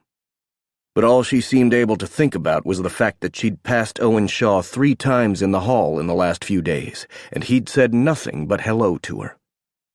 And then walked on. She should be cheering. She'd gotten away clean, and there was no weirdness between them. Yet here she was on a Saturday, hiding at work so she didn't have to see if he was going on a date, which was perverse because she had a date tomorrow. She'd agreed to Kathy's plan, and she was going through with it come hell or high water. They're doing great, Dr. Walsh, Annie said, who, despite Carter's insistence, seemed incredibly smart and focused on her job. The young woman couldn't be more than 24, her blonde hair up in a ponytail, and a ready smile on her face. Kidney function is perfect in all the rats. The drug doesn't seem to be affecting the liver, either. Becca stared down at the reports. Excellent. How did short-term memory perform? Annie handed her another set of files. With the drug, they managed to make it through the maze 2 times faster than the control subjects. After 3 tries, memory function made them 10 times faster. It was everything she'd hoped for. Yes, that's what I want to hear. The nerves are repairing themselves. The connections are coming back online once the drug clears the plaque out of the system. Once you clear the plaque, Annie said. Dr. Walsh, this is remarkable. Don't sell yourself short. A lot of people helped work on this, she murmured, uncomfortable with the praise. She didn't give a shit about the prizes that would likely come if this worked out. The notoriety she would receive would be the worst part of her work. She wasn't looking for money and fame. She was in a war, and it finally hit her that she might be winning. Yeah, well, a lot of people didn't have your ideas, Annie said. I'm going to be you when I grow up. She glanced up at the intern. I'm like 5 years older than you. A slender shoulder shrugged. Yeah, but you're an actual adult. You don't party and stuff. I'm still sowing a bunch of oats or something. That's what my Nana says. My mom just slut-shames me and wants to know when I'm going to find a husband. She then tells me no man is going to want me if I don't slow my roll. She leaned in. She means sex. I think if a guy can sleep with a bunch of people and have fun, then I should be able to, too. Not that you should. You should be here, working and making the world a better place, and stuff. Did everyone see her as some kind of boring, plain Jane never-gets-out-of-the-lab martyr? I have fun. She damn straight had fun a few days before. She kind of wished Owen had been the stripper she'd teased him about being. Then she could call and request his services. She wanted to celebrate, and couldn't think of a better way than watching Owen get naked. Annie's lips firmed, as though she was holding in a chuckle, and she nodded. Of course you do. You simply have a different version of fun than a normal person. You're a genius. You're different from the rest of us. She groaned because she'd heard that her whole life. She was special. She was different because she'd been touched by God or something. Her big brain was a blessing, and she had to ensure that she did everything she could to make herself worthy of it. She was sick of being seen as some kind of goody-two-shoes brainiac. Do you know what I did Wednesday, Annie? Yes, Dr. Walsh. You came to work, you were in the lab most of the day, and then you had to listen to Jimmy's complete and utter failure of a trial. I saw the chick who wants to kill him. Her nose hair grew. I mean, all the rest of it did too, but I was impressed at how fast that nose hair grew. You had a turkey sandwich for lunch at your desk, and Kathy called in a chicken salad sandwich for your dinner from the Spadina Street Cafe. She shrugged again. We all have your schedule, in case Kathy has an emergency. God, she was boring. Well, she would have to fix that. Was banging a hot Scot in an elevator on Kathy's schedule? Because that was how my night went. Annie's eyes went wide. Seriously? She felt her face flush, but there was no going back. Besides, she wasn't exactly ashamed. His name was Owen, and he was incredibly good stress relief.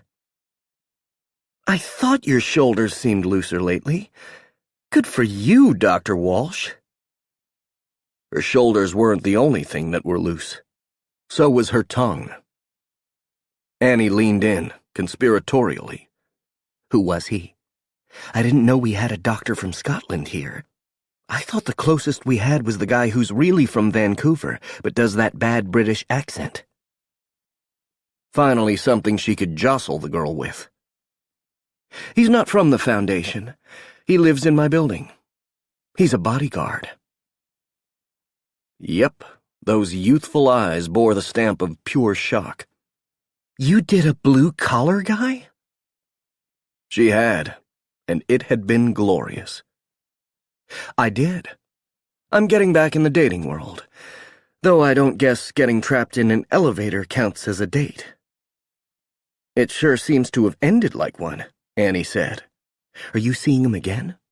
You know you don't have to, right? It's perfectly acceptable for you to have your fun and move on to greener pastures. I've got a date tomorrow, but not with him, she admitted. Lawyer Larry texted her this morning and asked if he could call. They'd had a nice chat, and lawyer number 1 of 100 professionals Kathy was likely to parade in front of her seemed pretty nice. I'm having lunch with a lawyer. I think that's what I'll do. I'll take the alliterative approach to getting back out there. Lunch with lawyers, dinner with doctors. Boning with bodyguards. Boffing with bodyguards. Bedtime with bodyguards. Bodyguard. Bad boy. Except that bad boy had been awfully good. Damn, that man was in her head, but she wasn't giving in. That sounds good, Annie said with a smile. Definitely stick to doctors and lawyers.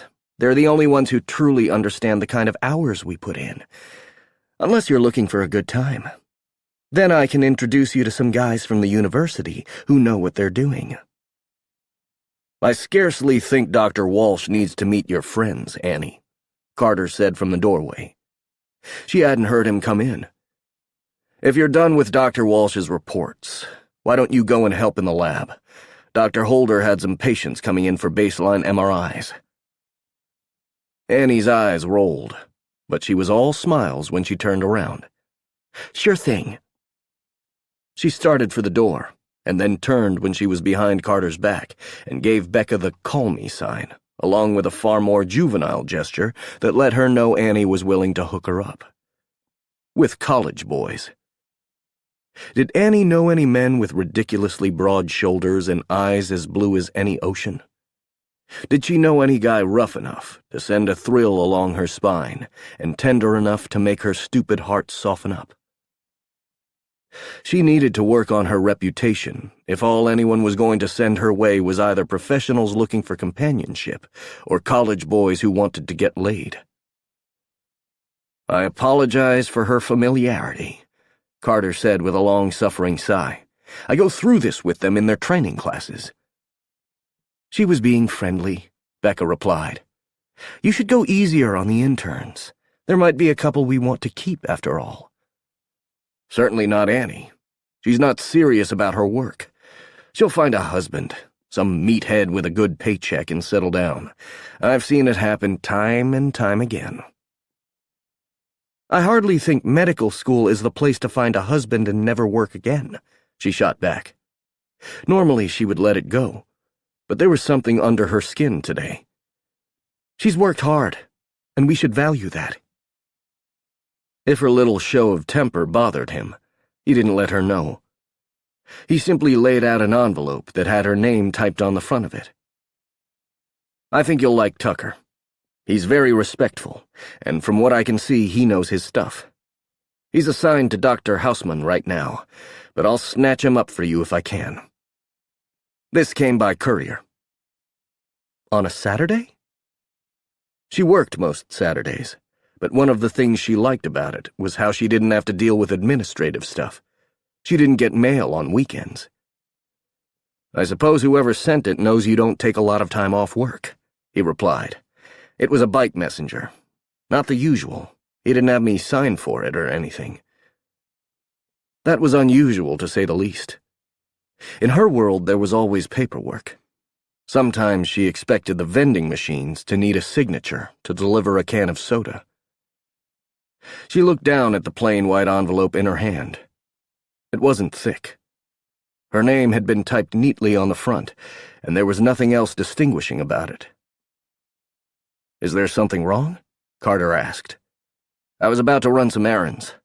I'll be back around 6, and we can head out together. If you like, we can talk about your calendar for the next month. I'd like to get that on the books so the interns don't make excuses about not having the schedule in time." She glanced up at the clock. She was supposed to be at Rivers in a few hours. She was surprised to discover she wasn't even thinking of canceling. It was what she usually did when it came to social events. She would say yes with all the good intentions in the world, and then the day would come, and she would find some excuse to not put herself out there. She wasn't even thinking about it today. Today she was eager for some lasagna. It had been a long time since she'd had a home-cooked meal, and her stomach growled at the thought. "I'm heading out early. I have a party to go to." A single brow arched. Party? Yep, she was working on her reputation. "Yes, I go to parties." At least she did now. "I have one tonight, so I'll see you on Monday." "You're taking Sunday off?" The poor man looked like the world had shifted on him. "I have a lunch date. I told you about it." "I would assume it won't last all day." "Only if I'm lucky," she replied pointedly. His face flushed, and for a moment he seemed to not understand. Then he backed away, and she could see the shock in his eyes before he buried it under the veneer of professionalism. "Well, I suppose I'll see you Monday then. You have fun this weekend." Carter left without a backward glance. He was such a prissy man, much like a lot of the academic types. He was more focused on the job than the people they were trying to help. She'd known a lot of Carters. Somehow he'd latched on to her when she'd come to work at the foundation, and he'd been helpful at first. It had been nice to have someone who lived in the same building and was willing to show her around. But over time she'd gotten to realize he was pretty much a misogynist asshole. If her newfound sexual freedom made him put her in the same basket as the Annies of the world, she would happily go and bring a bottle of wine. She should bring a bottle of wine to Rivers. She shouldn't show up empty-handed. That thought made her glance down at the envelope again. She should head out and stop somewhere along the way to grab a bottle. Red went with Italian, right? She might ask someone. As she thought about the dinner, she opened the envelope and drew out the single sheet of paper. "If you want to know where the money went, meet me at Casa Loma, where the Duchess overlooks the troops. 2 p.m. next Friday." What the hell did that mean? She stared at the note. It wasn't signed, and there was no "Dear Rebecca," just those words printed on plain white paper. The money? Fuck. There was over $1 million missing, and she'd been praying it was nothing more than an accounting error. Now it looked like not only was it not some kind of mistake, but something sinister. Had she lost that file? Had it fallen out of her tote bag? Or had someone taken it? She grabbed the note and shoved it into her purse. The one nothing ever fell out of. It was time to go and talk to the security guards, to see if they had any video footage of whoever had sent the note. After running down the security guard, she had a name. The note had been sent over by bicycle messenger, and the security guard had recognized the young man who'd brought it to him. Eric Wheeler was a frequent visitor to the Foundation. She'd been told he worked for several courier services, but this time the paperwork had been from City Messenger Toronto, one of the newer companies in town. She'd tried to call, but no one had answered, the business closing early on the weekend. This mystery would have to wait until Monday, when she would go straight to the head of accounting and start unraveling whatever the hell this was. She wasn't an accountant. She'd wanted to get a grasp on what was happening before she brought it to her bosses, but this had officially gone over her head. If she wasn't an accountant, she damn straight wasn't an investigator. Frustrated, she closed up her laptop. It was getting late, much later than she'd planned on leaving. She glanced out of the windows of her office and noted the streetlights had come on, and evening had fallen across the city. From her office, she could see the sparkling lights of Toronto. Saturday night in the city. She wondered if Owen was out and about, enjoying his first few nights in a brand new town. Her lips curled up as she imagined all the women who would likely think about fainting so the handsome Scot would catch them. She packed up, and for a moment thought about falling back into routine. It was right there. The instinct to call and explain that she'd changed her mind and couldn't do dinner this evening. She could stop at the cafe and grab a salad and watch the same movies for the 100th time and fall asleep on the couch. In the morning, she would call lawyer Larry and let him know she had a work emergency and she could spend tomorrow here too. It was comfortable. It was safe. This routine of being alone. It was cowardly, and not what she'd promised the woman who'd given birth to her. With a long sigh, she vowed to try. Tonight she would be all social and sparkly and meet River and Jax's friends. Tomorrow she would smile and see if lawyer Larry was at least a lust match. She put her purse over her shoulder and opened the door to leave. She stepped out into the hall and realized how quiet it was. It wasn't like she didn't leave after everyone else did on a regular basis. She was usually the last one left with the singular exception of the janitorial staff and Chuck, who ran night security. But there was always ambient noise. There was the hum of printers left running, or the heater. Not tonight. An eerie silence filled the space, as if sound could have weight.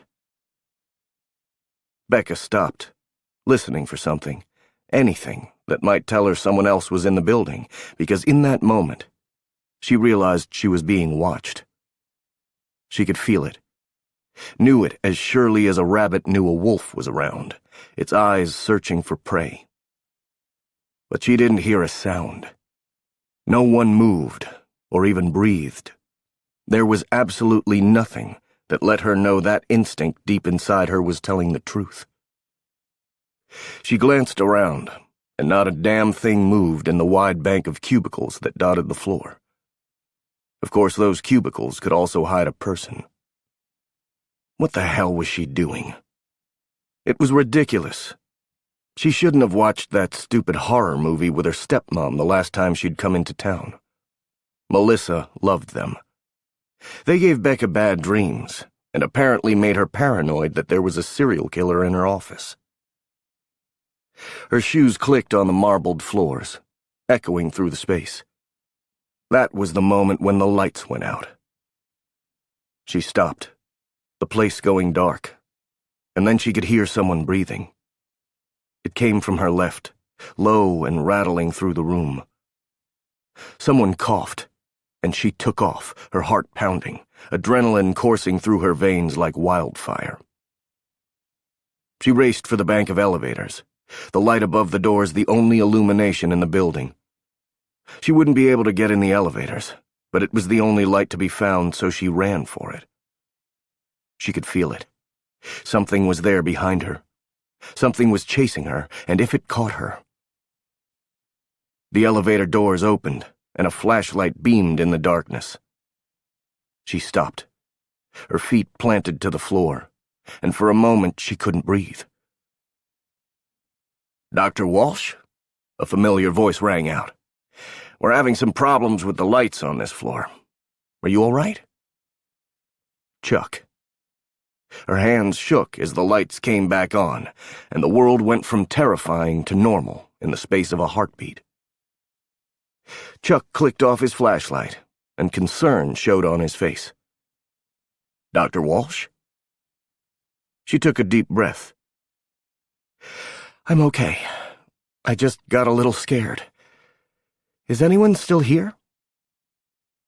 He slid the flashlight back into the belt around his waist. "There are a couple of researchers working in the cancer center, and Frank from Human Resources is sleeping in his office again. I know I shouldn't let him do that, but he's been having..." She was being paranoid. She shook her head. If I was Frank's wife, I would have kicked him out too. He was a jackass, but he wouldn't scare her like this. The lights went out, and I could have sworn I heard someone coughing. A sound rattled through the room, and she nearly jumped. Chuck sighed. "It's the heater. You don't notice it when everyone is here and talking. We need to have it fixed. I'm sorry, Dr. Walsh. Come on, and I'll escort you down. I promise I'll talk to maintenance the first thing Monday morning." She nodded and didn't argue with him. She did notice the heater. That hadn't been the sound that frightened her. But she was being silly. She started following him toward the elevator. She glanced back and could have sworn she saw a shadow move in the rear of the building. But it was nothing more than her eyes playing tricks on her. She could describe easily how the brain filled in spaces, how memory could make the mind twist and turn and see things that weren't actually there. She went through it in her head as she forced herself not to give in to fear, not to look back, to make sure that thing she'd felt before wasn't still there, wasn't waiting for the lights to go out again. She banished the fear and promised herself she wouldn't let it affect her. Chapter 8. Owen glanced up at the clock and realized she was late. 15 minutes late. The party had started at 6:30, with Jax mixing cocktails while his pretty wife laid out her appetizers. Damn him, but he'd forgotten River was a vegetarian. There was cheese, but no meat, and a shocking amount of green stuff. He was hungry, and it wasn't all about food. Since the day with Rebecca, Owen Shaw had realized how empty his life had been, and he suddenly wanted to fill it. Fill it with her. That woman had done something to him, and he wasn't entirely sure he was happy about that. "She'll be here," Robert said, before popping a marinated olive in his mouth. Owen shrugged. "Or she won't. Maybe you were all right, and I fucked this up." He'd been thinking about it every second since she'd blown him off. He'd been careful when they'd crossed paths, merely giving her a smile and a breezy hello. "God, don't get broody," Robert groaned. "I need one of the Euros to have a sunny disposition. Sasha threw a plunger at me earlier today, and I swear he was trying to impale me. I often wish MacDonald had more carefully screened her experiments for personality." Owen stared at him. A shiver went through him. He dreamed about it at night, about that moment he couldn't remember, the one that had changed him utterly. In those nightmares, he saw the needle coming his way, and looked up so he could see the face of the doctor who would take everything away from him. He'd talked to Ariel about the dreams. What he'd never told her was that every time he looked up to take in Dr. MacDonald's face before she erased him, he'd seen his own staring back. The person in his nightmares was always himself. "I don't understand how you joke about it," he said quietly. "I know I laugh and play along, but inside I'm not. Inside I think maybe I'm more broken than the rest of you." Why the fuck had that popped out? He hadn't even had more than 2 sips of the whiskey and soda Jax had placed in his hand. Maybe that was the problem. He wasn't drinking enough. He wasn't following his usual pattern, and it was fucking with him hard. He was about to chuckle and pretend he was joking when Robert put a hand on his shoulder. "No, brother. It's only that I've been broken longer than you," he said solemnly. "I've been broken for years, and you'll find that if you let it, some of those broken pieces will heal. They won't be the same, but you'll find ways to cope that aren't about trying to obliterate yourself." Ezra talked to me this afternoon. He's optimistic that this is going to work better than our original plan. "I don't know about that," he admitted, storing Robert's words for later examination. Was he trying to obliterate himself? Was that why he got drunk and thought about starting fights he knew he couldn't win? He'd been in a bar brawl in Colorado, and a fierce joy had lit through him when he'd realized how serious the man he'd fought had been about trying to kill him. It had occurred to him that this might be an excellent way to go out. Not fade away. Never fade. He should go out in a blaze of glory. "Stop it with the doubt, man," Robert said. "There's no place for it. When Dr. Walsh gets here, you need to charm her. This is all about forgetting everything but the mission." A gentle chime went through the apartment, and he was shocked at how his whole body seemed to go on alert. River winked his way as she headed for the door, Buster hard on her heels. Jax had found something special in Colorado. He'd found a family, was building a home, and it had nothing at all to do with some house. Jax's home wasn't found in 4 walls and carpet. It was there in River. And the way she smiled at him, and how she believed so much in him, she'd walked away from everything she'd known. The life that had been Jax's nightmare was now an adventure. "Hi. Sorry I'm late," Becca was saying as River let her in. She was wearing a white shirt and a black skirt that was somehow professional and righteously sexy. A sweet-looking black and white cardigan completed her uniform. Pink gloss made her lips shiny, and she'd let her hair down. It hung around her face in thick tendrils that made him want to sink his hands into it and force her to look up at him. He hadn't topped her, and he craved that in a way he never had before. He'd trained at the garden because it had taken up the lonely hours. He'd enjoyed the DS sex he'd had, but he hadn't understood the need to be in control until tonight. "You're not late," River said, accepting the bottle of wine with a gracious smile. "Jax's boss isn't even here yet. I barely put out the appetizers. You've met Owen, but I'm not sure if you know his friend, Robert." He watched as Becca's shoulders went stiff and straight, and she turned slowly. Her eyes were wide when she took him in. She had not been expecting him. And then he saw the moment she decided to brazen her way through. Her lips curled up in a smile, and she reached out a hand to him. "Hello, elevator friend. I didn't expect to see you here," she said, and there was a hint of something in her eyes. Something that told him this wasn't a pleasant surprise. But there was something deeper. Something almost afraid. Maybe more than almost. Fuck. He could play the game. He would enjoy the seduction game with her, but if she was scared, he couldn't overcome that. He had no idea why she would be afraid, but he'd talked to enough women to know she might have her reasons. He briefly took her hand and attempted to make his expression as gentle as possible. "It's good to see you as well, Dr. Walsh." Her eyes flared briefly, as though she hadn't expected him to use her title. "You can call me Rebecca. Or Becca."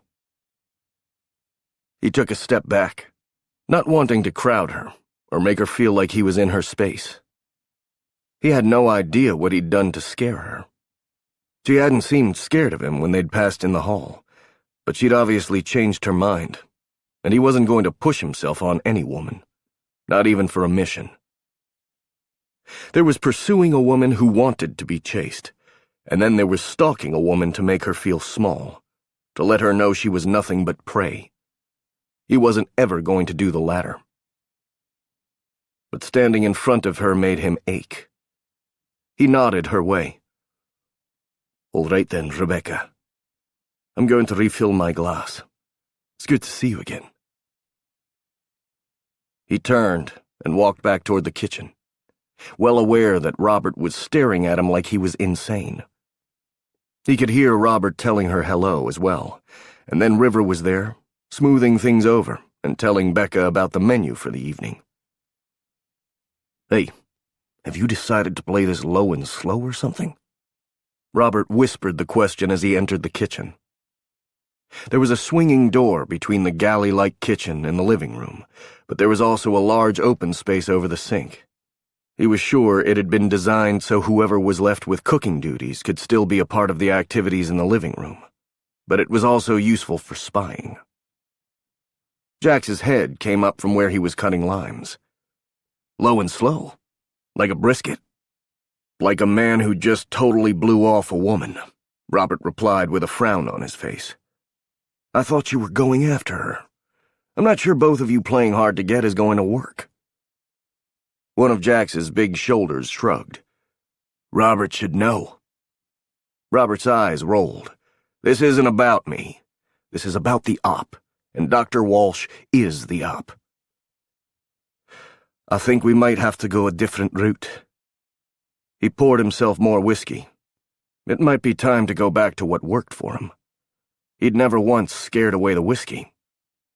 "She was afraid of me." That seemed to flummox his friends. "You're reading her wrong. I think she was surprised to see you." Robert grabbed a glass of his own. "Jax didn't tell her you would be here tonight. I told you sometimes women get skittish after sex. You have to go out there and be charming." "No, she was afraid. Something scared her. That was an embarrassment." She hadn't been embarrassed at all when she'd walked away from him that night they'd been stuck in the lift. She certainly hadn't been the morning after. That morning she'd been in control. This evening there was something tentative about her. "Why would she be afraid?" Jax asked. "It could be anything." Robert stared out into the living room, as though considering the problem. "Something her ex-husband did. There might be some trauma there. Ariel didn't mention that there had been violence in the relationship, but she can't tell everything from her files. Becca filed an HR report against one of the other doctors at the hospital where she did her residency. He'd spent the day going over and over her file, everything they knew about her. He'd even tried to read one of her papers, something on how plaque affected memory, but he had no idea what half the words had meant. She was smart and dynamic, and she'd had a few bumps along the way. The HR claim, the divorce. Tucker had mentioned there was gossip about Becca and Paul Houseman at work. Some people said she was sleeping with him. Others said they hated each other because she'd taken his job. A woman of her skill and at her level would always have enemies, or people who were jealous. Had one of those people tried to hurt her? What would that have to do with him? He also had to consider the fact that she was simply done with him. "You should talk to her," Jax said. "Walk back out there and strike up a conversation. She'll make an excuse and leave if it's too uncomfortable." "Remember that this isn't personal," Robert advised. "This is only about the op. Nothing else matters. And we should put everything else aside. The doorbell rang again, and he watched as River moved toward it, and Becca was left alone. She bit her bottom lip and glanced over at the clock, as though trying to decide if she could find a way out. He was going to lose her. He had to find a middle ground, had to figure out why she was afraid of him suddenly. Had something happened today? He could hide in here, or he could try. What the hell? Robert straightened up as Ezra walked into the apartment, his hand tangled with his partner's for the evening. Ariel Adisa. She looked gorgeous in a green dress that showed off her curves. Her hair was in its natural curl, and there was no doubt she was a stunning woman. Becca's beauty was quieter, but no less impactful. Of course, Becca wasn't holding on to another man. She wasn't grinning as she was introduced as someone's wife, her face kind of glowing. No. Becca looked shy as she put her hand out to greet Ezra and Ariel. Why the fuck is his hand on her? Robert's whole demeanor had changed. Ariel was here tonight as Ezra's wife, so she could get a better read on Becca. She'd explained that reading Becca's reports and her social media would only tell her so much. Ariel wanted to get to know the woman who might have worked with MacDonald. Who hadn't worked with that woman. No way. He couldn't even think of it. She hadn't known a damn thing. He couldn't believe it. I thought this was all about the op, man, Jack said. She's Ezra's partner, not his lover. Robert actually growled the minute the word lover came out of Jax's mouth. Seriously? You know you were supposed to be playing my lover, right? Owen pointed out the flaw in his friend's logic. You certainly weren't doing it to make Ari jealous. Or were you? Robert's jaw tightened as he obviously tried to gain control. Of course not. She knows damn well I wouldn't sleep with you. But he was worried she might sleep with Ezra. She turned you down because she wouldn't sleep with a co-worker. I know Ezra technically isn't on the payroll, but I assure you she thinks of him as a co-worker. She didn't turn me down at all, Robert said quietly. I did it. I kissed her back when I first started living at the garden, and it got out of hand, and I realized how much I could hurt her. We agreed to go back to what we'd been before. Therapist and patient. Friends, sort of, because of how we worked together. I've come a long way. I can control myself now. I won't hurt her physically. But she's angry because I left her behind in London. I'm trying to show her that maybe we could try again, after all this is over. Jax hissed slightly. Man, they do not like to hear things like that. Women tend to want to go through all the things. The good, the bad, all the stuff. You've been married for 5 minutes, Jax, Robert shot back. Yeah, but it's been a good 5 minutes. Jax sighed, as though thinking about something amazing. It hasn't been long, but I know one thing I've figured out. If you're a couple, you're together no matter what. You don't give up, because being together is the most important thing. River isn't merely a gift to protect. She's my wife, and she's got a say in everything we do. Oh, you learn quickly, baby.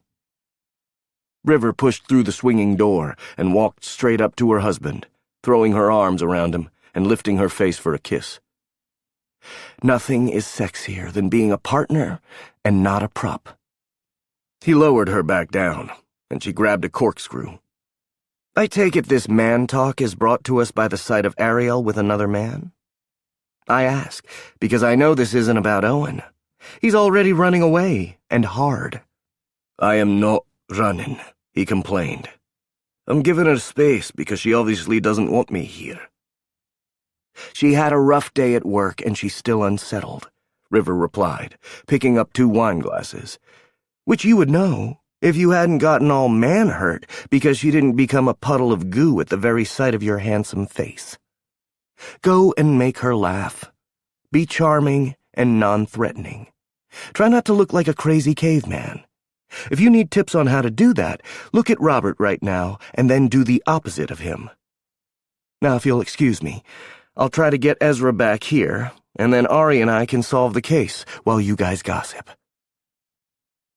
She strode out to the living room, the door swinging behind her. Jax grinned after his wife. She gets sassier with age. She was definitely a far cry from the woman he'd first met. She'd been sad, closed off, and suspicious.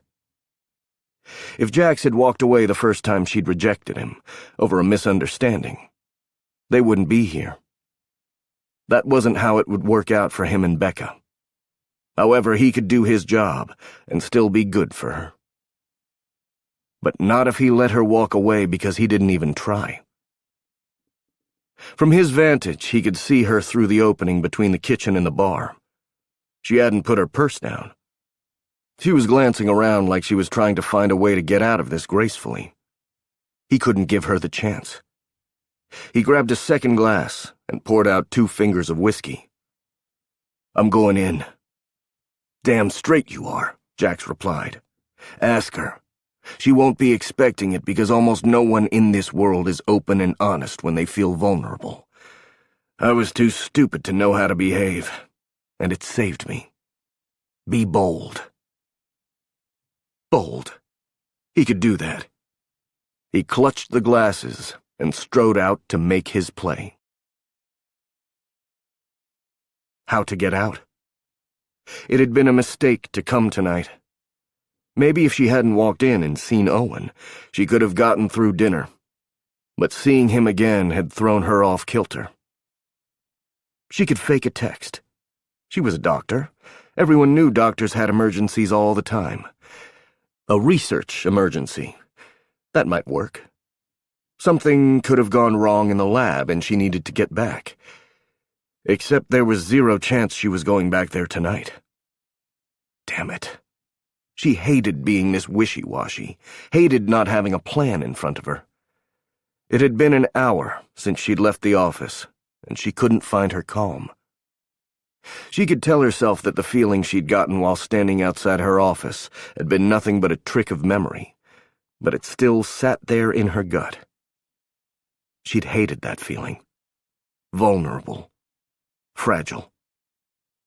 Seeing Owen had made her want to run, because she was close to the edge, and she didn't have any right to ask him to put those big, strong arms around her. It would be a stupid thing to do. She'd just met the man. She wasn't going to pour her heart out to him. She'd had sex with him, but somehow talking about how scared she'd been, leaning on him for something other than an orgasm, was more intimate. "Did you say you were a doctor?" the gorgeous woman with a British accent said. She'd been introduced as Ariel, Ezra's wife. She was tall and graceful, with brown eyes lit with intelligence. "Medical?" "Yes," she replied out of politeness. River was busy opening the bottle of Pinot Noir she'd grabbed at the cafe downstairs, as her husband's boss spoke to her in low tones. "I work in research with the Haussmann Foundation." "You're Rebecca Walsh. The Rebecca Walsh." Ariel smiled broadly. "I'm sorry. I bet you don't normally meet fans outside of a conference. I guess fan is an odd word. Admirer is more posh, perhaps. I don't normally meet anyone who knows me outside of the medical world." There was a reason those eyes were so intelligent. "They didn't introduce you as Dr. Fane." "I go by my maiden name, Dr. Adisa. But honestly, unless I'm working, I don't use it. I'm around a lot of Ezra's circle most of the time, and they are not impressed with education. Well, not the university kind. My husband knows an awful lot of computer experts. I'm a clinical psychologist. I work particularly with intense PTSD and trauma." The psychologist smiled brightly as she spoke, practically lighting up the room. Obviously, one of the problems can be memory loss, both short and long-term. Your paper on new therapy techniques in reconnecting memory function was brilliant. I use several of your methods with my long-term patients. I thought you were in Boston. I took a job at Haussmann a couple of years ago, she explained. They gave me a whole department and pretty much free range on whatever I wanted to work on, so I moved here. They've got deep pockets and some incredible connections, Ariel agreed. It's such a small world. You should know that your work is helping people on many levels. She loved hearing that, and on any other night she would question the doctor, asking her about her research and practice. She'd often found that the doctors who used her work as a base came up with possibilities she'd never thought about. But tonight, that note was still in her bag, and the shadows seemed to be chasing her. Tonight, praise might be a good transition to exit. Thank you so much. I would love to talk to you about how you've used them. Perhaps we could have lunch sometime. I'm afraid I'm going to... She stopped when Owen stepped up beside Ariel, 2 glasses in his hand. He was even more gorgeous than she'd remembered. Her dreams had nothing on reality. He was big and strong, and those eyes pierced through her. His reddish and gold hair was slightly shaggy, and he had the hint of a beard across that chiseled jaw. She kind of wanted to kiss that jaw. How could she go from needing to be alone to wanting so desperately to be alone with him? I brought you a drink. I remember you didn't mind whiskey, he said, holding out the glass. She took it, and her first instinct was to down that sucker as fast as she could. Her second was to wonder about that note she'd gotten, and the way she'd felt earlier in the evening. How well did she know this man? How well did she know any of the people in this room? Owen offered his free hand to the lovely psychologist. I'm Owen Shaw. I live across the hall. Just moved in this week. Ariel Adisa, she said, readily taking his hand and shaking it. It's good to know my husband and I aren't the only strangers in a strange land. My husband works with Jax. We moved from D.C., though obviously I'm a Brit, like you. Owen's brow rose. I'm a Scot, love. She sighed. One of those. I should have known. Are you in the medical profession as well? She didn't like how pretty Owen looked with Ariel, but then he would probably look good with anyone. She didn't like how long Owen held the other woman's hand. A very good reason to run, because she shouldn't get possessive about some guy she'd spent a couple of hours with. That was when she realized that while she'd been watching that place where Owen's hand held the other woman's, his gaze had been on her. She looked up into his vibrant eyes. He glanced down at the glass in her hand, and she could have sworn she saw a hint of hurt there. Darling, could you come and tell River about the new gallery you found in Junction Triangle? Ezra put his hand on his wife's back, gesturing her toward their host. She and Jax have had a hard time decorating this place. Apparently they have different tastes. Ariel chuckled. I'm afraid I can't help Jax's sad preoccupation with dogs playing poker paintings, but I can help River. She sent Becca another of her brilliant smiles. I'm so happy to meet you, and to know you're in my little circle. See you in a bit. And she was left alone with Owen. Not alone, exactly. They were in one of the apartment's corners, but River, Ariel, and Ezra were already talking animatedly across the room. Jax and Robert walked in, bringing more drinks. It was a party, a normal thing. She could still feel her heart beating. Give me that, Owen ordered. She realized he was talking about the drink in her hand. the one she hadn't touched.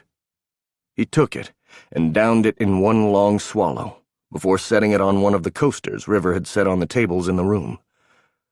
"Jax will pour you another one, and you can watch him do it," he said, his voice low but gentle. "We've been drinking from that bottle all night." He opened it in front of me. "Now, tell me what I did between Wednesday and tonight to put that look in your eyes and make you worry I might hurt you." He thought she thought he'd tried to drug her drink. She was about to protest, but she had considered it. She'd looked at him and wondered honestly why such a gorgeous man would want her the way he seemed to. She'd thought about the fact that two weird, frightening things had happened in the days after she'd met him. But he'd been here for over an hour, according to River. He'd come early because his laptop wasn't working, and Jax had offered to fix it for him. While she'd been terrified, he'd been trying to get better internet. She was being utterly paranoid. He'd seen right through her. She stole his glass and took a long swallow, the whiskey burning through her in a pleasant way. "I had a rough day." "And walking in on your... It wasn't even a one-night stand, was it? Walking in to find you're having dinner with me couldn't have helped." "That wasn't exactly how I viewed it." "Robert said you were probably embarrassed," he said with a frown. "I don't understand what you have to be embarrassed about." She felt her cheeks heat, and she forced herself to swallow her second mouthful of whiskey. "You told Robert?" It was his turn to blush. "I did. I wasn't supposed to. I guess I didn't think about it. It was the best thing that happened to me in a long time. I wanted to talk about it." Those words did strange things to her heart. And he was right. A little of her tension seemed to seep away. Maybe it was the whiskey, but she kind of thought it was the man. Now that she was standing here alone with him, she remembered how comfortable she'd been with him. They'd been stuck in that dumb elevator for hours, and it had been easy to be with Owen. He hadn't flinched at all over her dweeby talk about science fiction shows she loved, or rolled his eyes when she'd started feeling tight in her own skin. He'd shared her dinner gratefully, and offered her half of everything he'd had. And when she'd needed it, he'd kissed and fucked away every ounce of stress in her body. "I told some people too," she admitted with a half-smile. She would probably tell Kathy. She'd definitely talk to Melissa about it. "Well, I told one person, and this other guy overheard, but I didn't really care, because I would tell anyone who asked. Your friend is wrong. I wasn't ashamed." She glanced over at Robert and frowned. "Is he unhappy? He looks angry." The man had the fiercest frown on his face, and he seemed to be staring at Ezra, Ariel, and River like he might murder one of them. Or all of them. Jax had walked over with a plate of crostinis. "Who's angry?" Owen's brows went up, and he looked over at his friend with a grimace. "Robert, and not at all. That's just his face, love. He's one of those guys who can't seem to smile much. I'm absolutely sure it's not because he can't stand to look at a couple who's obviously in love, because that would make him a crazy man." Jax sighed. "Definitely just his face. I'll tell him to watch the resting bitch face. Dinner's in 10. He turned and walked back to the other group. She wouldn't call it resting bitch face. Maybe resting serial killer face. She watched as Jax walked up and whispered something to the man, and his face flooded with red. He sighed and turned to his friend. "So, you're not afraid of me, then?" Owen's words brought her attention back to him. "When you walked in, I thought you looked scared. I couldn't stand the thought of you being afraid of me." She wasn't. Well, not in a physical way. Emotionally, she was worried he might wreck her in a way her ex never could, but she wasn't going to let that happen. Maybe they could enjoy each other. Why not? As long as they were both open and honest about what they wanted, why couldn't they have some fun? Of course, she might be reading him wrong. He might be simply trying to be friendly. Not afraid. Not of you, she admitted. Something weird happened at work, and it freaked me out a little. What happened? His gaze sharpened, and she could buy that this was a man who'd been honed in battle. It was nothing. The lights went out when I was about to come home. I was alone, and it scared me, she replied simply. Was it the darkness that frightened you? She shivered as she remembered that feeling. It was nothing. Primal fear of the unknown, I suspect. It's weird. I don't hate being alone. I like it most of the time. I've lived alone here for 2 years, and I'm usually one of the last people out of the office at night. But today something felt different. Like I said, it was dumb instinct. Instinct isn't dumb, he insisted. Fear isn't something to be ignored. Fear is the lizard part of your brain, the part that concentrates on survival. She stared at him. Are you seriously mansplaining the amygdala to a neuroscientist? His lips curled up in the sexiest smirk. I got no idea what that is, but it's sexy when you say it. He sobered a bit. And you might be the brain expert, but I assure you, I'm the expert in fear and survival. So let me soldier-splain this to you. Fear is the first ingredient to survival. You can't survive an attack if you don't know it's coming. And fear is the first sign. Did you feel like you weren't really alone? She nodded, the hair on her arms standing up again. Then you probably weren't, he replied. Have there been any crimes around your building? Break-ins, assaults? Not that I'm aware of. He looked so serious, so concerned that she found herself reaching out to him, putting a hand on his arm. The minute she touched him, she felt herself relax fully. It was okay. She wasn't back there. She was here with him, and Owen knew what he was doing. You work in research, he mused. How secretive is it? She hadn't considered that. I publish my research.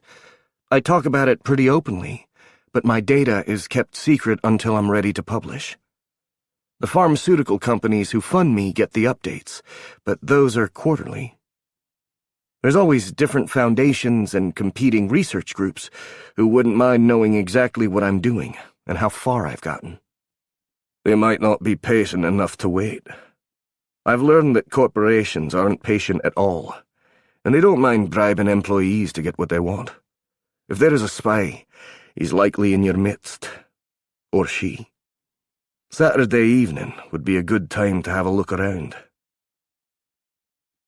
That made more sense than someone waiting to hurt her. Having a logical explanation let her take her first deep breath in hours. We have security. I'll have them check and see if anything odd happened, and who was in the building at the time. But I'm sorry you thought I was worried about you. I'm not at all, Owen Shaw. You weren't happy to see me. I didn't imagine that. I was surprised. It took me off guard seeing you here, she admitted. How to explain? I think I could get my heart broken by you. I think I could get serious about you fast, and that's not something I'm ready for. I don't know that I ever will be again. I think what happened in the elevator was a crazy connection, but I'm not sure we should take it further than that. I have a date tomorrow. I'm not planning on getting serious about him either. He seemed to think about that for a moment.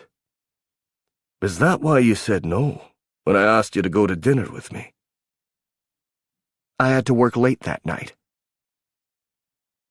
A hard glint hit his eyes, and she was surprised that it didn't frighten her off at all. That dark look on his face made him hotter, because she didn't believe for a second that he would hurt her in a physical fashion, though she wondered how rough he would get if he let himself off the leash. Sex with her ex had been good. They'd been quite compatible, but she'd taken the lead in most of it. There had been something about the way Owen Shaw had asked her to let him take over, and then when she'd agreed, how he'd mastered her body, that she couldn't stop thinking about. It had been a hurried affair. What if they'd had a whole night? How would Owen Shaw make love to a woman when there were no time constraints? That's a lie, he said, his sensual lips forming a flat line. I don't like it when you lie to me. I would prefer honesty. You don't want to go out with me at all, do you? Just tell me, and I'll back off. But she didn't want him to back off. All right. You want honesty? I don't want to be exclusive with anyone, Owen. I'm not in a place where I can have a relationship. I would like very much to be friendly with you, but I think you're the kind of man who could get possessive. And I think you're the type of woman who won't be able to hold herself apart, no matter how much she wants to. The dark look on his face was replaced with sensual amusement. Are you saying you aren't opposed to repeating the experience? Just like that, she could feel her nipples perk up. Damn, he was a sexy man. She wanted him, but she heard herself saying, I don't know. He reached out, and his fingertips brushed back her hair. When you figure it out, why don't you let me know? I think that we're both adults with demanding jobs. We likely don't have a ton of time to date, but I know I, for one, wouldn't hate having someone to go to bed with at night, or to share an occasional meal with. I definitely think I would like a woman who appreciates what I can give her in bed. And I'm not just talking about my cock. I'm talking about more than mere sex. You understand? I want you to think about this while we're having dinner. Actually, for the next few days, if you need them. She was back to not being able to breathe, though it was a pleasant experience.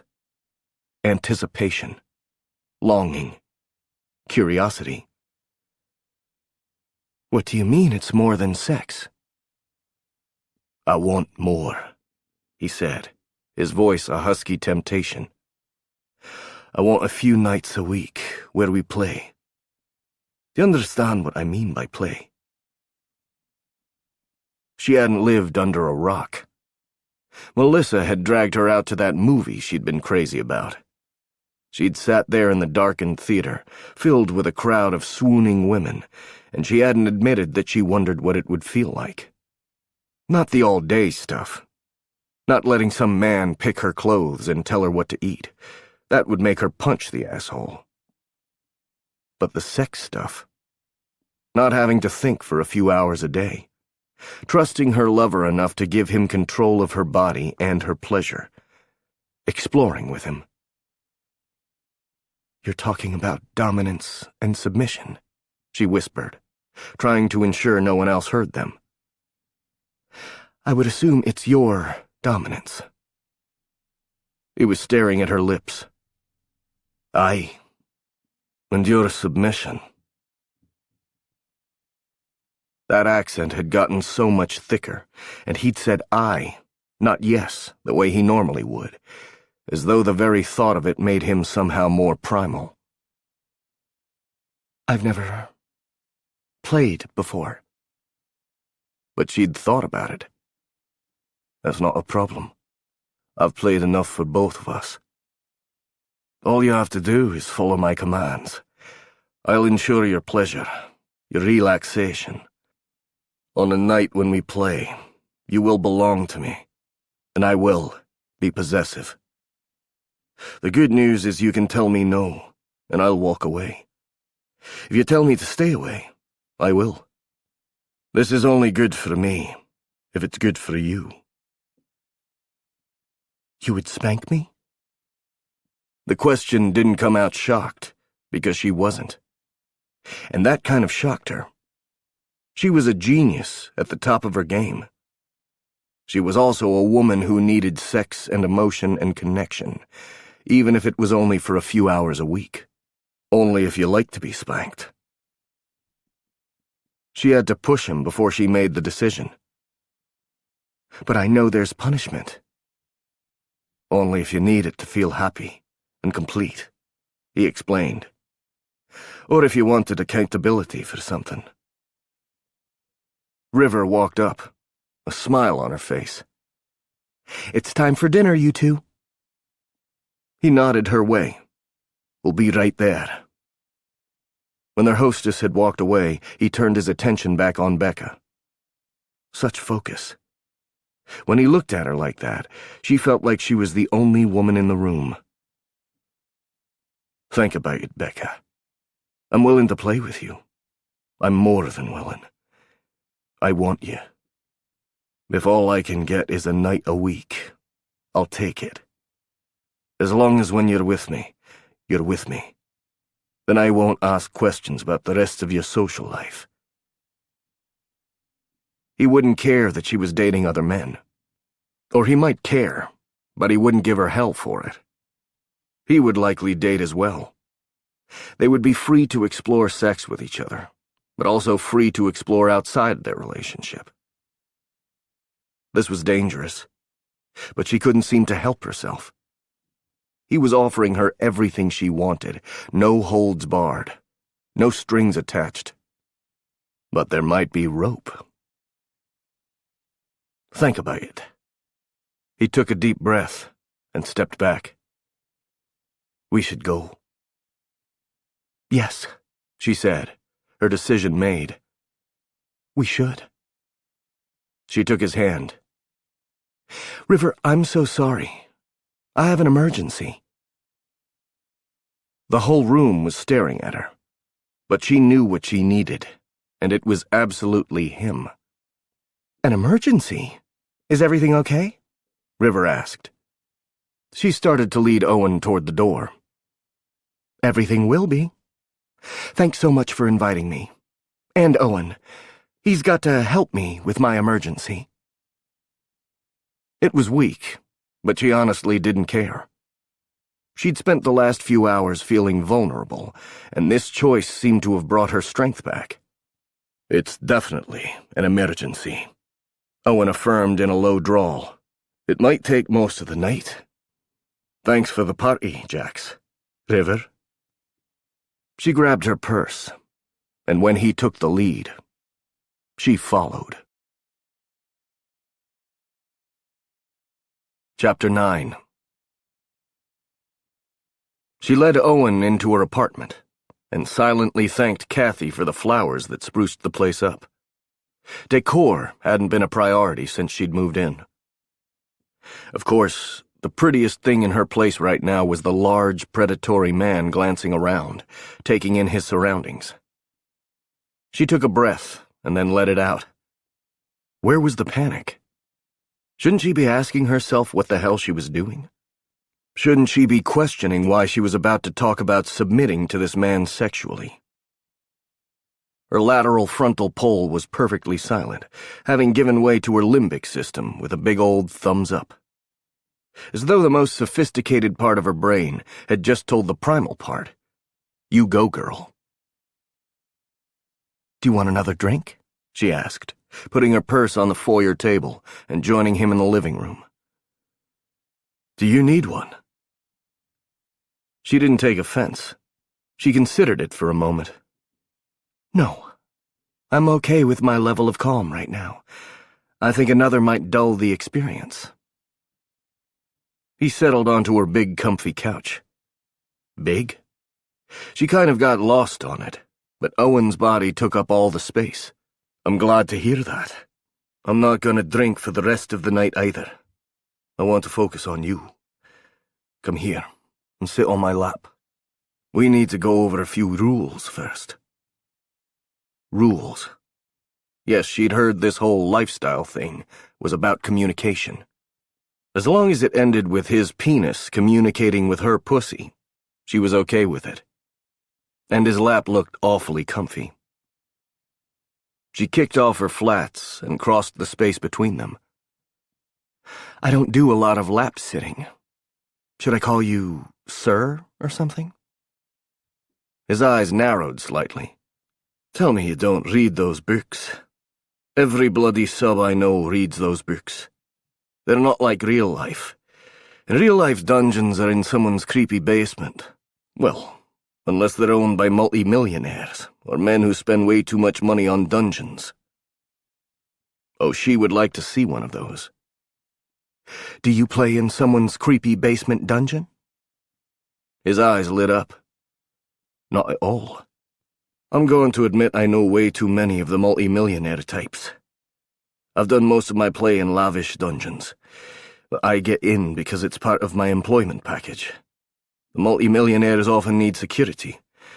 I'm good at my job, and many of the men and women at the firm I work for are involved in the lifestyle, so they're happy to give us access. You would be surprised at the high-powered people who enjoy playing. She moved in, awkwardly settling herself onto his lap. But when his arms went around her, she felt her whole body relax. He was like a warm blanket, covering and surrounding her. It doesn't surprise me at all. Sex is an excellent way to relieve stress, and having rules and protocols would be attractive to Type A personalities. I know I've thought about it, but I have to admit, the creepy dungeon might be fun too. His lips curled up in that smirk she was coming to adore. You might not have to wait long. Robert will likely find a house soon and start converting his basement. There's a pervert for you. Love him like a brother, but he's got his quirks. Do you have quirks? She loved being so close to him. This was what they'd missed in their single encounter. They'd had all the talking and getting to know one another. Because of the nature of their location and the specifics of their situation, it could possibly have subbed for 2 or 3 dates worth of getting to know each other. They'd had the incredibly hot sex, but they hadn't had the sensuality of touching and caressing and kissing before the hot sex. There was something tender about sitting in his lap, listening to the deep rumble of his voice. A couple, he admitted. He looked content. His body was relaxed, as though he genuinely loved being exactly where he was. I don't talk about my past much. I prefer to look to the future. Couple of things you should know. I've never been married. Haven't had a steady girlfriend in a long time. I work too much, drink too much. I work too much, she replied, liking his openness. I hide too much, too. I get lost in routine. I could explain why. It's got to do with the primal brain and comfort, but that's also the part of the brain where addiction forms. Addiction can be to more than drugs and alcohol. It can be to patterns of behavior that hurt us. I'm worried I'm getting addicted to not feeling things. His hand slid up her hip. Like pain. Like anything.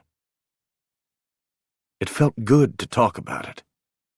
She couldn't with her co-workers, and she didn't want to worry her family. But this was something she'd thought about for a long time.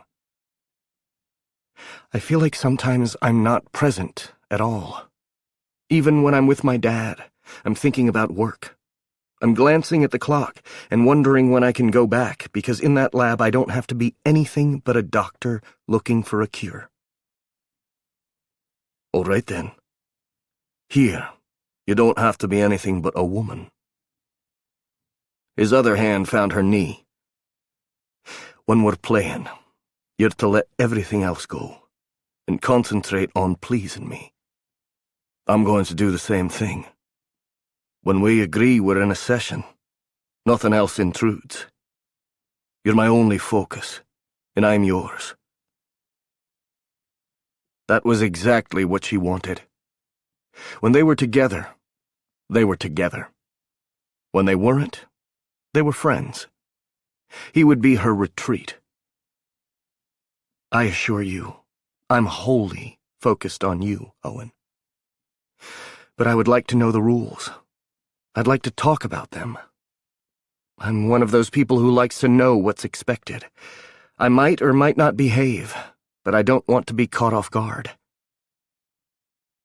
That hand of his moved higher on her leg. No high protocol, and curse me all you like. For me, that's not a sign of disrespect. I'm a dom because I like it, because I'm wired to take control, not because I need respect.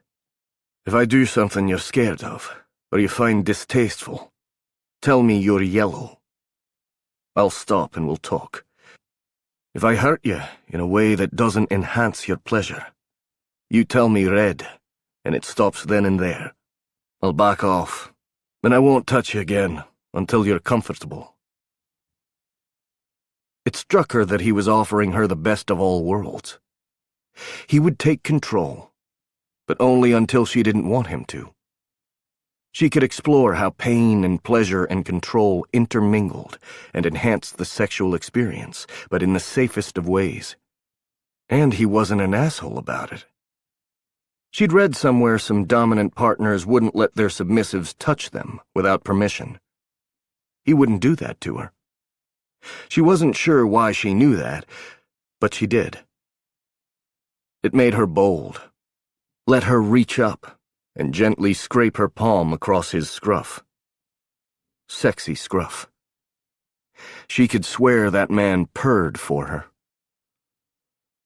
Affection will go a long way with me, love. His eyes closed briefly as she rubbed a hand over his cheek and down to his neck. When they came open again, she would have sworn she'd never seen blue eyes that hot before. We're starting now. Are you feeling all right about it? She nodded, watching the way his lips moved. Plump and sensual, she wanted to know how it felt to have them on her breasts and at her core. I'm feeling very excited about starting. It went so fast the first time. I liked it, but I wanted more. His hand was warm between her thighs. Possessive. Not a word she loved, but it felt right now. I did too. I wanted to kiss you more, touch you more. I wanted to feel your mouth on me, put mine on you. Can I stay the night? She shouldn't let him. She had a date tomorrow. Was she really going to get up from bed with him and get ready to go out with another man? Yet it was what they'd agreed on. What did she want? Couldn't she indulge herself? Yes. It would be a good way to figure out if this thing could work, if they could be whatever they were talking about being. Fuck buddies. Booty calls. Lovers. Good. Because what I want to do is going to take a while. But first, I'm going to kiss you, Becca. I can't stop thinking about how good it was to kiss you. I want that too. All right then. From now until either you tell me we're done, or we leave this apartment, I'm in charge. You'll do as I say. You can ask any question you want. You can stop it, give it a chance. From now, at least until dawn, you belong to me. You're my gorgeous fuck toy, and I assure you, I'm going to use you well. Somehow every dirty word that came out of his mouth pulled her tauter, like a bowstring waiting to let fly. Okay. A stupid word, but the only one she could think of at the moment, since his hand was so close to her pussy. She couldn't see his hand because she was still in her now too tight skirt, but she could feel it. Feel his heat and intent. God, she wanted him to stroke her. She wanted to be his fuck toy all night long. "Now you're in for it, girl," he said, before his mouth covered hers. He kissed her long and slow, as though trying to show her how the night would go. Long, patient, luscious. "I'm going to teach you something, Becca." The words shimmered against her lips. "I'm going to teach you how to fuck like a man." She giggled. She couldn't help it. "Do I get a strap on?" He growled at her, but it was a playful sound, and his arms tightened.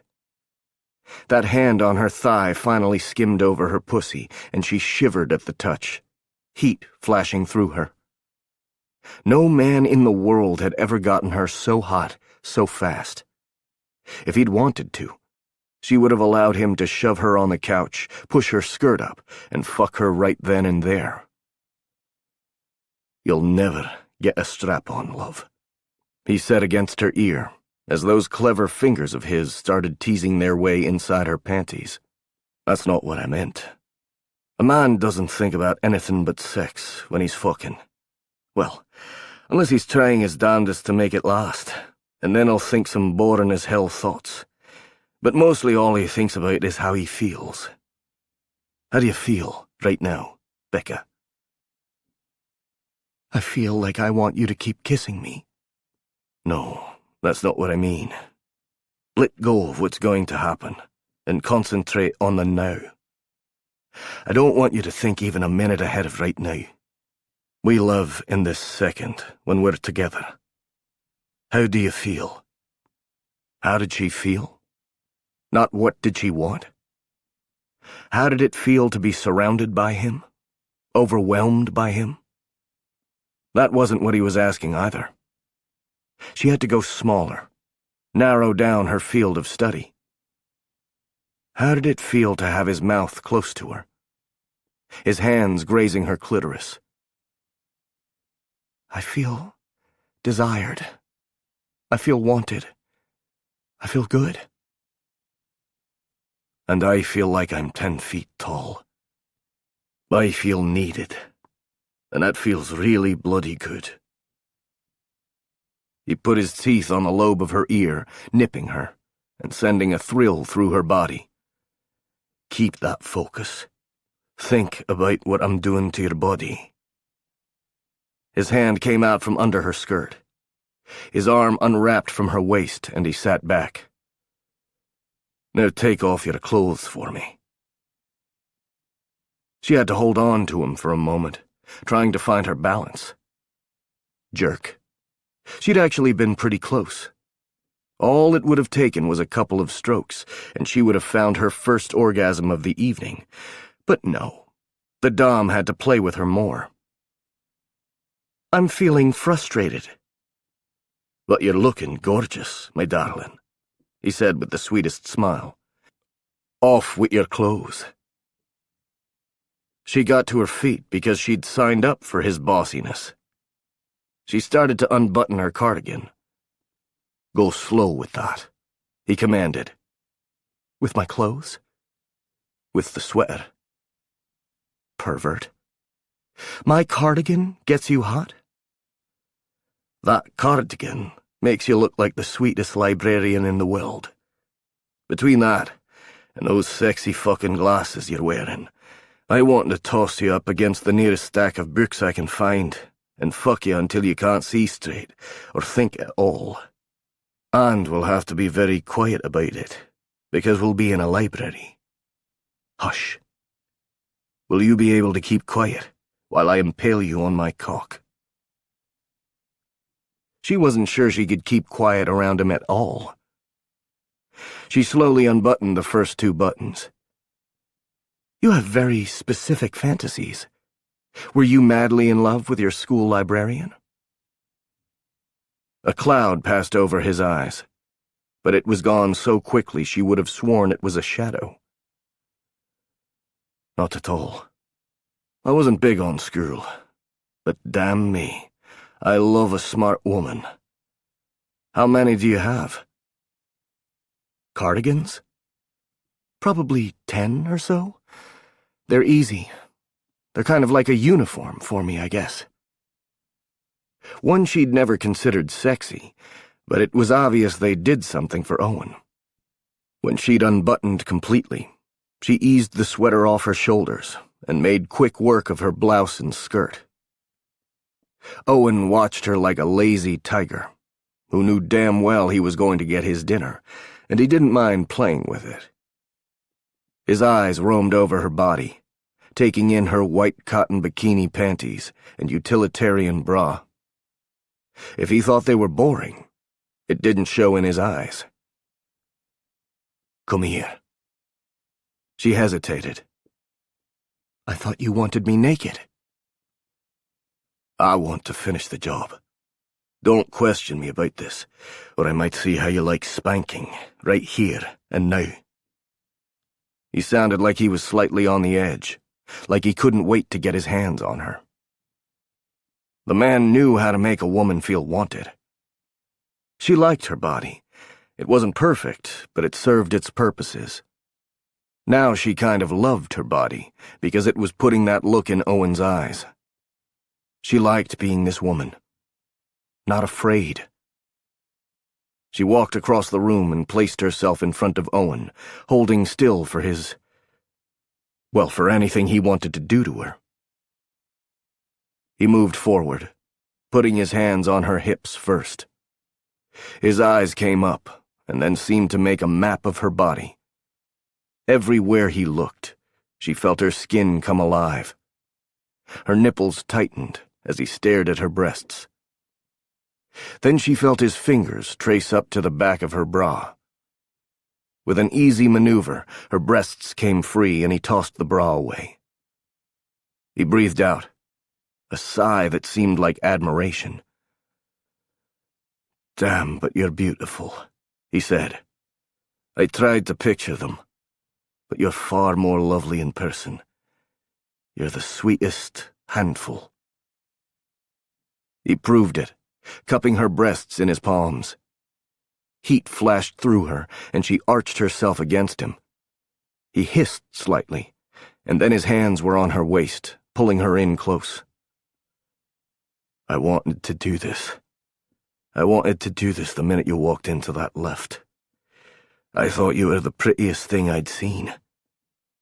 Then I realized you're a bit crazy, and I knew I wanted you. He brought her in close, and she couldn't breathe as he licked her nipple, a slow dragging of his tongue. Well, I thought you were hot enough to be a stripper. She wanted credit. She'd known the minute she'd laid eyes on him that he was the most gorgeous man in the world.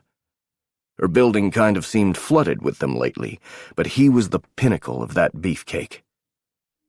And he was sweet and nice, and she found that sexy too. But all that mattered in that moment was the fact that he sucked her nipple into his mouth. She felt it all through her body, liquid pleasure coursing through her.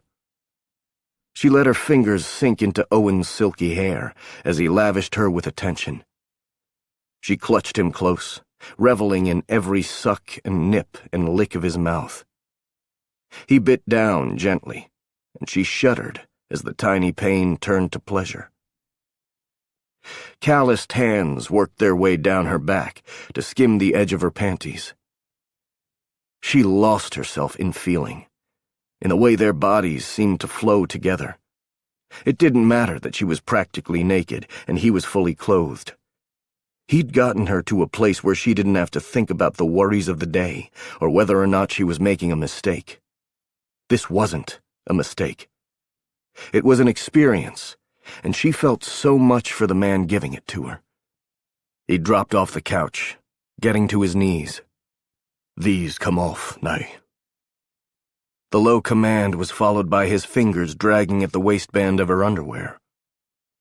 She lifted her feet, and then her undies were being tossed to the side where her bra sat. He kissed his way down her body, lips making a trail from her breasts down to her belly. He licked at her belly button, and she'd never once considered that to be some erogenous zone. Owen was finding all kinds of new ones, since everywhere the man licked or kissed seemed to come alive. Put your right leg on the table. She came out of the fog of lust. What? He didn't seem to want to repeat his commands. He gently gripped her right leg and showed her what he wanted. She balanced against his shoulder and allowed him to shift her. A shudder of anticipation went through her as she realized what he was doing. It had been so long since she'd had any attention at all down there. She could give herself an orgasm. A vibrator could take the place of a cock, but nothing ever felt quite like a man's tongue devouring her, his hands holding her still while he feasted. There was zero hesitation in the man. The minute he had her where he wanted her, her pussy open for his exploration, he leaned in and rubbed his nose right in her labia. He breathed her in like she was the sweetest perfume. You're so ready. That accent had gone deep again. She could practically see the man in a kilt, sword at his side. I could fuck you right now, and my cock would slide in no problem. But you're not going to do that, are you? His eyes came up, heavy-lidded with pure lust and willpower. No, I'm not letting you off that easy this time. This time you're mine, to do with as I will. This is my will, love. He leaned over and set his mouth on her, and it took all she had to not cry out at the sensation. He licked her in long, slow drags of his tongue. She couldn't see anything but his head at her core, sucking at her, pulling at her clit in the sweetest way. His tongue fucked up inside her, thrusting the way his cock would. Over and over he tongued her, and his thumb found her clit, pressing down and rotating. She went over the edge, clutching at his shoulders and calling out his name. It was over far too soon, and he was backing away, his lips glistening with the evidence of her orgasm. Now, love, it's my turn. She took a deep breath, ready for whatever came next.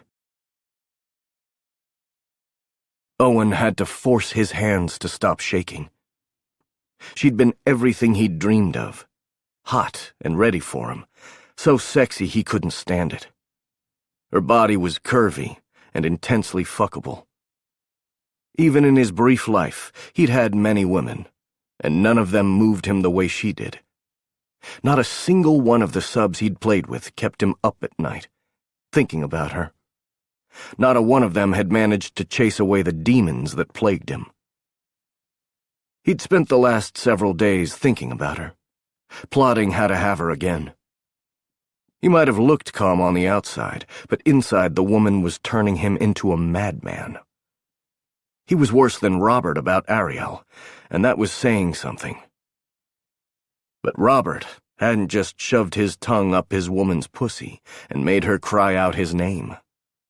Robert couldn't taste his woman on his lips, smell her all around him. Damn, but that scent was the sexiest thing he'd ever known. Becca smelled like sex and need and comfort. He kissed her one last time right on her soft, plump pussy and promised himself he would be right back there soon. She was fooling herself. She might go on that date tomorrow, but he would be the one in her bed that night. He would make sure of it. He'd put on his sheep's clothing. He could play the modern man, but his wolf would come out in the end. His wolf would howl until he had what he wanted. Her. She looked sweetly disheveled, her hair brushing the tops of her breasts, her skin flushed a pretty pink. Your turn.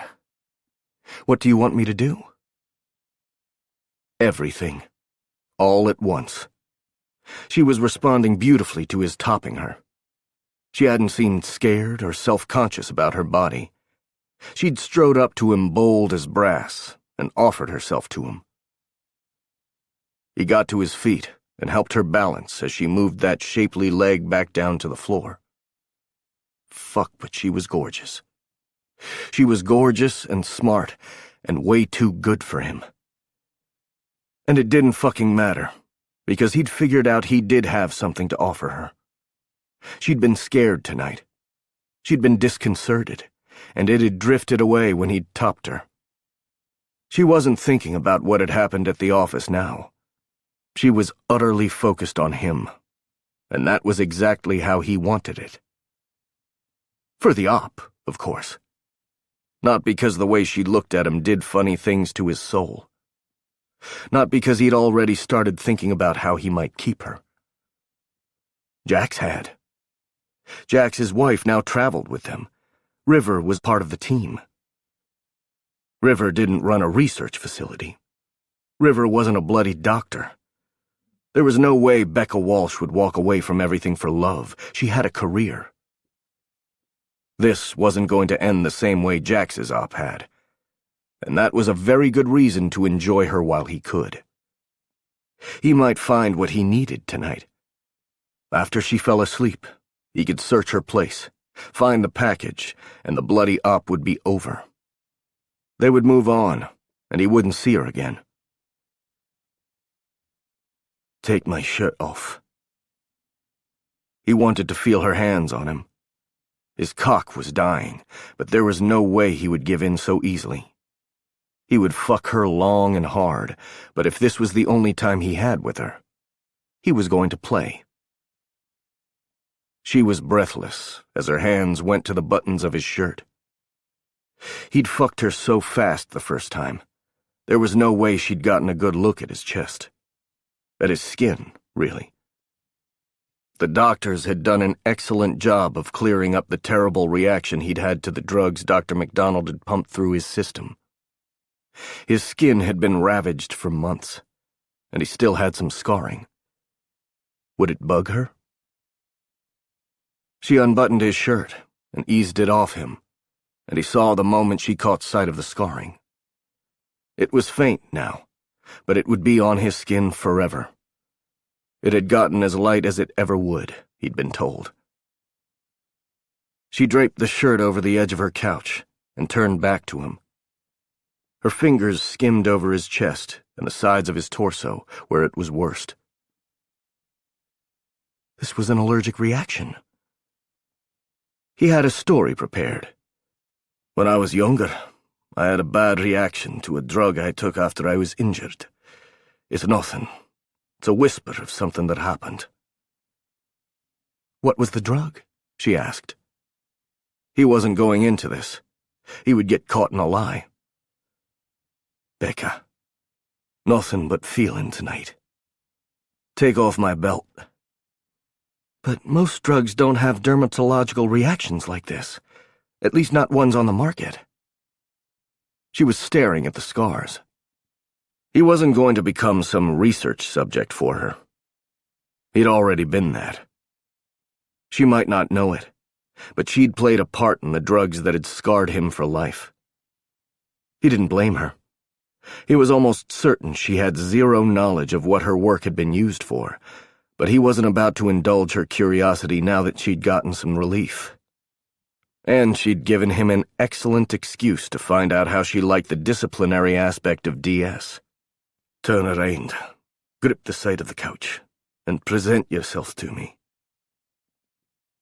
Her eyes weren't on his scars anymore. What? Damn, but she was cute when she was confused.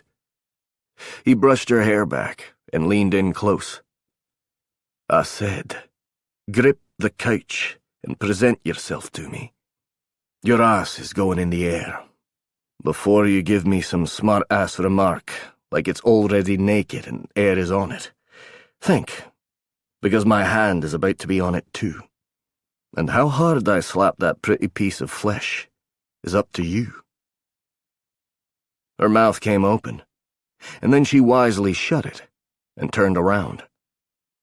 Only when she'd done as he'd commanded did she speak again. I was curious. I'm sorry. And I told you I don't talk about my past, he said, not unkindly. He couldn't possibly be unkind when he was staring at the prettiest arse in history. At least in his mind it was. Her bum was a thing of perfection, round and luscious. It was going to look even better with a pink sheen to it. How are you right now? I'm feeling worried that I won't be okay with this, and I might run out on you like she did in that movie. But she used the elevator, and we fucked in the elevator, so I should probably take the stairs if I'm going to run, but it's my apartment. It would be weird if I ran and left you here in my own apartment. And she got her clothes on really fast in that movie. I don't know that I... He smacked her right between her cheeks, the sound cracking through the air. There was only one way to shut that gorgeous mouth of hers. He'd noticed when she got nervous she could talk a mile a minute. He actually found it adorable, but he didn't have time to go over all the ways she might run out if she couldn't handle a spanking. Best to get right to it, love. He slapped her arse again, holding his hand against her silky flesh. How are you now? She gasped like she needed air. One, and then two gasps, her body moving with her lungs. I'm a little pissed. Shouldn't you give me a warning? Another smack. This one slightly harder, because her words didn't match her actions. She wasn't trying to get away from him. She was holding as still as she could. It was obvious to him she hadn't made up her mind yet, and she was giving the experience a chance. I rather thought telling you what I was going to do would be warning enough. Another breathy sound, but she was relaxing against the couch, her shoulders lowering as she became more comfortable. A countdown would be nice. He picked the undercurve of her left cheek to smack this time.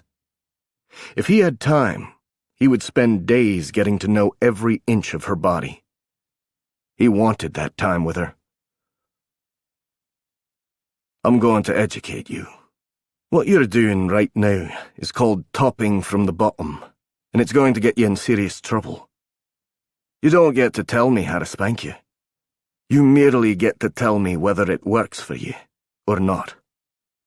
Do you like how this feels? Do you like the fact that my whole being is focused on you right now? Do you like knowing that I'm hoping you're the type of woman whose body turns a little tweak of pain into pleasure, and that your pussy is already aching for me again? Her right cheek got attention this time, and he felt her shudder. Yes, she managed. Yes.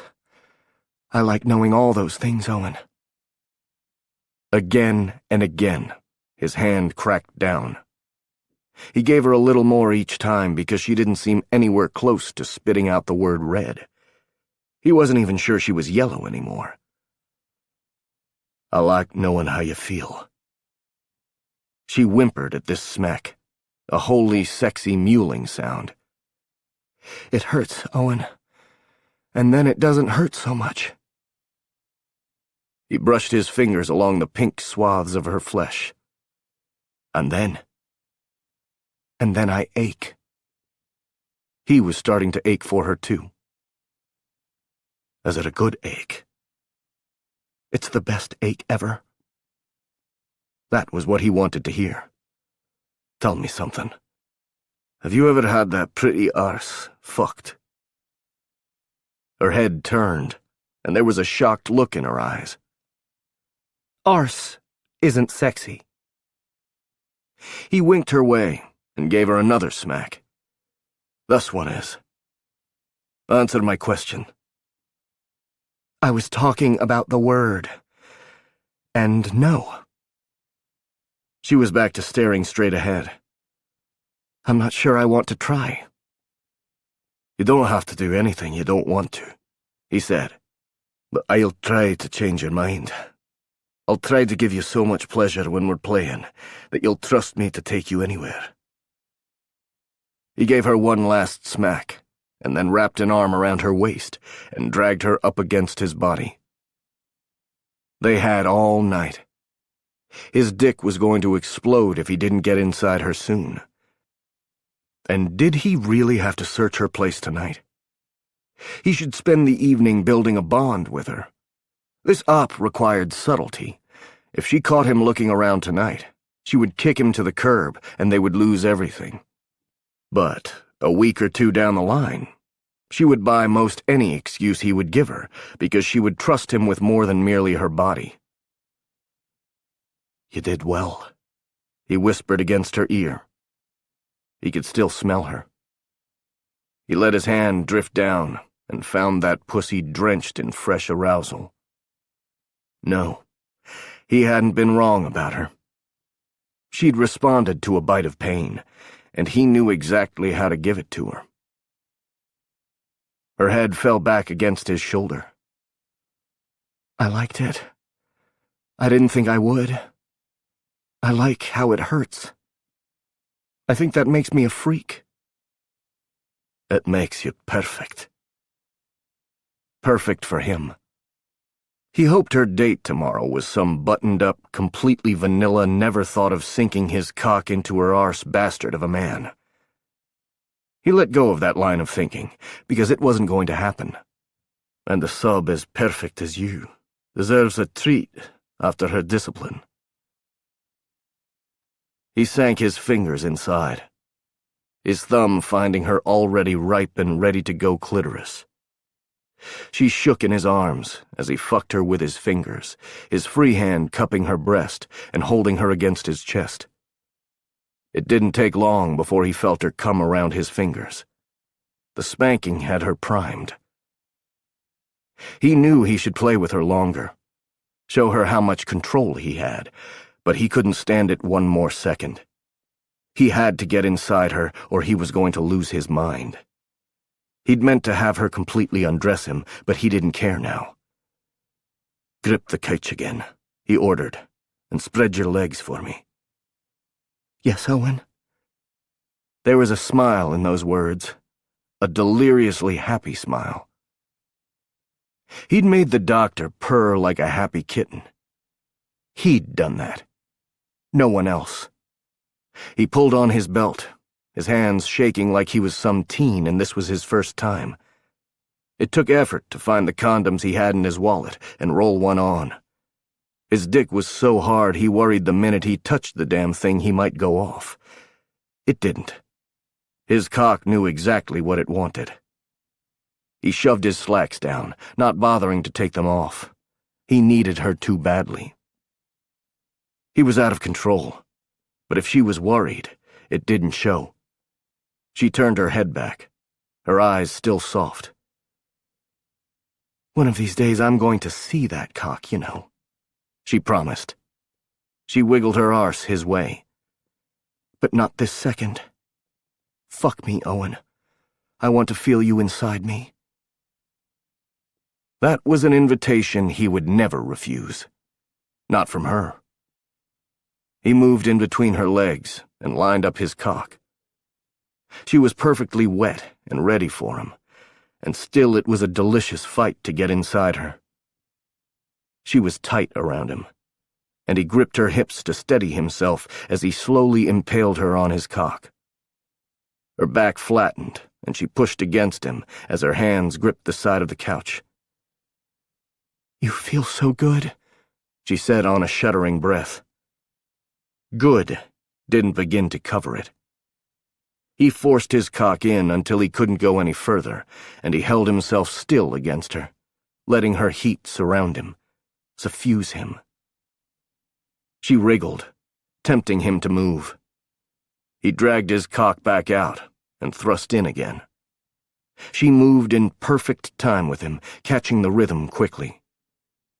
He fucked her hard, reveling in the way she took everything he gave her. The orgasm hit him like a flash fire. It poured through him, and he held on to her as she shook and called out his name for the third damn time that night. He staggered back, and she managed to stand up and turn. She was stunningly gorgeous, obviously flushed from sex. And he had his pants around his ankles, a condom still on his softening cock. She simply smiled his way. "If this is how you play, Owen, count me in. Let's go to the bedroom for the next round, and I swear I'm getting you out of your clothes this time." She turned and began to lead him to the back of the apartment. He pulled up his damn pants and practically ran after her. So much for being the one in control. Chapter 10. Becca came awake to the heavenly smell of coffee. She felt a grin slide across her face. It was coffee she didn't have to make herself, and she so wasn't organized enough to have a preset coffee maker. Nope. There was a Scottish sex god making coffee in her kitchen, and if she was lucky, he didn't have on any pants. A shaft of sunlight filtered in, warming her face. It was the kind of thing that would normally annoy her, since she would have been up late going over reports, and Sunday was the only day she allowed herself to sleep in. But she didn't want to sleep in today. Not unless Owen was cuddled around her. After they'd made love again, this time in an actual bed, he'd ordered pizza, and they'd shared a bottle of wine, and watched an old movie on TV before he'd turned it off. He'd given her that look she was starting to understand meant he was in charge again, and then the things he'd done to her body. She opened her eyes and ran her hand over the place where he'd lain beside her the night before. She'd never had anyone in this bed with her. She'd liked it far too much. But why shouldn't she? They'd laid out all the rules. They would be together when they were together, and when they weren't, they were both adults and free to do whatever they like. It was a logical arrangement. It was precisely what she wanted. Yep, that's what she wanted. She wasn't going to fall for the whole relationship thing again. It didn't work. This was the best way to deal with her physical needs. A casual relationship where she enjoyed the men in her life and she didn't become some puppy hanging on every word he said. "Becca? Becca, are you awake?" She was up and out of bed in a heartbeat, grabbing for her robe. "I'm coming." She slowed down because she hadn't meant to do that. She hadn't meant for her heart to race at the very sound of his voice, and she definitely hadn't meant for every cell in her body to seem to come alive at the thought of seeing him. It was oxytocin. Being around Owen Shaw rubbed at the pleasure center of her brain and released all those hormones meant to trick her into fulfilling her biological function. She was already addicted to it, and it had only been one night. I'll be there in a moment." She forced herself to slow down and make sure her robe was firmly tied around her body, that she wasn't all flushed and breathless with anticipation. She was going to be normal, like this was something that happened every day. It's totally normal to be crazy about the insanely hot guy who played your body like a freaking violin master. Her primal brain wasn't going down without a fight, but she didn't have to listen. She could be a reasonable adult who knew that this road only led to heartache. It was like that old saying about the definition of insanity, doing the same thing over and over again and expecting a different outcome. She wasn't going through that again. She was having a perfectly normal, adult relationship in which one of the partners sexually dominated the other. In which one of the partners had the most spectacular penis in the world. Not that she'd had the largest study of them, but she was a doctor. She knew a perfectly made body part, and Owen's was thick and long, and when she'd pulled back the foreskin, she'd seen a beautifully made cockhead. She wanted to have sex again. Like all-day sex. I don't understand why you're here." That hadn't been said by Owen. A familiar voice floated down the hall. "She wouldn't have given you a key to her apartment. Dr. Walsh is a careful woman. I'm the only one with a key. She locks herself out from time to time." She rushed into the living room where Owen stood with a cup of coffee in his hand. It was from the cafe downstairs, and she spied a brown paper bag sitting on the bar. He'd gone down and gotten them breakfast. The only thing marring the situation was the fact that Carter was standing there looking up at Owen with suspicious eyes. "Well, you're not sleeping with her, so I guess you can give that key to me. Then I'll take care of it from now on," Owen shot back, and it was easy to see from the tense set of his shoulders that this morning was not going the way he'd planned. Damn it. "Carter, you met Owen? He's my guest. Now, what's going on?" Owen passed her the coffee. "Not a thing for you to worry about. I went downstairs to get you some coffee and breakfast. That's a vanilla latte and a couple of croissants. The lady who works down there told me it's what you have on Sundays." She nodded, taking the coffee. "Thanks. I love their croissants." Not that she ate them often. Only one a week. Was she going to parse her time with Owen out like that? Only once a week, and never more than a few hours. Wasn't that the smart play? Indulge lightly, but never so much that he could hurt her when he inevitably left. "I hope you enjoy them. And I used this because I didn't want to leave the door unlocked. You left it sitting on the bar." He held up her keys briefly before placing them on the bar beside the croissants. "I'm glad I did, too, because this one was hovering around when I came back. He's called the cops. You're going to have to deal with that one, love. I have to get to work." He was leaving? Carter had called the cops? She was confused, but oddly the idea that Owen was leaving and he was irritated with her took precedence.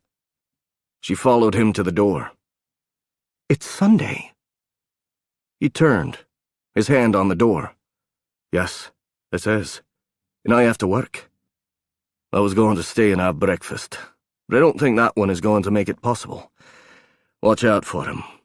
He's not the friend you think he is. He's got a thing for you, and he doesn't like me. There's more to this than you think." She reached out to him. This morning he seemed untouchable, distant, but then she wasn't sure how she would feel if she'd been confronted with a guy who'd called the police on her, when all she'd been doing was getting her boyfriend some breakfast. Not her boyfriend. Besides, you have a date in a couple of hours. He leaned over and kissed her swiftly. "I'll see you soon." He walked down the hall. She stood in the doorway and watched as he strode down the hallway.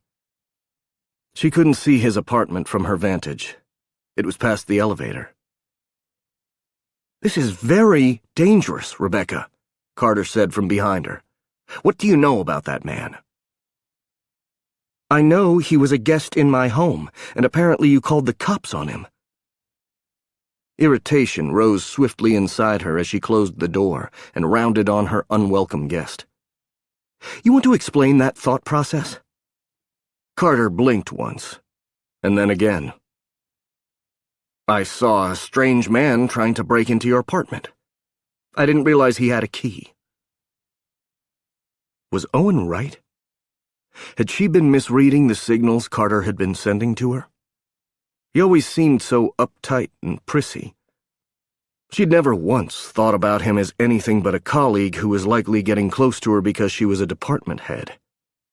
He was obviously ambitious, but he was also a man. Honestly, she'd kind of thought he wasn't interested in her entire sex. "He doesn't, but he certainly had permission to use mine. I wish you would talk to me before you involved the police." He huffed, a frustrated sound. "Well, the next time I think someone is going to break into your place and rape you, I'll remember to ask your permission to call the police before I do." He shook his head her way. I never thought for a second you would... I would what? They should get this all out in the open now. Say what you need to say, Carter. His face flushed. I didn't think you would get involved so quickly. You seemed like a careful lady. I didn't think you would hop into bed with the first guy to come along. I've been celibate for 2 years. She didn't owe him an explanation, but she couldn't seem to stop herself. Her brain was still working on the fact that Owen had left. He'd reminded her about her date, and then he'd gone away. It was perverse, because it was everything she'd thought she wanted. I assure you, Owen isn't the first man to come around. That's because it's easy for women to find sex, he said under his breath. What? His head came up. It's easy for a woman to find a man. A man will take anything that comes his way. At least a lesser man will. But if you're not some muscular caveman, most women won't even consider you. He stopped and took a long breath. I'm sorry. I recently found out some unsavory things about a woman I was interested in, and it's unsettled me. I didn't know you were seeing someone. She didn't want to have this conversation with him, but they had been friendly for the last couple of years. She's one of the doctors at work, he admitted. She's on the nephrology team. She's not the doctor I thought she was. I won't go into it, but I don't like her ethics. She'd never worked with that team. She's doing something morally wrong? He'd flushed again. It's a philosophical difference, that's all. We view the world quite differently, so it won't work the way I hoped it would. It's extremely disappointing because I thought she was the one woman in the world who might see the real me. I'm sorry to hear that. She wasn't sure any woman would fit with Carter. He seemed to have incredibly exacting standards. He was excellent at his job, which was why she put up with him, but she'd started to wonder about how he treated the female employees, and she wasn't stupid. Careful wasn't the word he'd been thinking. She was certain if she'd cracked into his head, he'd be shocked that she'd turned out to be such a slut. He could fuck himself for all she cared, but until she had something on the man to get him removed, she had to work with him. He shook it off. It's fine. I don't need a woman. So you're dating that man? She was done. Carter, it's none of your business. I think we should take a step back, because I don't want to harm our work relationship. And I think I would feel more comfortable if you returned my key, and I gave you back yours. I'll give one to River. Hurt was stamped across his face before he managed to clear his expression back to the look of bland arrogance he normally wore. Of course, if that's what you think is best. I'll go get it. After all, you're the boss. He started to move for the door. She had a sudden thought. Carter, where were you yesterday around 5? I was running errands, he said. Why? It would be easy enough to check. He would have used his card to get in and out of the building. Something happened. Someone was hanging around and hid in the cubicles while I was leaving. She'd thought about it and decided Owen was right. There was nothing jumpy about her. She didn't see shadows and think someone was out to get her. Therefore, the most probable reason she heard the things she did and felt the way she had was that someone had been in the room with her. Someone who hadn't wanted to be seen. His lips firmed as he looked back at her. I certainly wouldn't be hiding in the cubicles, Dr. Walsh. It's obvious you think very little of me. Good luck with that man. We'll see how long he can keep up with you. I'll bring your key by in a while. He threw open the door. and 2 big cops wearing black uniforms and hats with red trim came striding up. She really should have gotten dressed. Owen walked into the apartment and frowned Robert's way. "I want a complete workup on that little fucker who lives next door to her." Robert looked up from his cereal and the tablet he'd been reading on. "Jax? He's not so little, but I agree with the fucker part. After you left, he and River went at it in the kitchen. I walked in to help with the dishes, also because Ezra had started talking about his days in the agency, and he's way more boring than Big Tag, and they were making out on the island. There was food prepared there. I don't think that's sanitary." "I'm talking about Carter, what's his name?" He should remember the bugger's name, but right now all he could think about was the fact that the arsehole had talked about Becca like he had some kind of claim on her. No one did. Certainly not him, and it rankled.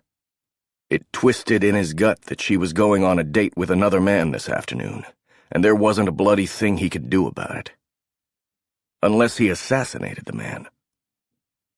He'd noticed the note she'd left on her bar with a restaurant reservation and time, and the reminder to ask for a table on the patio.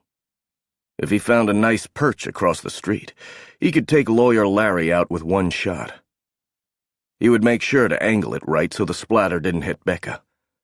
Maybe he would even wait until she went to the loo, and do it then. That way she would be traumatized, but not too traumatized. She would likely need someone to hold her. And he could be that man. "I would not like what you are thinking right now," Robert mused, sitting back in his chair. "Did it not go well? Might I suggest a trip to River and Jax's kitchen island? It seems to inspire them." "Will you stop going on about that damn island?" a familiar voice said, as a red-haired woman rounded the corner and entered the kitchen. "You don't understand how it is when you're first married. You gotta get all the sex in you can before the kids come. I told River that at her bridal shower. Not that it was much of a shower, since they have to live out of suitcases and shit, but we all gave her advice. Theo and me didn't even get that time, because his fool ass got killed, and TJ was already here by the time he was smart enough to come back to life. Is there coffee?" Erin Taggart. She was wearing boxer shorts and a too big t-shirt with the top logo on it, her red hair up in a messy bun. His stomach took an immediate nosedive. "I made a fresh pot of coffee a couple of minutes ago."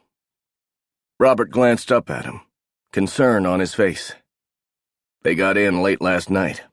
I let them stay in your room. They're finding a hotel this afternoon." "Are you sure about the coffee?" Erin's husband walked in behind her. Theo Taggart was technically the youngest of the 4 Taggart brothers, but only by a few minutes. His twin, Case, had been born first, a state that led to Theo being called the tiniest of the Tags. Looking at the 6'3" tree of a man, it was hard to think of him as tiny. Erin's right brow climbed over her eyes. "Are you serious? You know I've done this before, and you haven't. 1 cup a day isn't going to kill me. You might know that if you'd been around the first time." His hands came up. "Peace, woman. You're a beast without a little caffeine. Hey, Owen, how's it going?" Theo held a hand out, and Owen forced himself to shake it. It was odd to stand in front of the man he'd betrayed. He knew deep down that he didn't deserve to shake the man's hand, but it was expected of him. Erin was pouring a cup of coffee. "From what I hear, it's going pretty good, since Ezra told me you took the target home last night. She lives on this floor, right? Should Tucker be coming and going like he lives here? Are you supposed to know each other?" "She can't see us from here, and Tucker takes the stairs," Robert explained. "Oh, he whines and complains about it, but he does it.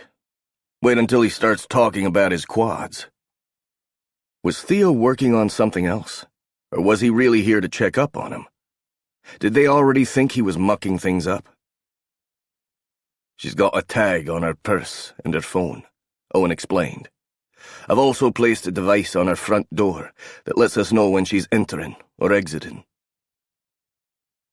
Robert held up a tablet as the thing chimed. Like now. What's up with the cops? Erin turned to him. She called the cops? What did you do? Yes, there was the judgment he always expected. It wasn't like she didn't have the right to it. I didn't do anything. At least not anything she didn't want me to do. That's why you want me to check into the neighbor, Robert said, his eyes on the tablet. I saw him hanging around.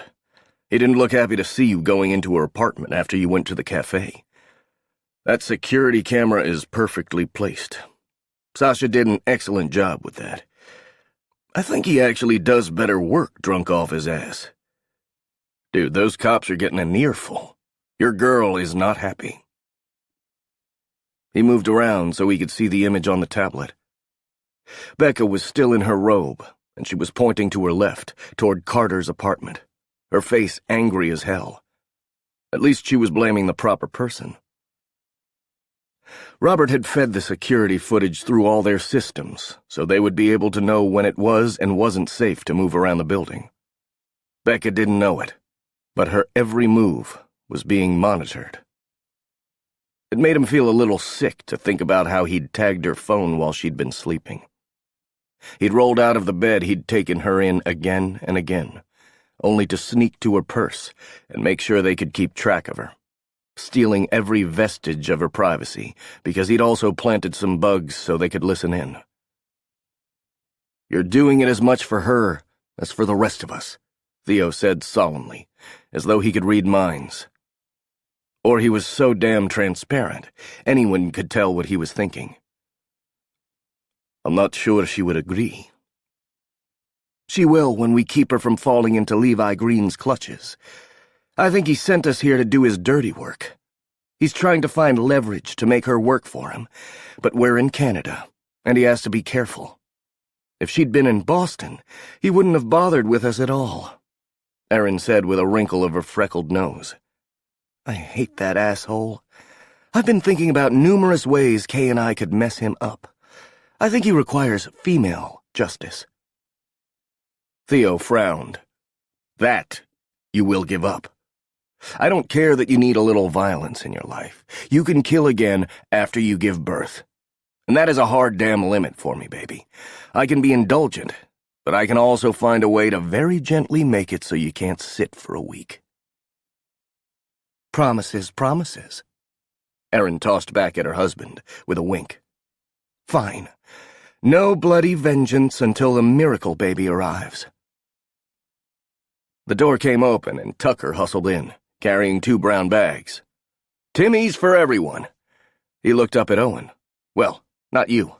I thought you would be eating with the doc. Did she throw you out? Before he could reply, Erin was taking the bag from Tucker. I'm starving. Throwing up all morning makes me hungry. Did you get the sour cream glazed donut holes? Tucker shook his head. Nope. They're called Timbits, and if you don't call them that, they're Canadians. They just smile and correct you. This is a strange land, my friend, Erin said, but her eyes lit on the bag of donuts. Theo, you going to explain why we're here, or are we waiting for Ezra to show up? I was going to wait until we had a proper meeting. Theo grabbed a cup of coffee for himself. My brother always does this kind of thing in a room with a projector, and everyone sits around in the half-dark, and there's a bunch of file folders. Erin's eyes rolled. There's a reason he does that. Your brother sleeps through most of those meetings. He says it's about being high-tech, but if you listen closely, you can hear him snoring in time to the hum of the projector. Truly, it's one of his great talents. He sleeps? But he's got his eyes open, Theo pointed out. Another one of his talents. Erin turned to them. We've tracked Levi here, and we think he recently had a meeting with Paul Hausmann. Hutch found some traffic cam footage of Hausmann being picked up in a limo. No ID on Green, but we did catch one of his CIA lackeys on film. Unless Donnie Lennox has taken a second job as a limo driver here in Toronto, which I doubt, since he's still on the agency's payroll. Fuck all. She said something scared her yesterday. She said someone was in her building when she was alone, and she felt like whoever it was, he was stalking her. Tucker sighed and set down his breakfast sandwich.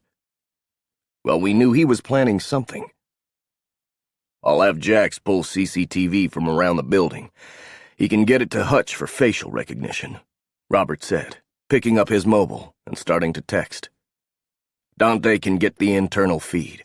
Was she in her office when it happened? He said there's a camera right outside her door and another one in the hallway. Yes, she was going home. The lights went out. When she'd told him the whole story, she'd been lying in his arms. She'd been relaxed and seemingly happy. He'd managed to get that haunted look out of her eyes. I want to know who went up those lifts, or who took the stairs up to her floor right before 5 p.m. We'll get it done, Robert promised. He couldn't help but turn to Theo and Aaron. Is that all? Because that seems like something you could have told us over the phone. That brow of Aaron's rose again, but Theo was waving a hand as though he could hold off his wife's wrath. You know why he's asking. He thinks we're here to monitor him, Theo explained in a patient tone. He thinks Big Tag is pissed because he took over the op. Aaron's smile was entirely predatory. He is pissed. Theo sighed. And he also thinks Owen can handle this. He turned Owen's way. Did you make a call in the field? He felt like he would never stop explaining this. She wasn't going to buy what we were selling, man. If I'd walked away from her, she wouldn't have talked to me again. She's got a very narrow focus. Right now, I'm her focus. As a friend, she would have easily prioritized work over me and everything else. All right, Theo said simply. This should always have been your op. My brother overrode Ezra because he's a stubborn bastard. Aaron and I are here for different reasons. We're following up on a lead. A lead? On this case? Why hadn't he been informed? Theo's eyes hooded, and Owen knew there wouldn't be a lot of information forthcoming. I'm following up on something else. I've got some intel about Dr. McDonald's former associates. I'm meeting a man who thinks he can get us in touch with someone who can give us new information. He wouldn't come to the States. It was here or Mexico City. Spicy foods don't agree with me right now, Aaron said, before popping one of the sweet treats in her mouth. Theo had a wholly masculine look of self-satisfaction on his face as he put a hand on his wife's barely there baby bump. Don't worry about us. This is a last-minute thing, and Aaron and I decided to make a mini vacation out of it. TJ is currently showing his cousin Heath the ropes. Case thinks he's super dad now. He has no idea how hard taking care of an infant and a toddler is going to be. Good luck with that. Anyway, we're going to follow up on this lead and stay out of your hair. We'll be at the Shangri-La for a couple of days if you need us. I'm going to enjoy it, Aaron said, a sparkle in her eyes. The last time we stayed at a luxury hotel, I got pregnant. I can't get more pregnant, but I can order all the room service since it's on Big Tag's dime. You can't be sure you got pregnant at any one time, unless that was the only time you had sex, Tucker pointed out. It's a myth that women can tell. He expected Aaron to argue, but a secretive smile transformed her normally tough expression into something infinitely feminine. I know when this one was conceived. I know it in my bones. We stayed at the Jewel downtown for our anniversary. We were going to try to get the bridal suite, but someone had taken it. I know it sounds insane, but I could feel something coming from that room. She shook it off. It was weird, but I've never had such crazy sex as we had that night. Theo was on, if you know what I mean. Theo grinned, obviously used to his wife's oversharing. I ran down to grab a couple of bottles of water and ran into this dude in all white. He told me he hoped I liked little girls. At the time, I kind of thought I should call security, but now I think, well, there are more things in heaven and earth, Horatio, and all that. Erin snorted. Don't think he came up with that himself. When we told Jesse and Phoebe the story, Jesse thought we'd had too much to drink, and Phoebe merely pointed out that we don't know everything. Still, we thought TJ was a miracle. I wasn't supposed to be able to get pregnant again, and here I am. I think this one is a girl, and I'm naming her Devon. I don't know why, but that's this kiddo's name. Theo's hand tightened around her waist. I thought we weren't talking about names until... She turned in his arms, her hands coming up to cup his face. It's fine, babe. This one's sticking. I don't know how or why I know it, and if Tucker says one damn thing about feminine intuition being a myth, I'm going to make his balls a myth. It's fine this time. We're good, baby girl and me, and we're going to stay that way. Theo leaned in and kissed his wife. Feminine intuition is a beautiful thing, Tucker said with a nod. He was a smart man. All right then. Robert looked like he was definitely ready to move on to more professional matters. How did things go last night? He winced a little. I do not need a rundown of the actual act. I saw enough of that last night on the island. Erin groaned. He's got a one-track mind, and he's prissy about sanitary food practices. But he's got a point. You're here awfully early for a man who had a good night. You playing hard to get? He felt his face flush. It went fine.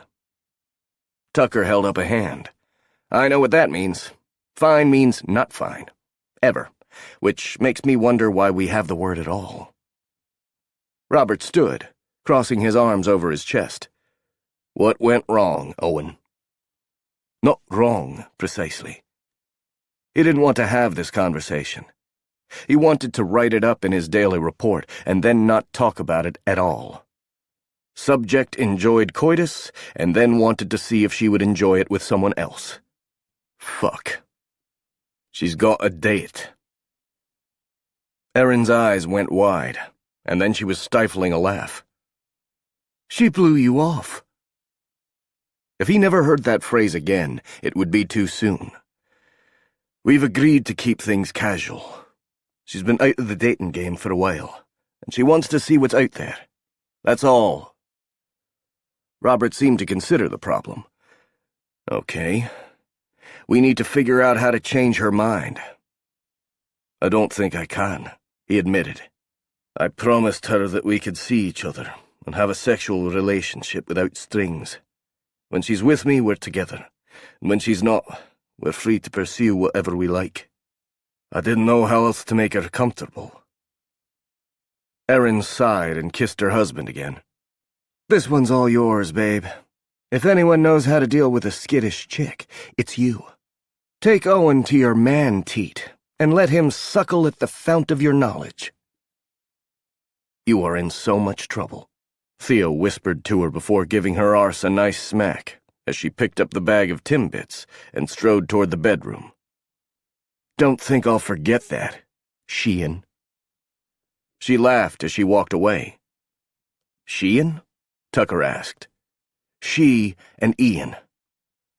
Theo was shaking his head, but there was a smile on his face. It's what I call her when her resemblance to my brother becomes creepy. I apparently have a type. Some women marry younger versions of their father. Same with men and their moms. I married the feminine equivalent of my oldest brother. Why couldn't I have gotten Sean? At least she would have cooked. I heard that, Taggart, she yelled from the bedroom. Theo didn't seem fazed. But she's right about me understanding skittish women. Unfortunately, you don't have a couple of years to wear your stubborn chick down. Dr. Walsh went through a divorce, right? Yes, he cheated on her. He'd considered this. It's why I'm playing it cool. I'll let her come to me next time." "That's where you're wrong, my man," Theo said, taking a seat at the kitchen table. "Taking a step back could make it obvious to her that you're serious about compartmentalizing. Maybe if you had all the time in the world that would work, but the clock is ticking here. Especially with Green in town. You need to up your game." "So, did you start a completely casual relationship with her?" "I started a part-time DS relationship with her." A wolfish grin lit Theo's face. "And the parameters were?" He was starting to see this in a different light. "When we're together, we're together. We didn't put limits on it, or say when we would or wouldn't see each other. We merely said that when we wanted to, we would see each other, and then she was mine until we ended the session." "So, a session could start at any time," Theo mused. "How did she respond to you topping her?" A vision of her leaning over that couch and offering him everything he wanted echoed in his brain, and he wished he hadn't gotten out of bed at all. He could still be there with her tangled around him. He could have fucked her again, and maybe she would have forgotten all about the lawyer. She's sexually submissive, and she's not ashamed of it. I don't know that she ever considered a relationship like this before, but she's not opposed.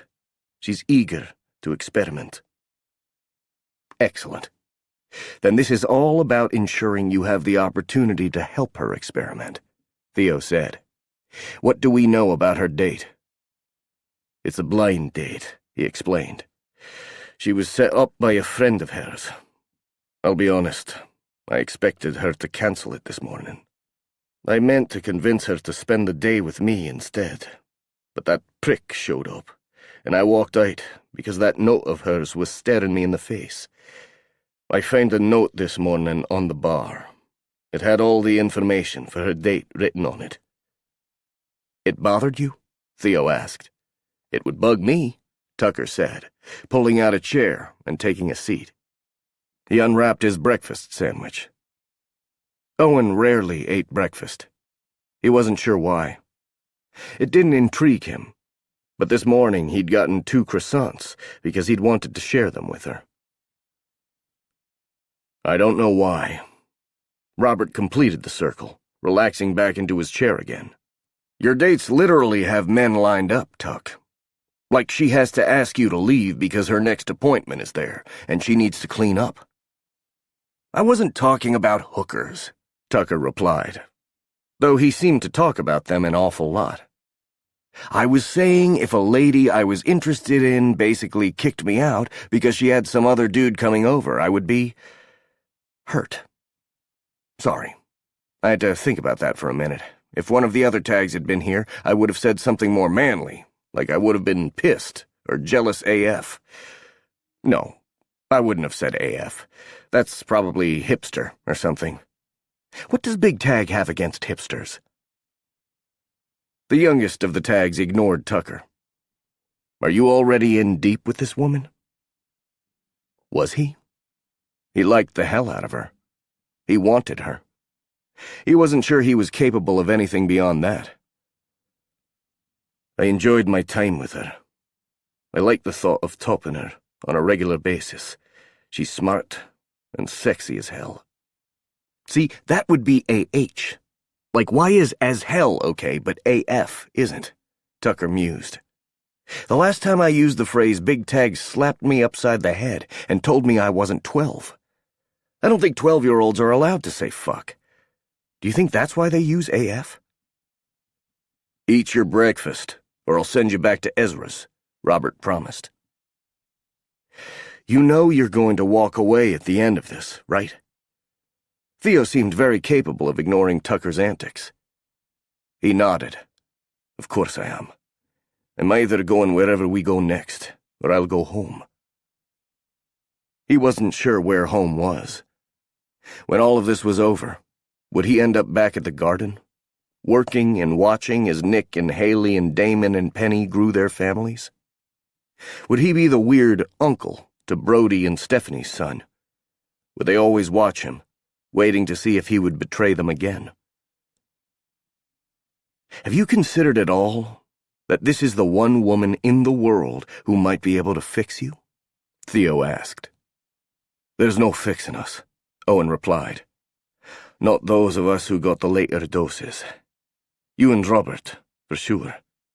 But I thought the theory was the rest of us got the final drug. According to their research, and the few documents that had been smuggled out of McDonald's labs, Robert and Theo had been considered part of the A-team, the group she took care of above all others. Dante, Sasha, Tucker, and Jax had been the ones she initially experimented on.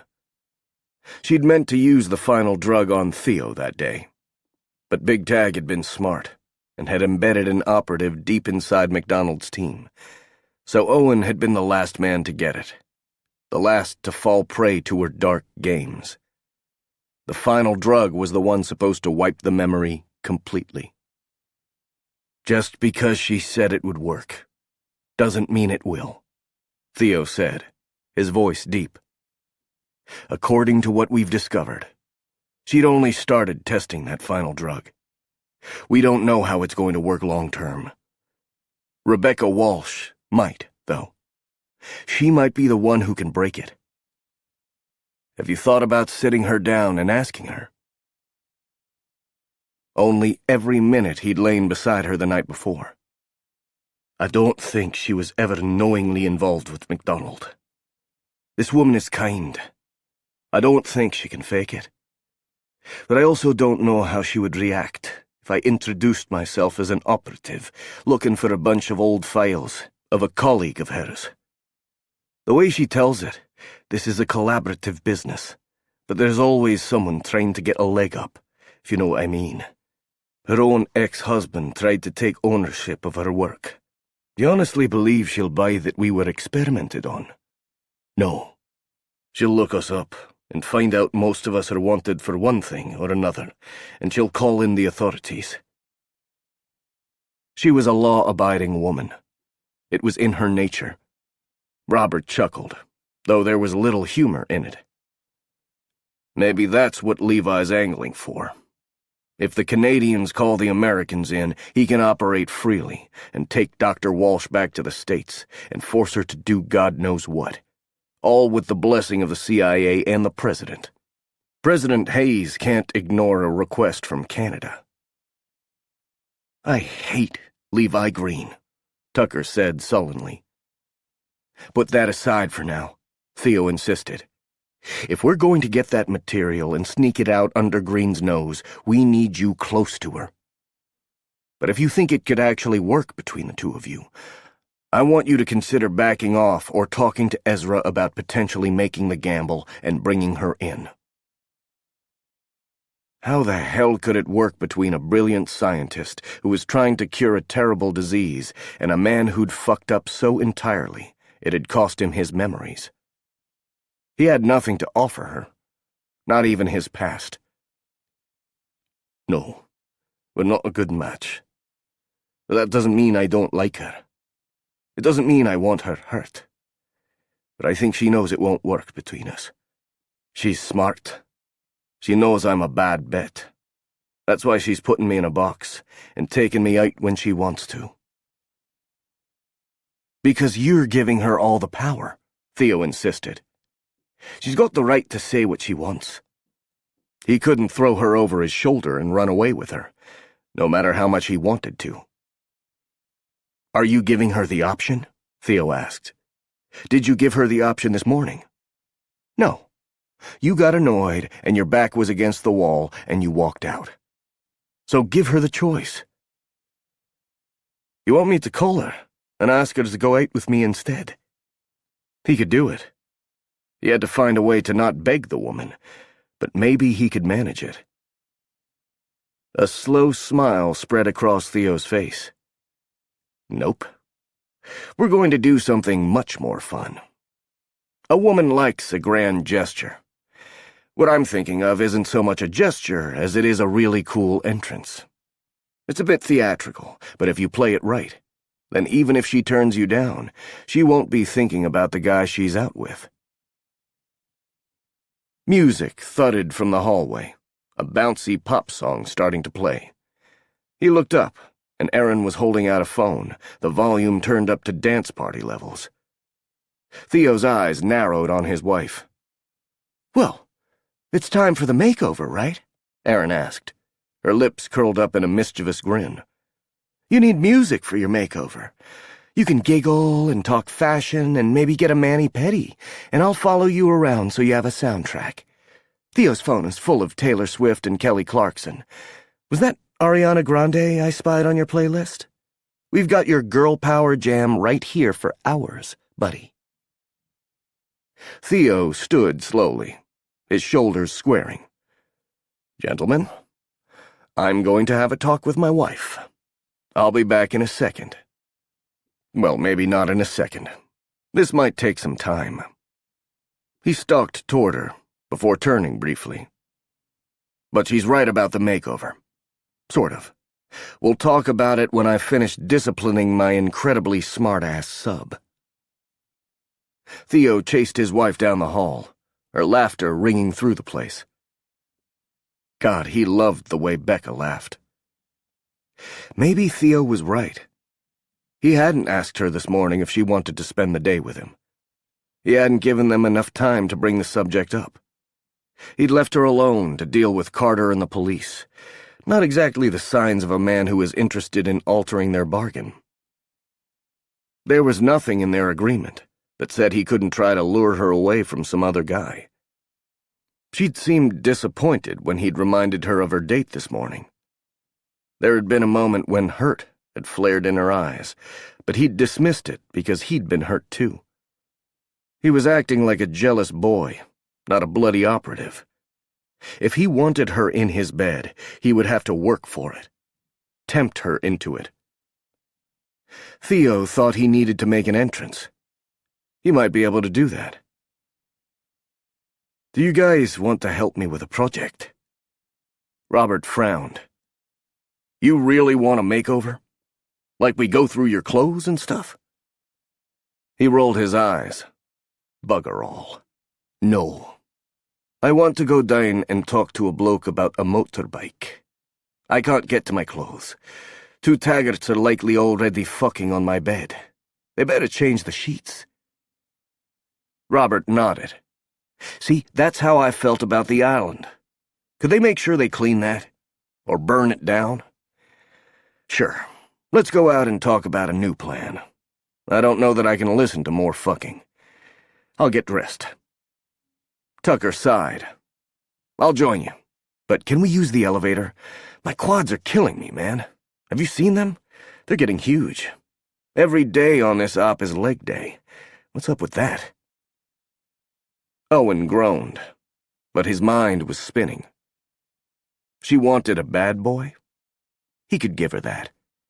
After all, it was practically his profession.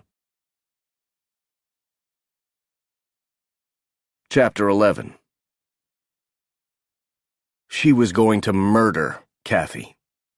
She was a doctor. She could do it about 100 different ways.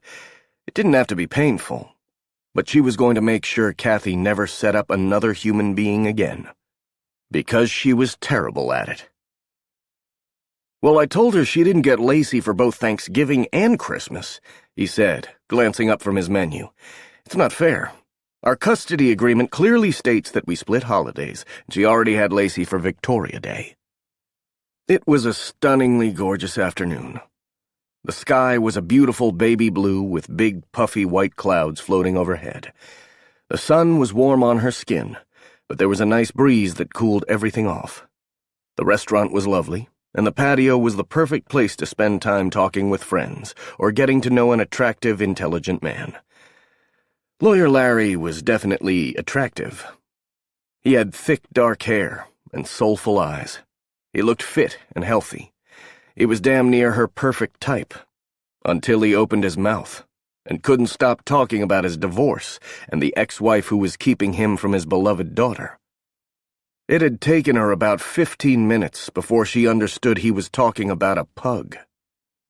Not that pugs weren't cute, or even that she didn't feel for him missing his dog, but it was a lot to throw out there in the first couple of minutes of a date. He winced as though he'd finally figured out she wasn't responding as readily as she should have. It was good that he could at least pick up on social cues eventually. "I'm sorry. I'm talking too much and not about the right things." "Not at all," she lied. "I understand the pain of divorce, though we didn't have any pets." And now she thought that was a good thing. She loved dogs and cats, but had always worried she worked far too much to give a pet the proper attention. Now she knew Fido could have far-reaching consequences. He sighed and sat back. "Yeah. I'm afraid I got off the phone with my ex right before I came here. I swear she's got a sensor or something that goes off the minute I'm going to do anything happy in my life. Do you see yours often?" "I moved. To a whole different country. I needed a clean break, so when the job at the Houseman Foundation came up, I jumped at it." She'd been right to take a break from the emotional stuff, but she was starting to wonder if she was being too rational about Owen. She'd missed him. All morning she'd thought about going down to his apartment and knocking on the door. She hadn't. She'd forced herself to stay away, but now she was wondering why. Why did she have to play the field? Why couldn't she play in Owen's field? There wasn't some dumb rule that said she couldn't have a relationship with the first guy she felt something for, and if there was, then she could break it. "God, I wish I could have a fresh start," Lawyer Larry was saying. "It's impossible when there are children involved. We'll be tied together as long as Lacey's alive, and honestly, we've been talking about potentially breeding her. She's such a light in the world that I can't stand the thought of not having a piece of her with me for the rest of my life." He started going on and on about how difficult it was to find the right sire or something. It was a lot of information. Way more than she ever wanted to know about breeding dogs. She smiled gamely and wondered where the waitress was. They'd put in drink orders, but she was ready to eat and run as fast as she could. She'd been ready to order the quiche and salad, but if they made them individually, that could add time to the process. Turkey sandwich it was. It took no time at all to slap some turkey between two pieces of bread and call it a day. She could choke it down in record time. "And the breeding fees can be ridiculous," he continued. "But I want the best for Lacey. It's one more thing Jane and I fight about." Why hadn't she come up with some kind of signal? She should have had a friend she could text 911 to, and then she would call and save her, claiming some kind of emergency. Could she fake a text? Was that rude? Or she could fake a heart attack. That would get her out of here fast, but it also might get her an ambulance ride, and then everyone would freak out. Her cell phone trilled, and she breathed a sigh of relief. Kathy. Excellent. Kathy had gotten her into this. She could get her out. Holding her phone, she pushed back her chair. "I'm so sorry, I have to take this. I won't be more than a moment." "Of course," he replied, frowning at her. "I'll see if I can wave down a waitress." She settled her purse over her shoulder and moved back into the restaurant. When she was out of hearing range, she slid her finger across the screen to answer the call. "Hello, Kathy. Would you like to know about the high cost associated with breeding your precious pug?" A long sigh came over the line. "I was worried about that.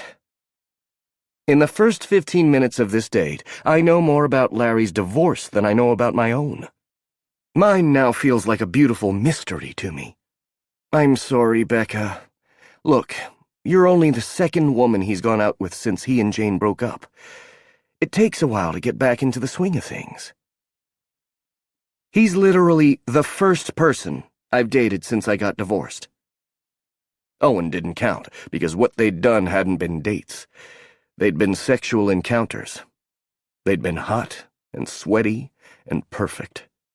And she'd enjoyed talking to him. It hadn't been all about sex.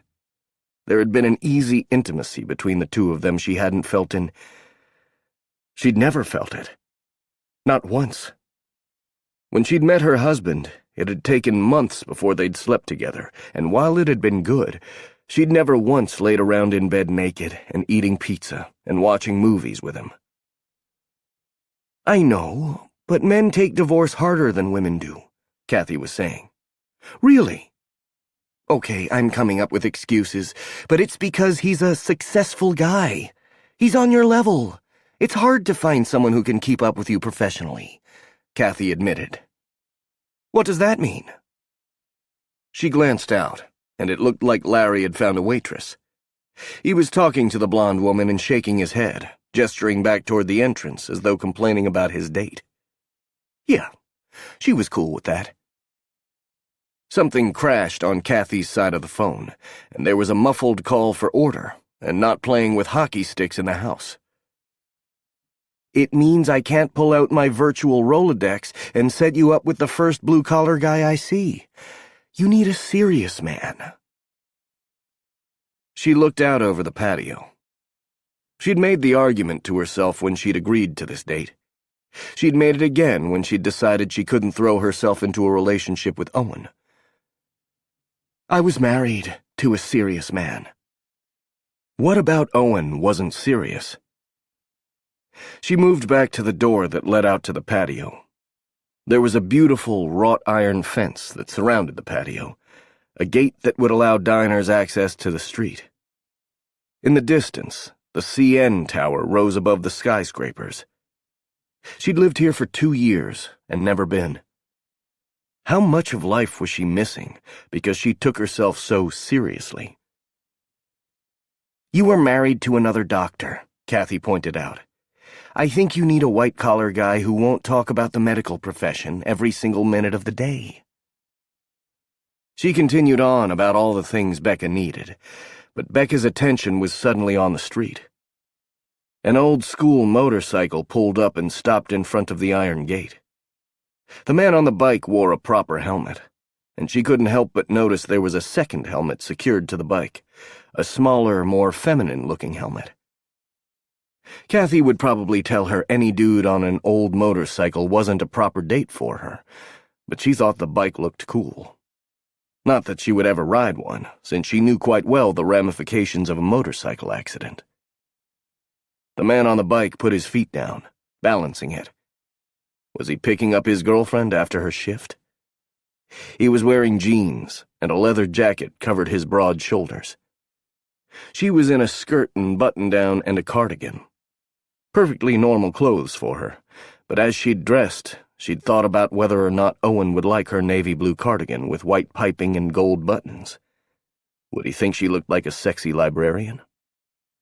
She pushed her glasses up and sighed as the man on the bike started to unhook his helmet. I'm going to cut this off at the pass, she said, forcing her eyes away from the guy on the bike. He probably wasn't as hot as he seemed. He would take that helmet off and just be a normal, average dude. I'm sorry if this gets you in trouble, but I can't spend the afternoon with this guy. It's not fair to either one of us. If she hurried, she might be able to find Owen. Or she could go to the office, because it wasn't like Owen had wanted to spend the day with her. He'd left her with the cops. He might be annoyed with her. He might have decided she was too much trouble for a booty call.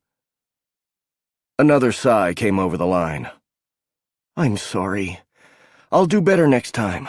I've got an accountant I think you'll love. Now, he's divorced and still a little bitter, but I think you can turn him around. The helmet came off, and she caught her breath as she recognized that gold and red hair, the sexy line of his jaw, those god-awful gorgeous lips of his, and his scruff. It was the hottest thing she'd ever seen. Owen. Owen was on that bike. She shrank back, because Owen was here, and he was obviously looking for someone. His blue eyes took in the patio. Did he have a woman he was picking up here? That was a coincidence. A big one. Or he was a sexy bastard who'd seen the note she'd left on her bar. Well, he'd told her he didn't play fair. Had he come out here to offer her an alternative? She could hide, and maybe save herself some embarrassment. Or she could walk out there and find out if Owen Shaw had come to save her. Her knight on a shiny bike. Hey, Kathy, don't ever set me up again. I think I have this handled. If he wasn't here for her, then at least she'd get a look at her competition. Because she wanted him. Only Owen. Not some random setup that might or might not lead to a super professional happily ever after.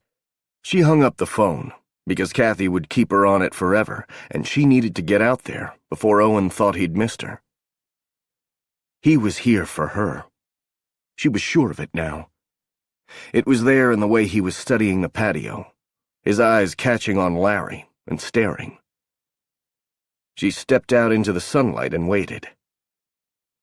I sent the waitress away because you weren't here, Larry said, irritation flavoring his words. You know, it's rude to pay more attention to your phone than your date. Owen's gaze caught her, and the slowest, sexiest smile crossed his face. The man actually made her catch her breath. A single brow cocked over his eye, as if to ask if she was staying with the lawyer or fleeing with the bad boy on the bike. She wasn't the kind of woman who walked out when she'd made a commitment, but she was the kind who knew a good thing when she saw it. And that man was a good thing.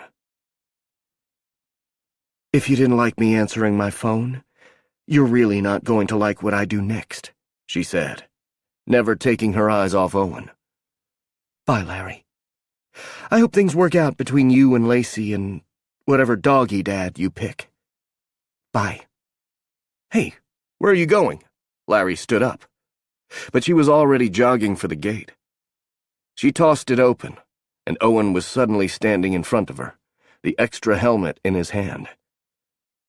You don't play in the field, love? He asked. She loved how tall he was, how petite.